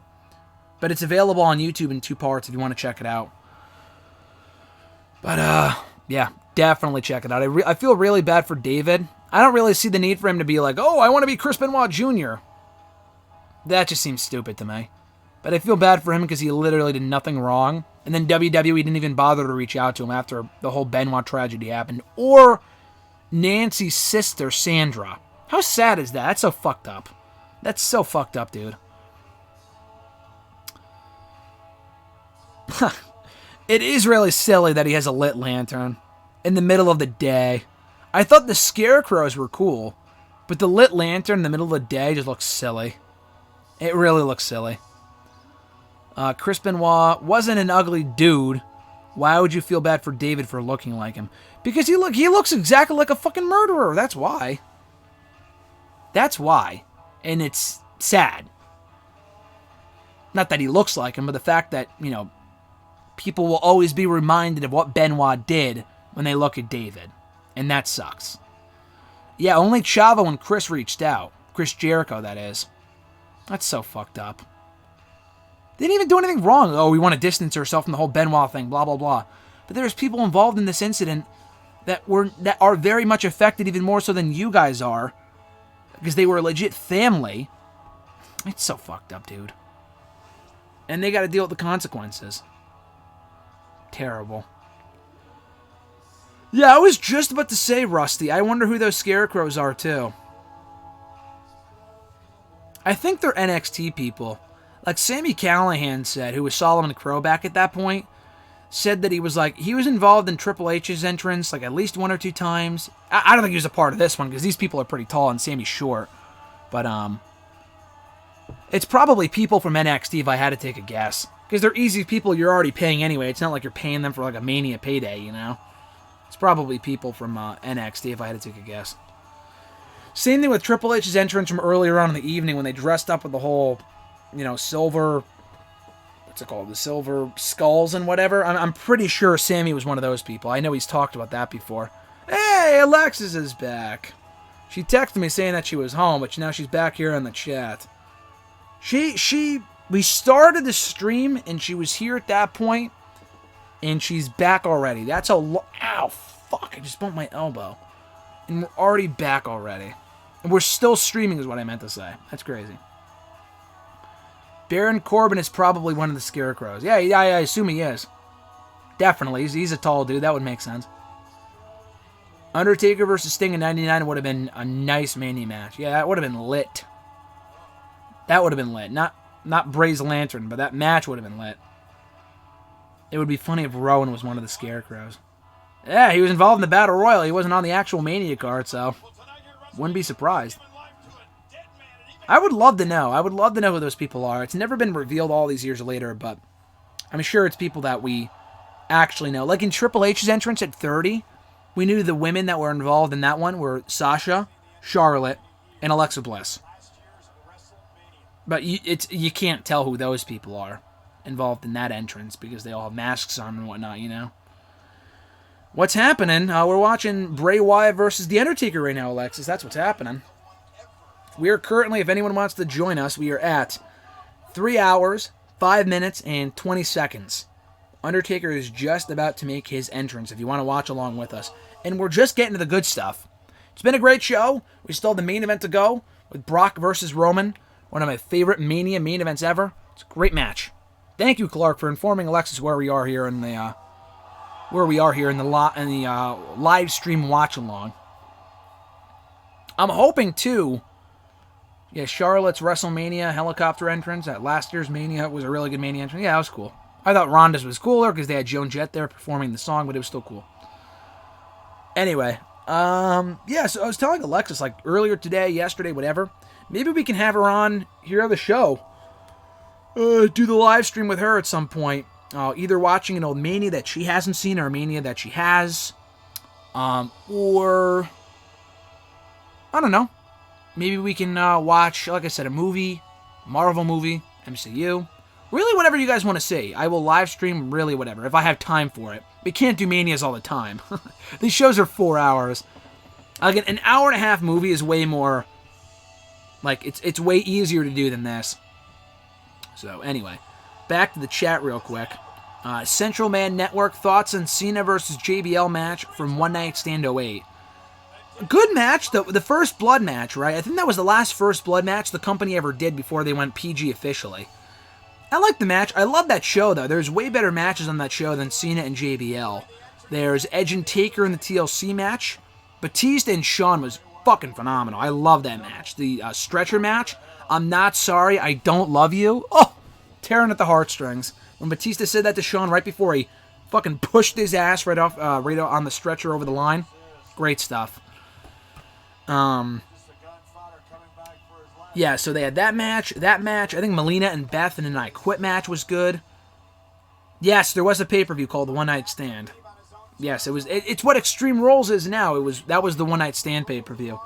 And the reason they called it One Night Stand was because it was originally meant for the ECW Revival show. And it was like, oh, One Night Stand, we'll only have one more revival of ECW. Then they did it the next year, and then they just made it Extreme Rules after that. And they did away with the name because it wasn't PG, obviously. But those shows were great. One Night Stand 05 was a great show. Definitely check out that pay-per-view on the network. I talked about it on Wrestle Rant Radio. Alexis is like, oh, I listen to Wrestle Rant Radio. I listen to the quarantine playlist, but she doesn't know that there was a One Night Stand pay-per-view, which I fucking talked about on the podcast, but it's besides the point. I kid. But, yeah, those pay-per-views were great. Thoughts on Jericho, Christian, Mania 2004, Mania 20. Yeah, it was a good match. It was definitely, definitely underrated. Jericho and Christian from WrestleMania 20. It's a good show, though. Love the ECW One Night Stand. Yeah, that was a good show. 2006 is great. I prefer 05 just because that has more of an electric atmosphere. And it sucks because I think Sandman's entrance is edited because it's obviously Enter Sandman and they can't play copyrighted music. It's on YouTube, I think, though. And it's a great entrance. It's a great show. Definitely check it out if you haven't already seen it. One Night Stand 06, 05. 08. They're all great shows. They're all very entertaining. The Extreme Rules shows are usually very, very entertaining. The 09 one I liked a lot. 2011 was great. 2014 was good. 2013 was good. 2016 I was there. That was a great show. But not always great. In recent years, they haven't been entirely, must see. But they're usually pretty decent, What I liked about this Taker entrance was how he grew out his hair again. Because remember, he was bald the year before this. He looks a lot better with that short of hair. The long black hair just doesn't look good anymore. At least when he's in the Taker getup. He looked great here, though. The short black hair, I might be wrong on this, but he looks awesome. My mom is watching. Hi, Renee. Great to see you. Hope you're doing well. Hope your finger's doing okay. No one has no idea. No one listening to this has any idea what I'm talking about. But, yeah. We're live on YouTube. And Alexis and her mom is watching, so that's great. But Taker looks great here. Looks really good. This match wasn't great, but it was a lot better than Brock and Taker, which was a complete shit show. Undertaker, bum, bum, bum, bum, bum, Undertaker. God, I just realized, man, this show is so long. I can't believe I've been sitting here for like 3 hours. That's crazy.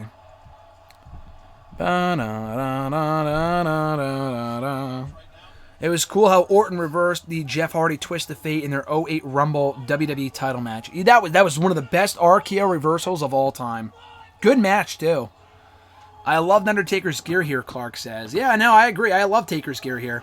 Way different than like the singlet, which he looked just dumb in at 50-something, you know? But he looks good here. I think this is probably the best he's looked in a long time. I mean, we met the guy. Alexis and I met him at the big event a couple weeks ago. Thankfully, when we did. Because if we were like, you know, a week later, the big event was a week later, it definitely would have been canceled. And we would not have been able to meet Taker. But he was really nice. He was really nice. He looked great. He looks great when he's out of character. When he has the Taker shit on, nowadays, he looks terrible, in my opinion. But anyway, though, what was I going to say? Oh, they were doing the rule like, oh, please don't shake everyone's hand, because this was before the COVID-19 thing got more serious than it is now, and they didn't want you to shake people's hands. Taker could not give two fucks. Could not give two shits about shaking our hands. I shook his hand twice. He didn't care. Anyway, though, Rusty said, well, that's because Taker got a concussion halfway through. The match wasn't going to be good anyway, I don't think. I know he got concussed, but it just wasn't a good match. I don't think it was going to be good regardless, though. I know they had good matches in 2002, when they had good matches in 2015. It just wasn't as good. Alexis' mom asks if WrestleMania 31 is better than Mission Impossible. Which Mission Impossible are we talking about here? That's the question. Fallout? Maybe. The first few? Definitely not. Number 3? It probably is better than that. WrestleMania 31 is better than that. Is it better than Fallout? Probably. Better than Mission Impossible 1 or 2? Nah. Dun dun dun dun dun dun dun dun da da dun da da dun da da dun dun dun. It's a great song. It's definitely got a better theme than this Mania, I'll tell you that much. Mission Impossible 5 Fallout? Yeah, I mean, I think Mania 31 is hard to beat, but yeah, I think Fallout is it's alright. It's decent. I haven't seen it, can't say. I think Mania 31 might be better. In my opinion, but that's just me. Nobody tells Taker what to do. LOL. Yeah, exactly. Nobody tells this guy what to do. He gives 0 fucks. Bray Wyatt did a great job of carrying The Undertaker here. No, I think Taker looked good. It wasn't just Wyatt. I think it was a nice joint group effort. It wasn't just Wyatt. It was definitely Taker, too. Punk carried Taker at 29, I'll tell you that much. That was definitely mostly Punk. This is more of like it's half Wyatt, it's half Taker. You know, because Wyatt doesn't really... I've never seen Wyatt carry anyone to a good match, to be honest. People are usually carrying him, even though, you know, he's good. Wyatt's good. He's very good, but he doesn't always get the credit he deserves. But anyway. Taker has so many great matches and memorable moments. I agree. Oh, man, this isn't really one of them, but it's still a solid match. Much better than Taker and Brock from Mania 30, in my opinion.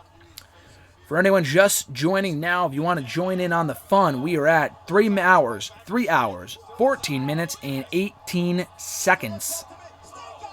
Just did the snake eyes to Bray Wyatt, and Bray Wyatt with the lays him out. Intercepted him with a crossbody there, or a headbutt, whatever. So if you want to join us, that's where you can find us, right there. I like Wyatt for the most part. I agree. I'm a fan of his as well. I like the Fiend stuff. People are like, oh, he's overrated. The matches are terrible. Dude, the matches are never going to be great. Obviously. That argument to me is so dumb. Like, oh, we never had a great match as the Fiend. Well, no shit. Like, he's not going in there. He's not supposed to be Shawn Michaels. Yeah, the Rollins matches were bad. But, like, the matches were just bad because he went in there with Daniel Bryan and he had a great match. I thought they had a very good match at both Survivor Series and the Rumble. Both matches were good in my opinion.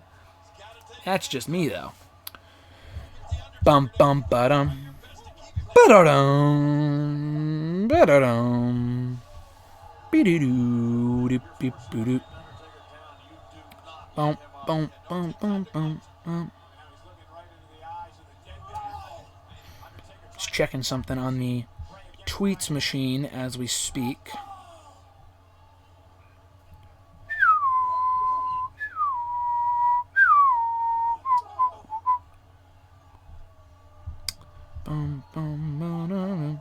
Everyone's tweeting about Mania 31 today. That's so cool. Everyone's like, oh, 5 years ago today, this happened, that happened. And I'm glad to see it. It's such a good show.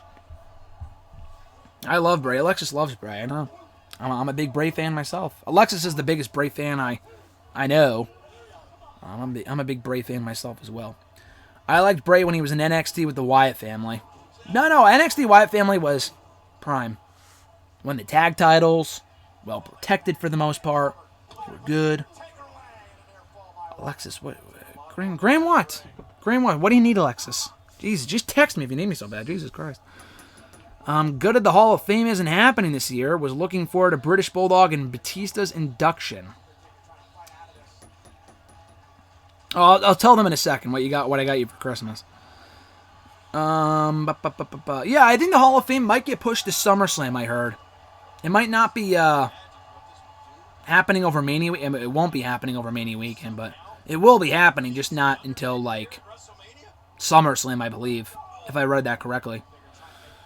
Thankfully got rid of it after the second Rollins match, though it might have been the first. Oh, the red stupid light. Yeah, that was so fucking dumb. They were still doing it after that. I think they were still doing it even after. I think they did it for the Bryan match at Survivor Series, if I'm not mistaken. And that was a good match, so. But the red light is dumb. So for Christmas, I got Alexis the Firefly Funhouse box set. They've had a couple of them, but the first one. They put one out the day after SummerSlam last year. And I saw it online. I saw the WWE Shop Twitter account tweet about it. And they're like, oh, there's only 50 available, or 150, or whatever, a couple hundred. And I bought one when Alexis was like in the bathroom or something, funnily enough. I think I bought it, and I told her, like, oh, they ran out. Oh, that sucks, blah, blah, blah. Because I knew she was going to see it. Like, she would see that. I couldn't tell her that it didn't exist, or that I couldn't not tell her about it, because I knew she was going to see it at some point. So what happened was, I just bought it, said, oh, they sold out, and then I saved it. I held on to it for a long time. And then I gave it to her for Christmas, and she loved it. And it came with the Firefly the Firefly Funhouse box set, which came with like stickers and an awesome Fiend shirt. It came with like a little cutout of Bray from the Firefly Funhouse. Forgot what else it came with, but it came with some cool stuff that she still has in her room for now, to this day, which is cool. Rusty asked, wasn't his feud with Bryan before the Rollins feud? No, the Bryan feud was after. It was Balor, and then he faced Rollins, lost at the Hell in a Cell pay-per-view, which was dumb. Won at Crown Jewel. Then he feuded with Bryan, Miz for a cup of coffee, back to Bryan, and then Goldberg and House Cena. So, postcard he signed. Yeah, I forgot about that. He signed the postcard. With his autograph on it, that he actually took the time to sign it, is really cool. So, yeah, he signed it. And I told Alexis if we ever meet him, which I'm sure we will at some point down the road, he can either sign it again or he can sign the box itself. I think that'd be awesome. That would be a really cool collector's item, in my opinion. But yeah, so that's where we are with this. Bray Wyatt versus Taker happening right now at WrestleMania 31. If you want to join us. About halfway through the match. God, it's 6:08 as I speak right now. I gotta go eat dinner at some point. So, hopefully, I say I hope this is over soon. I know exactly when it's gonna be over. Because I could see the timestamp. Who's the nicest wrestler you've met, and who's the worst, probably? You didn't finish your sentence. There is no worst of rudest. The thing with the most rude is that it's so subjective, because like Del Rio, he wasn't nice, but he wasn't, like, rude. You know what I mean? Like, he wasn't really... I don't know. He wasn't, like, super nice, but he wasn't super bad either. You know what I mean? So, anyway. Del Rio, Lawler, I didn't love when we met him. He was whatever. He wasn't, you know, super nice. It was what it was. I'm getting distracted by the match here, sorry. The nicest, Alexis can attest for this, but CM Punk was amazing. I'm watching Bray Wyatt right now, that's why I just said that. CM Punk was up there. Matt Hardy's probably the nicest. He's always been great to me and Alexis. Tommy Dreamer's always been really nice. AJ Styles was really nice. There's more I'm probably not thinking of. Matt Hardy and Punk are number 1 and 2. Tommy Dreamer's up there because he's always been great. He's always given me free stuff every time I've seen him in person.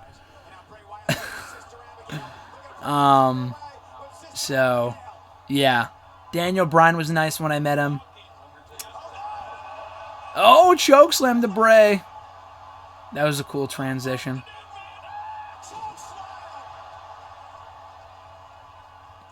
I'm trying to think. Hardy, Punk, Styles was really cool. That was like a dream come true type of thing because I never thought I would meet AJ Styles, and he's always been one of my favorites. Man, I'm trying to think. Shit. Christian was really cool to me. God damn, I'm trying to think.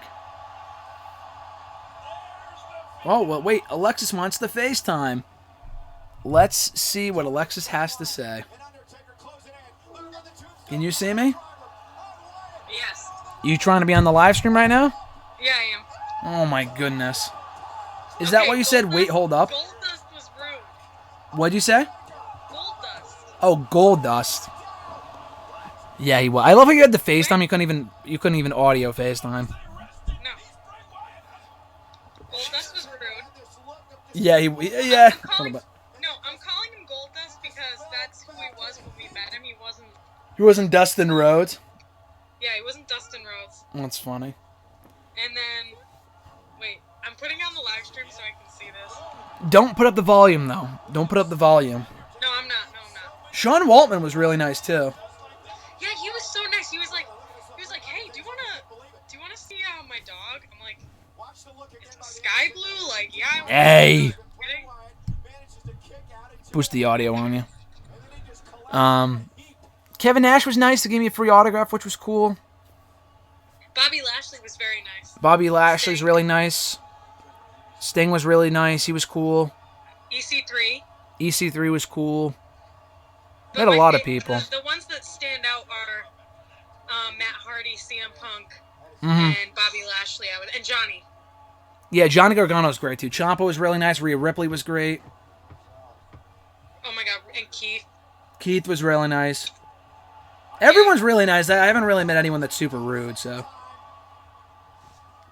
Yeah, I just wanted to tell you that. Do you want to stay? You want to stay here on the show? I mean, it's fine. Why not? Okay. Why not? I'm getting a little bored. Oh, Sister Abigail. 2. Oh, he kicked out at 2. I already knew he was going to lose anyway. Let me call you on my iPad. All right. That's fine. Who's the girl on the phone? It's Alexis. Forever Atheist is wondering who's the girl on the phone. It's Alexis. He thought you were my neighbor. Who's the girl on the phone? It's my girlfriend. Jesus. I said this earlier. Stupid. Right, it's Alexis Takeover in the chat. She's just in the chat 2 seconds ago. Hold on, give me a sec. You're killing me, Atheist. I'm just kidding. I didn't really do a good job of, Oh, here's that awesome spot where they do the,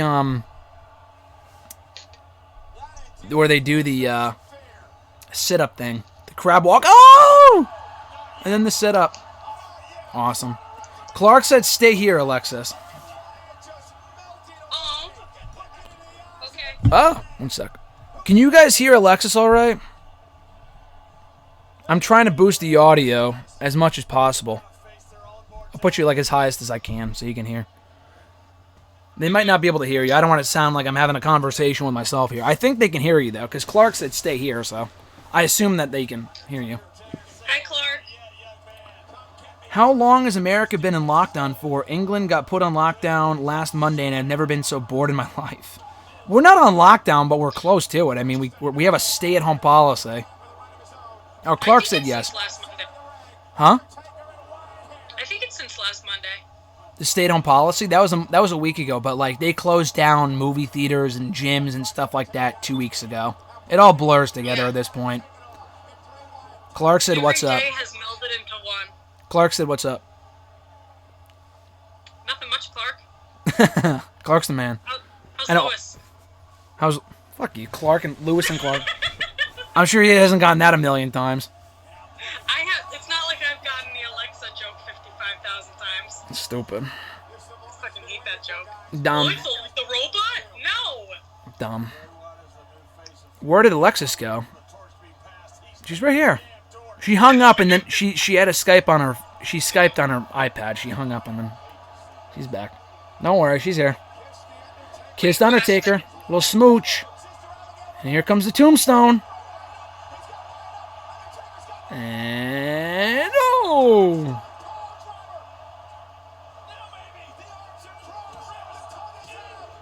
Ah, and that's it.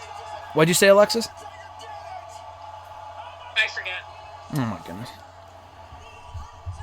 Time for the main event! Time for the main event! Let's tweet out one. Damn it, Alexis with the joke. I'm also in the chat, too. I'm in the chat on my phone. I love how you're on the chat and you're also watching. I have to be involved. Atheist said America's lockdown ends on April 12th officially. I don't think it does. I know Trump was saying Easter. I don't think he... Did they say that, oh, everything's back to normal on the 12th? I don't think so. He's aiming for that, but that's not set in stone. I know that's his, like... That's what he wants. Yeah. Yeah. So that's his made-up deadline, but I don't know.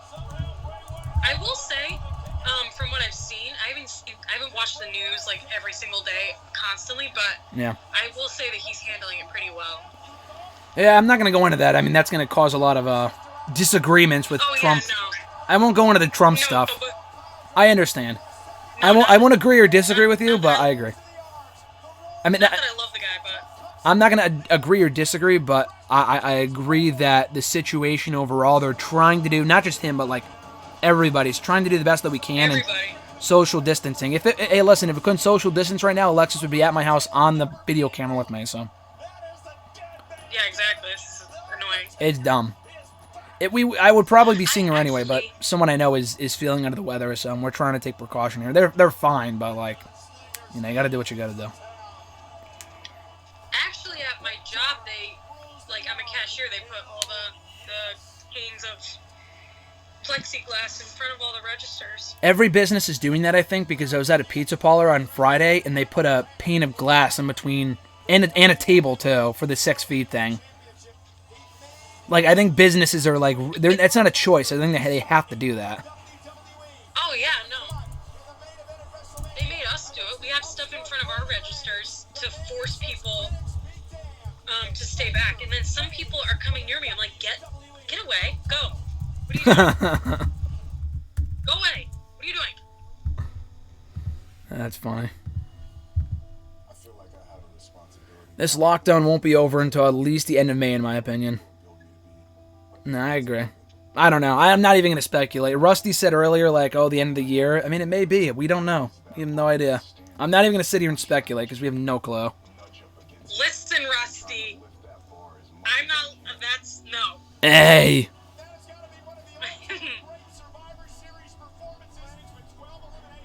I gotta go eat din-din a little bit. That was a fake yawn.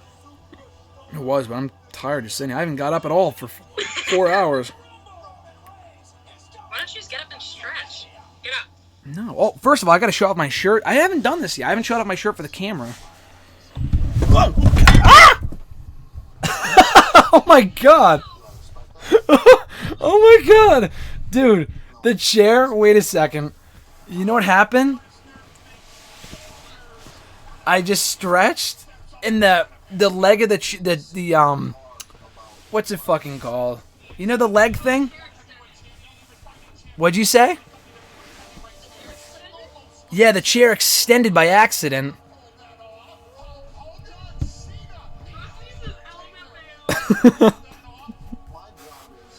Oh, shit. Alexis is on the ground. Wait, I gotta get you. Wait.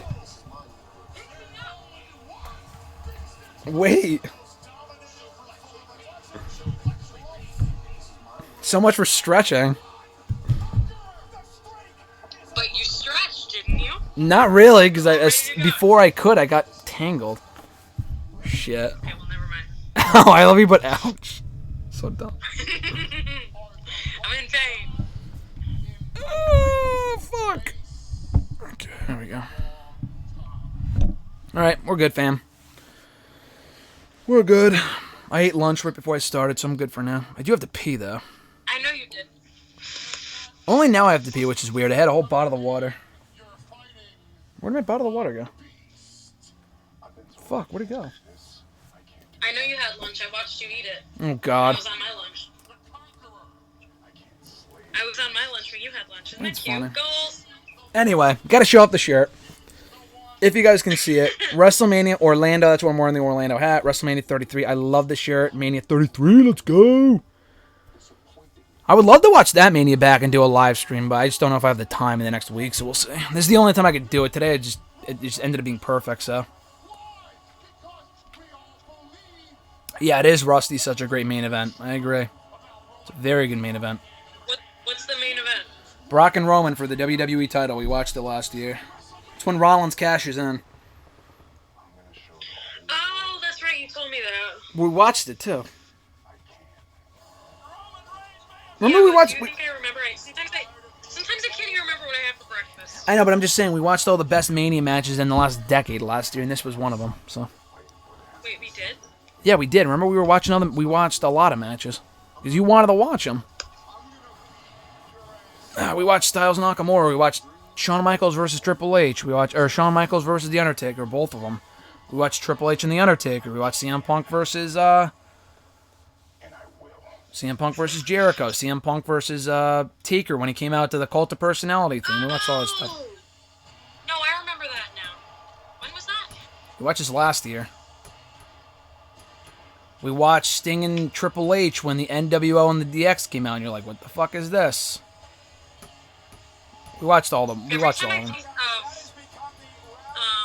This is so random, but every time I think of Kevin Nash, I think of that texting thing, and I just laugh. It's so funny. It is funny. He texted himself. She's talking about the 2011 angle. He's like, It's one of the dumbest angles of all time. I wish the fans hadn't been such asses that year and had been so against Roman. I get the hate, though, for Roman at this point. I totally get it. RJ texted me yesterday when he was watching the show, and he was like, "Jeez, this security guard is, like, going off on people. Holy shit."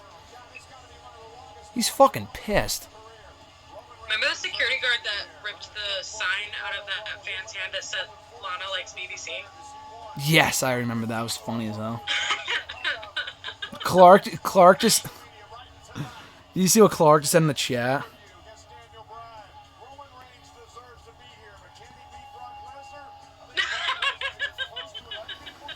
That's so funny. When Sting debuted at Survivor Series... He was dead, LOL. That was so funny. When Sting debuted at Survivor Series, it was oh my god, WTF, it's an iconic moment. Yeah, Sting's WWE debut was amazing.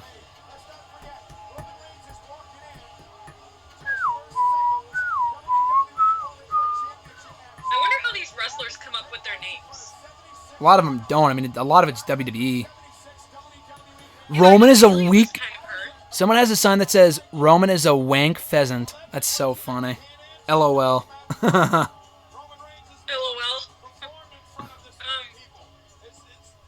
Did you give your thoughts on the Talk is Jericho podcast? Yeah, I mentioned it when I was reviewing the ladder match. Because Luke Harper was in it. The Brody Lee one. Yeah, it was very good. Very good podcast.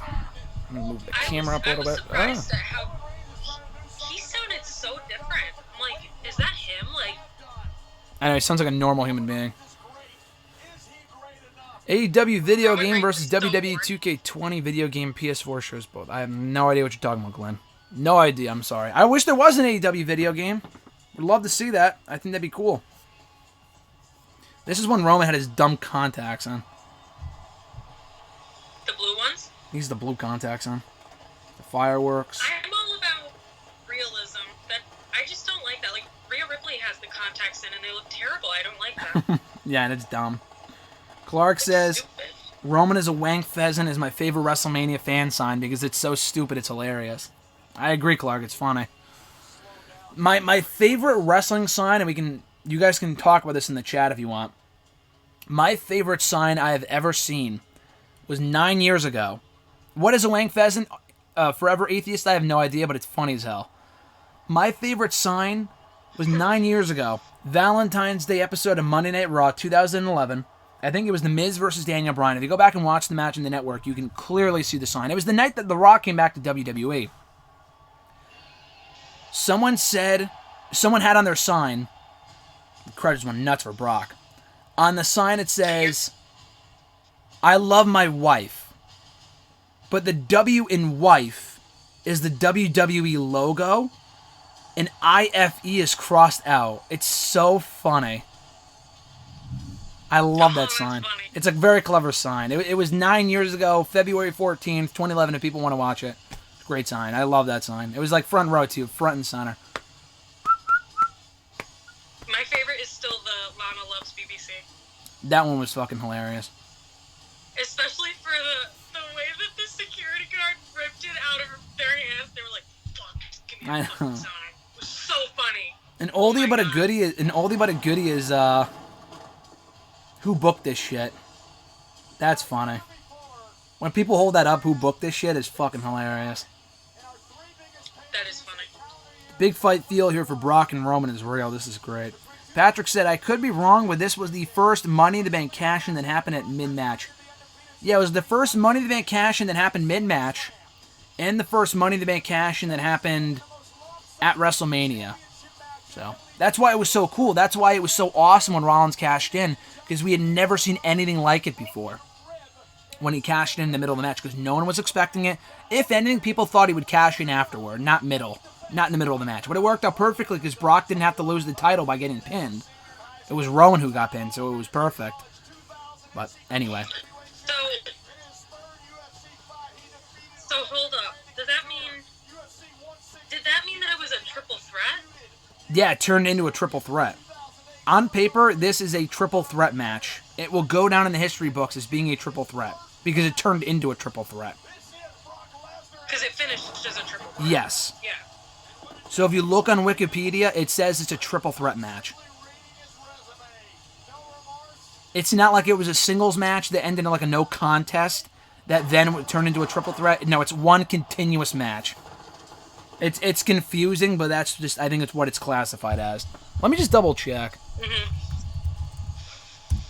I'm trying to think of who else has done that. Who else has cashed in mid-match before? Did Bailey? No, Bailey waited until after Charlotte won the title last year. Brock waited until after Rollins won his match at Extreme Rules. I remember that. 2018, Braun cashed in on Roman ahead of time, which was fucking dumb. So he didn't do it mid-match. He almost did. He almost did during Brock and Roman. What'd you say? That's not the whole point of the briefcase. I know, people have done it before, but it was dumb when he did it, so.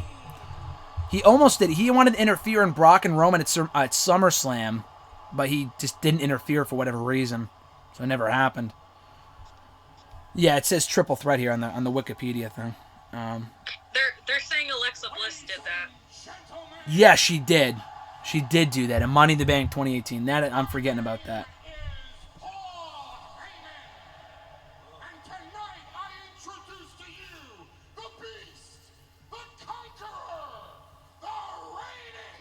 Defending. Shock the system. Hey, what are you watching? I'm watching you. Oh. I think what a lot of people forget about this match is that it had such a big fight feel. No one was looking forward to this going into the show. Everyone thought it would be Brock and Goldberg Part 2 from 2004's WrestleMania 20.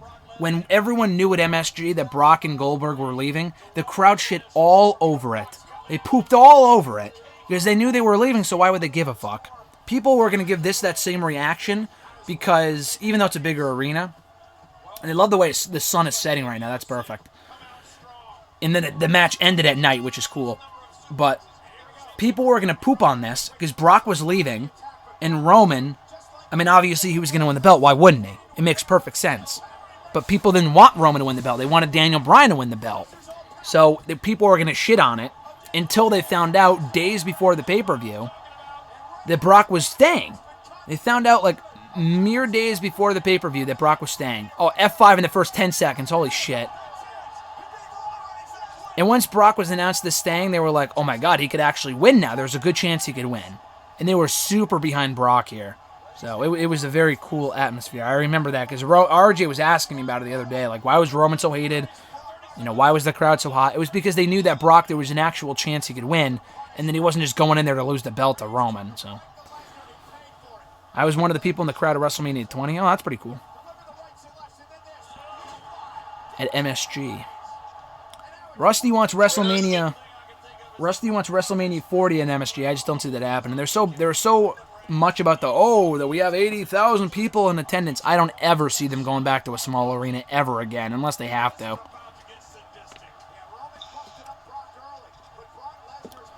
Is seeing a Mania live really so much different from seeing it on your phone screen or on TV? Absolutely, dude.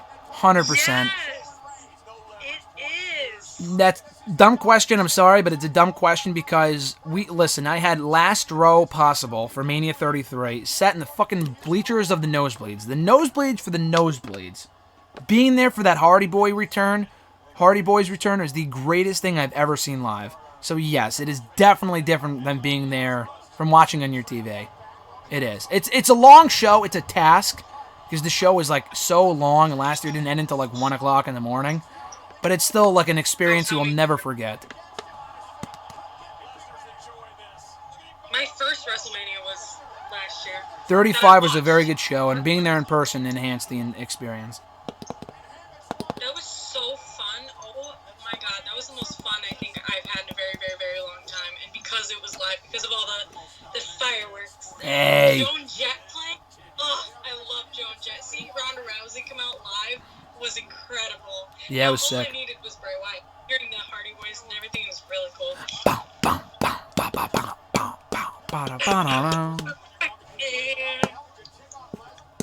The funny thing is you've never seen Bray Wyatt in person yet.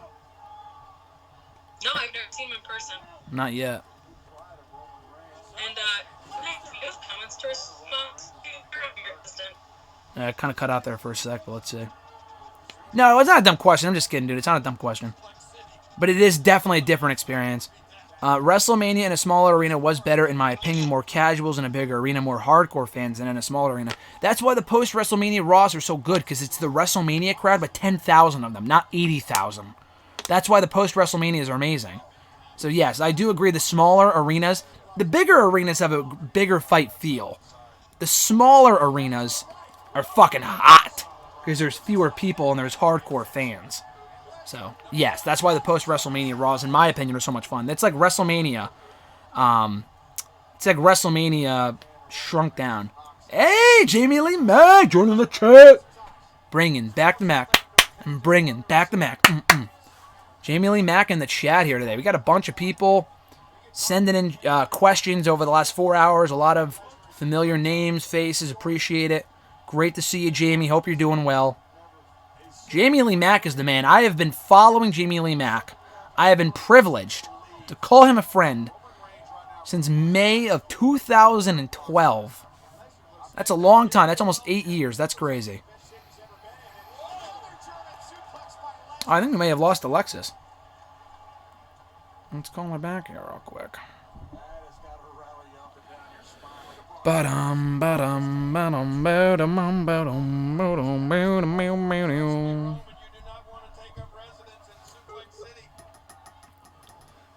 feed cut out for Alexis. Hiya, Jamie. I agree.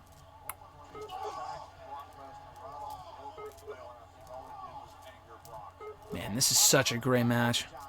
Jamie was one of the people that actually put up the tweet today about Rollins when he whips the WWE title belt around. Awesome. It's fucking awesome.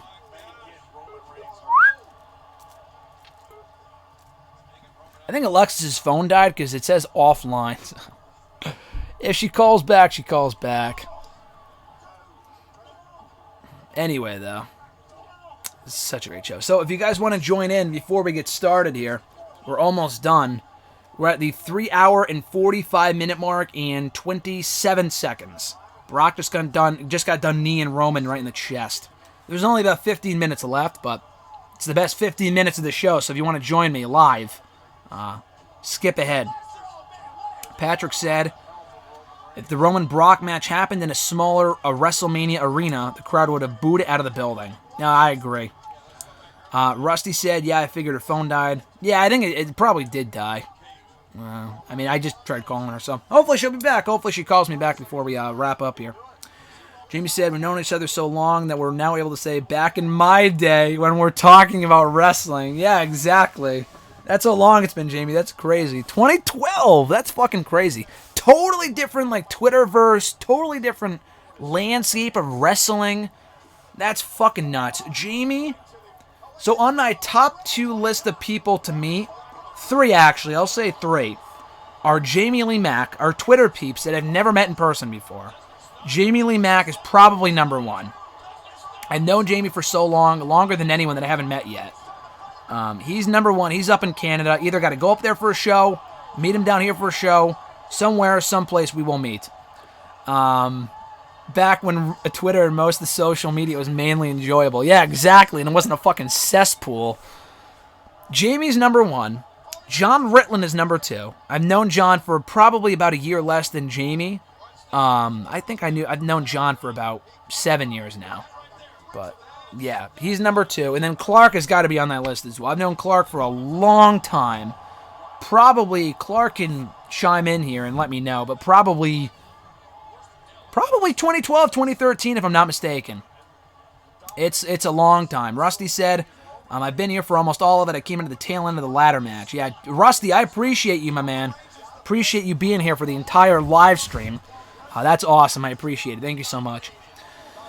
I've known you since about 2015, 2016. Thank you, Rusty. That's awesome. I appreciate it. That's a long time. People will tell me, they'll be like, I've been following your work since like 2015, 2016. Because there's people that will like know your shit, but they don't really interact with you. Like Clark, Jamie, and I, like I've followed them forever. Like that's different. There's people that have read my articles for a long time that I didn't know read my articles, because how would I if they didn't tweet me or let me know or whatever, you know? I met someone at WrestleMania last year. A really funny story. It was during the Iconics Fatal 4-Way match. It was during when the Iconics won the tag titles last year. I left, went to the bathroom, because that was the match I gave like 0 shits about. No pun intended, because I went to the bathroom. Didn't have to poop, but I did have to pee. So I'm waiting in line for the bathroom, and then someone comes up behind me and they go, hey, are you Grant Matthews by any chance? I'm like, yeah, I am. And he's like, oh, hi, my name's Nicholas, whatever. And I knew who he was, because like, chances are if you have tweeted me before, I have my memory is a gift and a curse. I remember all the good stuff. I remember everything for the most part. So there's a good chance if you tweeted me before, I probably remember it. So this guy was explaining who he was, what his username was. I don't think I followed him, but I know who he was. I'm like, oh, that's awesome. We took a picture. It was cool talking to him for a couple minutes, but I'm like, oh, that's crazy. And he's like, oh, I love your stuff on YouTube, whatever. And again, I'm not like, dude, we have 4,000 subscribers, which I don't know why it took me so long to talk about that. Oh, a kick out of the F5. First of all, thank you for 4,000 subscribers, which is cool, but there's people that have way more than me. Like, I'm not JD from NY, you know what I mean? Like, I'm not like Chris Van Vliet or some shit. I'm not nearly on any of those people's levels. So if any one person knows who I am, knows of my work, follows me on social media, which has happened before. I've been at a Raw before, and the guy sitting behind me is like, hey, I follow you on Twitter. Which is fucking hilarious. And I think I followed him after that. I'm like, that's so funny. He's like, I could see your tweet because he saw me take a picture of where I was sitting at Raw. And then he was like, wait, that's the sink. What the fuck? And I'm like, holy shit. And he was sitting right behind me. And I never met the guy before. So funny. But yeah, anyway. So like, even if one person's like, oh, I've seen your videos or follow you on Twitter, or read your articles or whatever, go to your website, listen to the podcast. It means the world. It means more than you will ever know. So I appreciate that. I don't even know what I was getting at there. But yeah, that happened at Mania last year. Someone was like, oh, I know who you are. And like, I follow your YouTube stuff. And I'm like, oh, that's awesome. I appreciate that. Like, it means probably more to me than it does to you, to be honest with you. And it happened when I was at WrestleCon too. Like, again, some girl, never met her before, has probably never even tweeted me, but she had followed me for a while. And she was like, hey, are you Graham Matthews or something? And I'm like, yes, I am. And we were talking for a while she was waiting behind me in line. That's like what WrestleMania weekend really is. The cool thing about Mania weekend, you'll meet people you'll never meet any other time because people congregate from all parts of the world. It's really fucking cool. So, anyway. Let's see. I got to catch up with all your comments here. Rusty said 2015, 2016. That's crazy to me. Jamie said when this coronavirus madness is done with. Third F5. Jesus Christ. 1, 2. Kick out. When the coronavirus madness is over with, I need to take a trip down to the East Coast and do a podcast with Graham the Man. Thanks, Jamie. That'd be fucking awesome. Nothing cooler than would be having Jamie on the show again, but in person. That would be sick. And I think we talked about that a while ago, like, oh, if I come down for Mania or this or that or whatever, we got to record a hashtag, which, Jamie, we are not only recording a Wrestle Rant Radio, I'm getting you on hashtag AskGSM. We're having hashtag AskGSM and hashtag AskTheMac. We're having hashtag AskTheMac and hashtag AskGSM together, also with Wrestle Rant Radio for a live podcast. Maybe even a live stream here on YouTube, because why the fuck not? We can do whatever we want, so that's what we'll do. But, yeah, we'll definitely have to do that at some point when this coronavirus madness is over with. Oh, I think here's Alexis. I'm getting the notification on my phone. Let's see if it comes out of my... Oh, and I'm getting it on my laptop, but I don't want it on my laptop. Let's see. I'll read the comments in a second. Let me just call her back.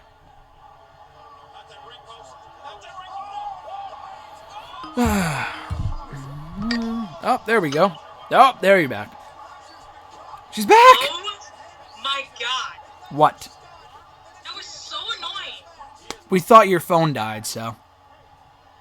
No, I'm on my iPad, but my Wi-Fi just randomly cut out, even though it said I had Wi-Fi. Like, I hate when that happens. That sucks. Like, it literally said I had full Wi-Fi. Like, it wasn't like, oh, missed connection or it just turned off. Like, it literally said I had enough Wi-Fi, and then nope, it just wasn't working. And then that's crazy. Damn. So what Brock's bleeding a gusher. No, we're just talking with these people are like, Jamie said we should meet up and stuff like that. Twitter ruled in 2012. It definitely did, Clark. That was like prime time Twitter, in my opinion, was 2012. Not all great, but I mean, it was a prime time to be on Twitter. It's been a while. I was a freshman in high school in 2012.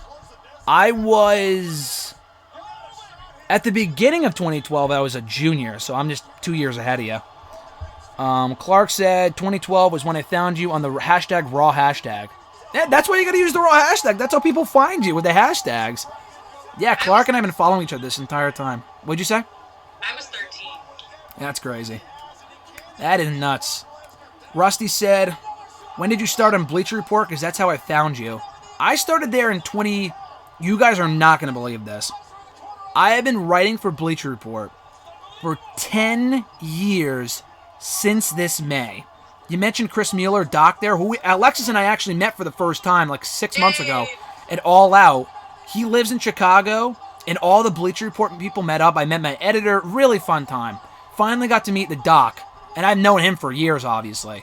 I think he's the only person who writes for Bleacher Report now who has been writing there consistently longer than I have. I think he's been writing there since... Spear! I think he's been writing for BR since 08. You'll be back? Okay. He's been writing for BR since 08. I've been writing since 2010. 10 years since Memorial Day weekend, which is fucking crazy. So maybe we'll do another live stream for that, because that's a cool way to celebrate it. Kick out of the spear! Oh, that was a nut. Crazy sequence right there. Let's see. Ba-ba-da-da-da. So I found you. Forever Atheist said, I haven't known you or followed you since 2016, but that's when I started watching your videos. Oh, thanks, dude. Appreciate that. Yeah, 2016. Yeah, I mean, it's cool. It's really weird because, like, people will find me sometimes through my articles. There's people who will find me through my tweets, which is usually the primary thing. That's what I'm most active on. But there's also people who will find me through my YouTube stuff and not even know about, like, my social media. Like, isn't that crazy? And I only have, again, like 4,000 subscribers, which isn't a lot. Oh, that jump into the F5 was sick. Whoop! F5! Wait for it. Wait for it. He's going to cover him?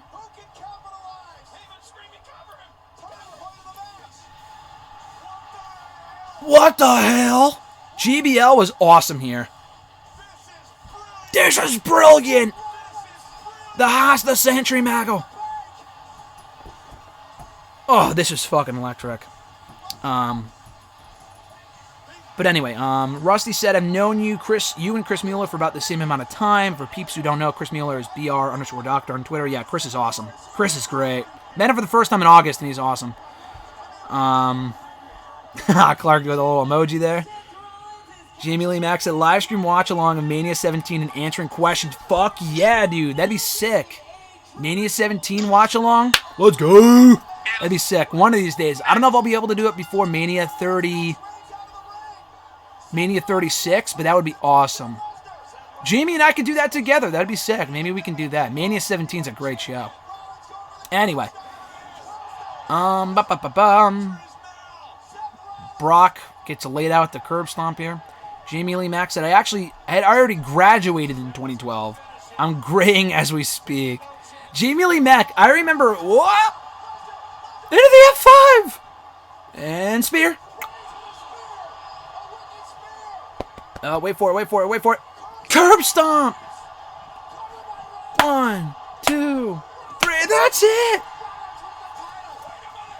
Oh, fucking iconic. RJ and I were screaming at the top of my lungs. First time I'd ever lost my voice watching a wrestling show from home. That's how crazy this was.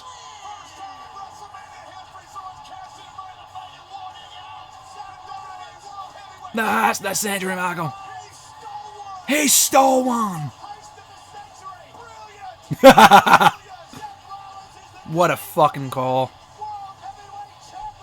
Amazing. Yeah, Jamie Lee Mack, I remember one of the first videos I saw of yours on YouTube was when you talked about your graduation and how you did the Shane McMahon dance on stage. I remember that. I don't remember your graduation, but I remember you talking about it back in 2013 in one of your videos for your channel, which is great. JJF, let's go! Grandma brother, what's going on, my man? JJF, you're joining us in the last second, dude. No! I wish you came in earlier. Because I'm about to end this thing. I gotta get going. I've been doing this for 4 fucking hours. I gotta get going soon. But yes, thank you for joining us, Jared. You're the man. Jared's awesome. I've been following him for like 8 years now, too, for a long time. JJF, my fellow north of the border brethren. Yes, I do have a Twitter. It's at WrestleRant. You can follow me there. Rusty said, first it was your articles on Bleach Report, then your Twitter, and then your YouTube videos. Thank you, man. I appreciate that. JJF said, ever since Vince took the numbers away, it's been hard to keep track of which Mania this is. Yeah, it is. I totally agree. 31 is the Rollins one, where Rollins cashed in the title. Amazing. And Atheist just said, I never knew about your Twitter or BR stuff. I just randomly watched your videos. Dude, that's just as cool. Just to know that you have, like, I have a following on YouTube and not other places. That's crazy to me.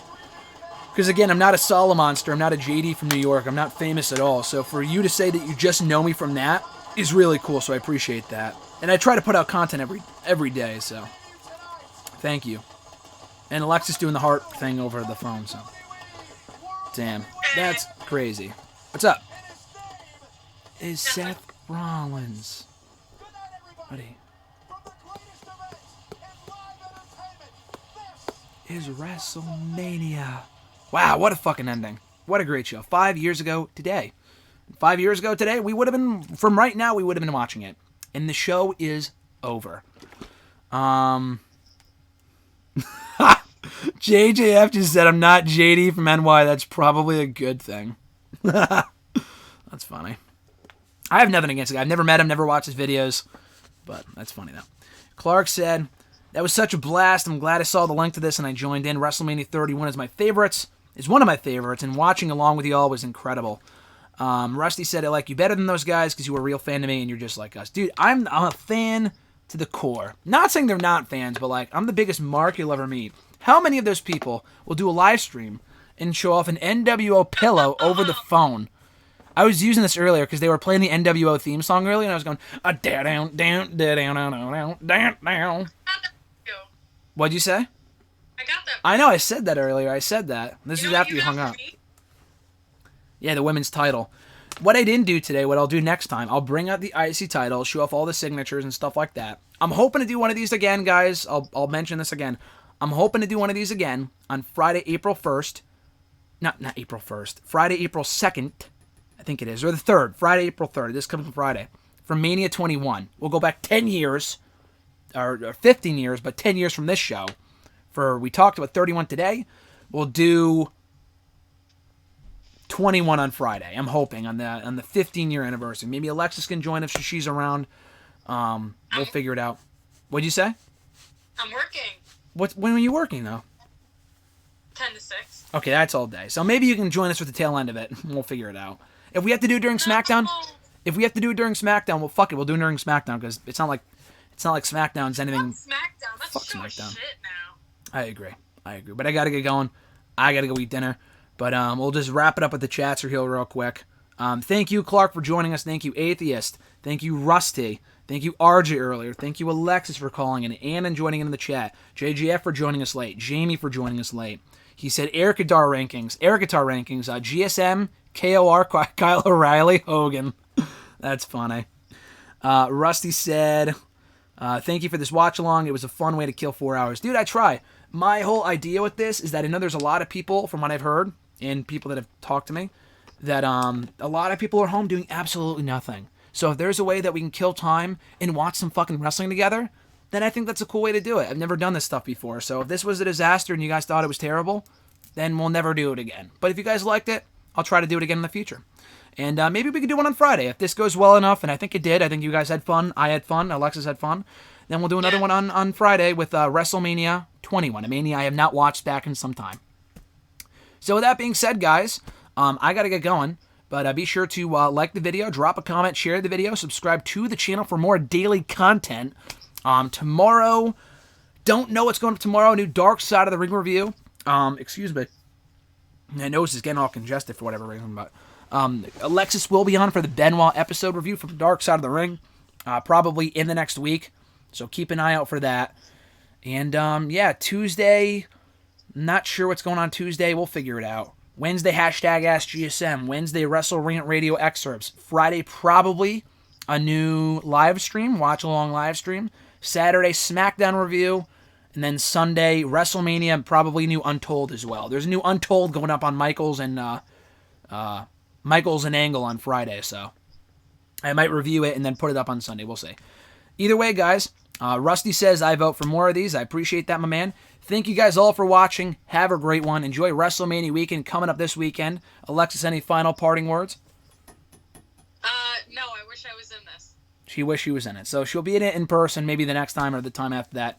Other than that, guys, have an awesome one. For Alexis, I'm Graham GSM Matthews, and we'll catch your ass down the road.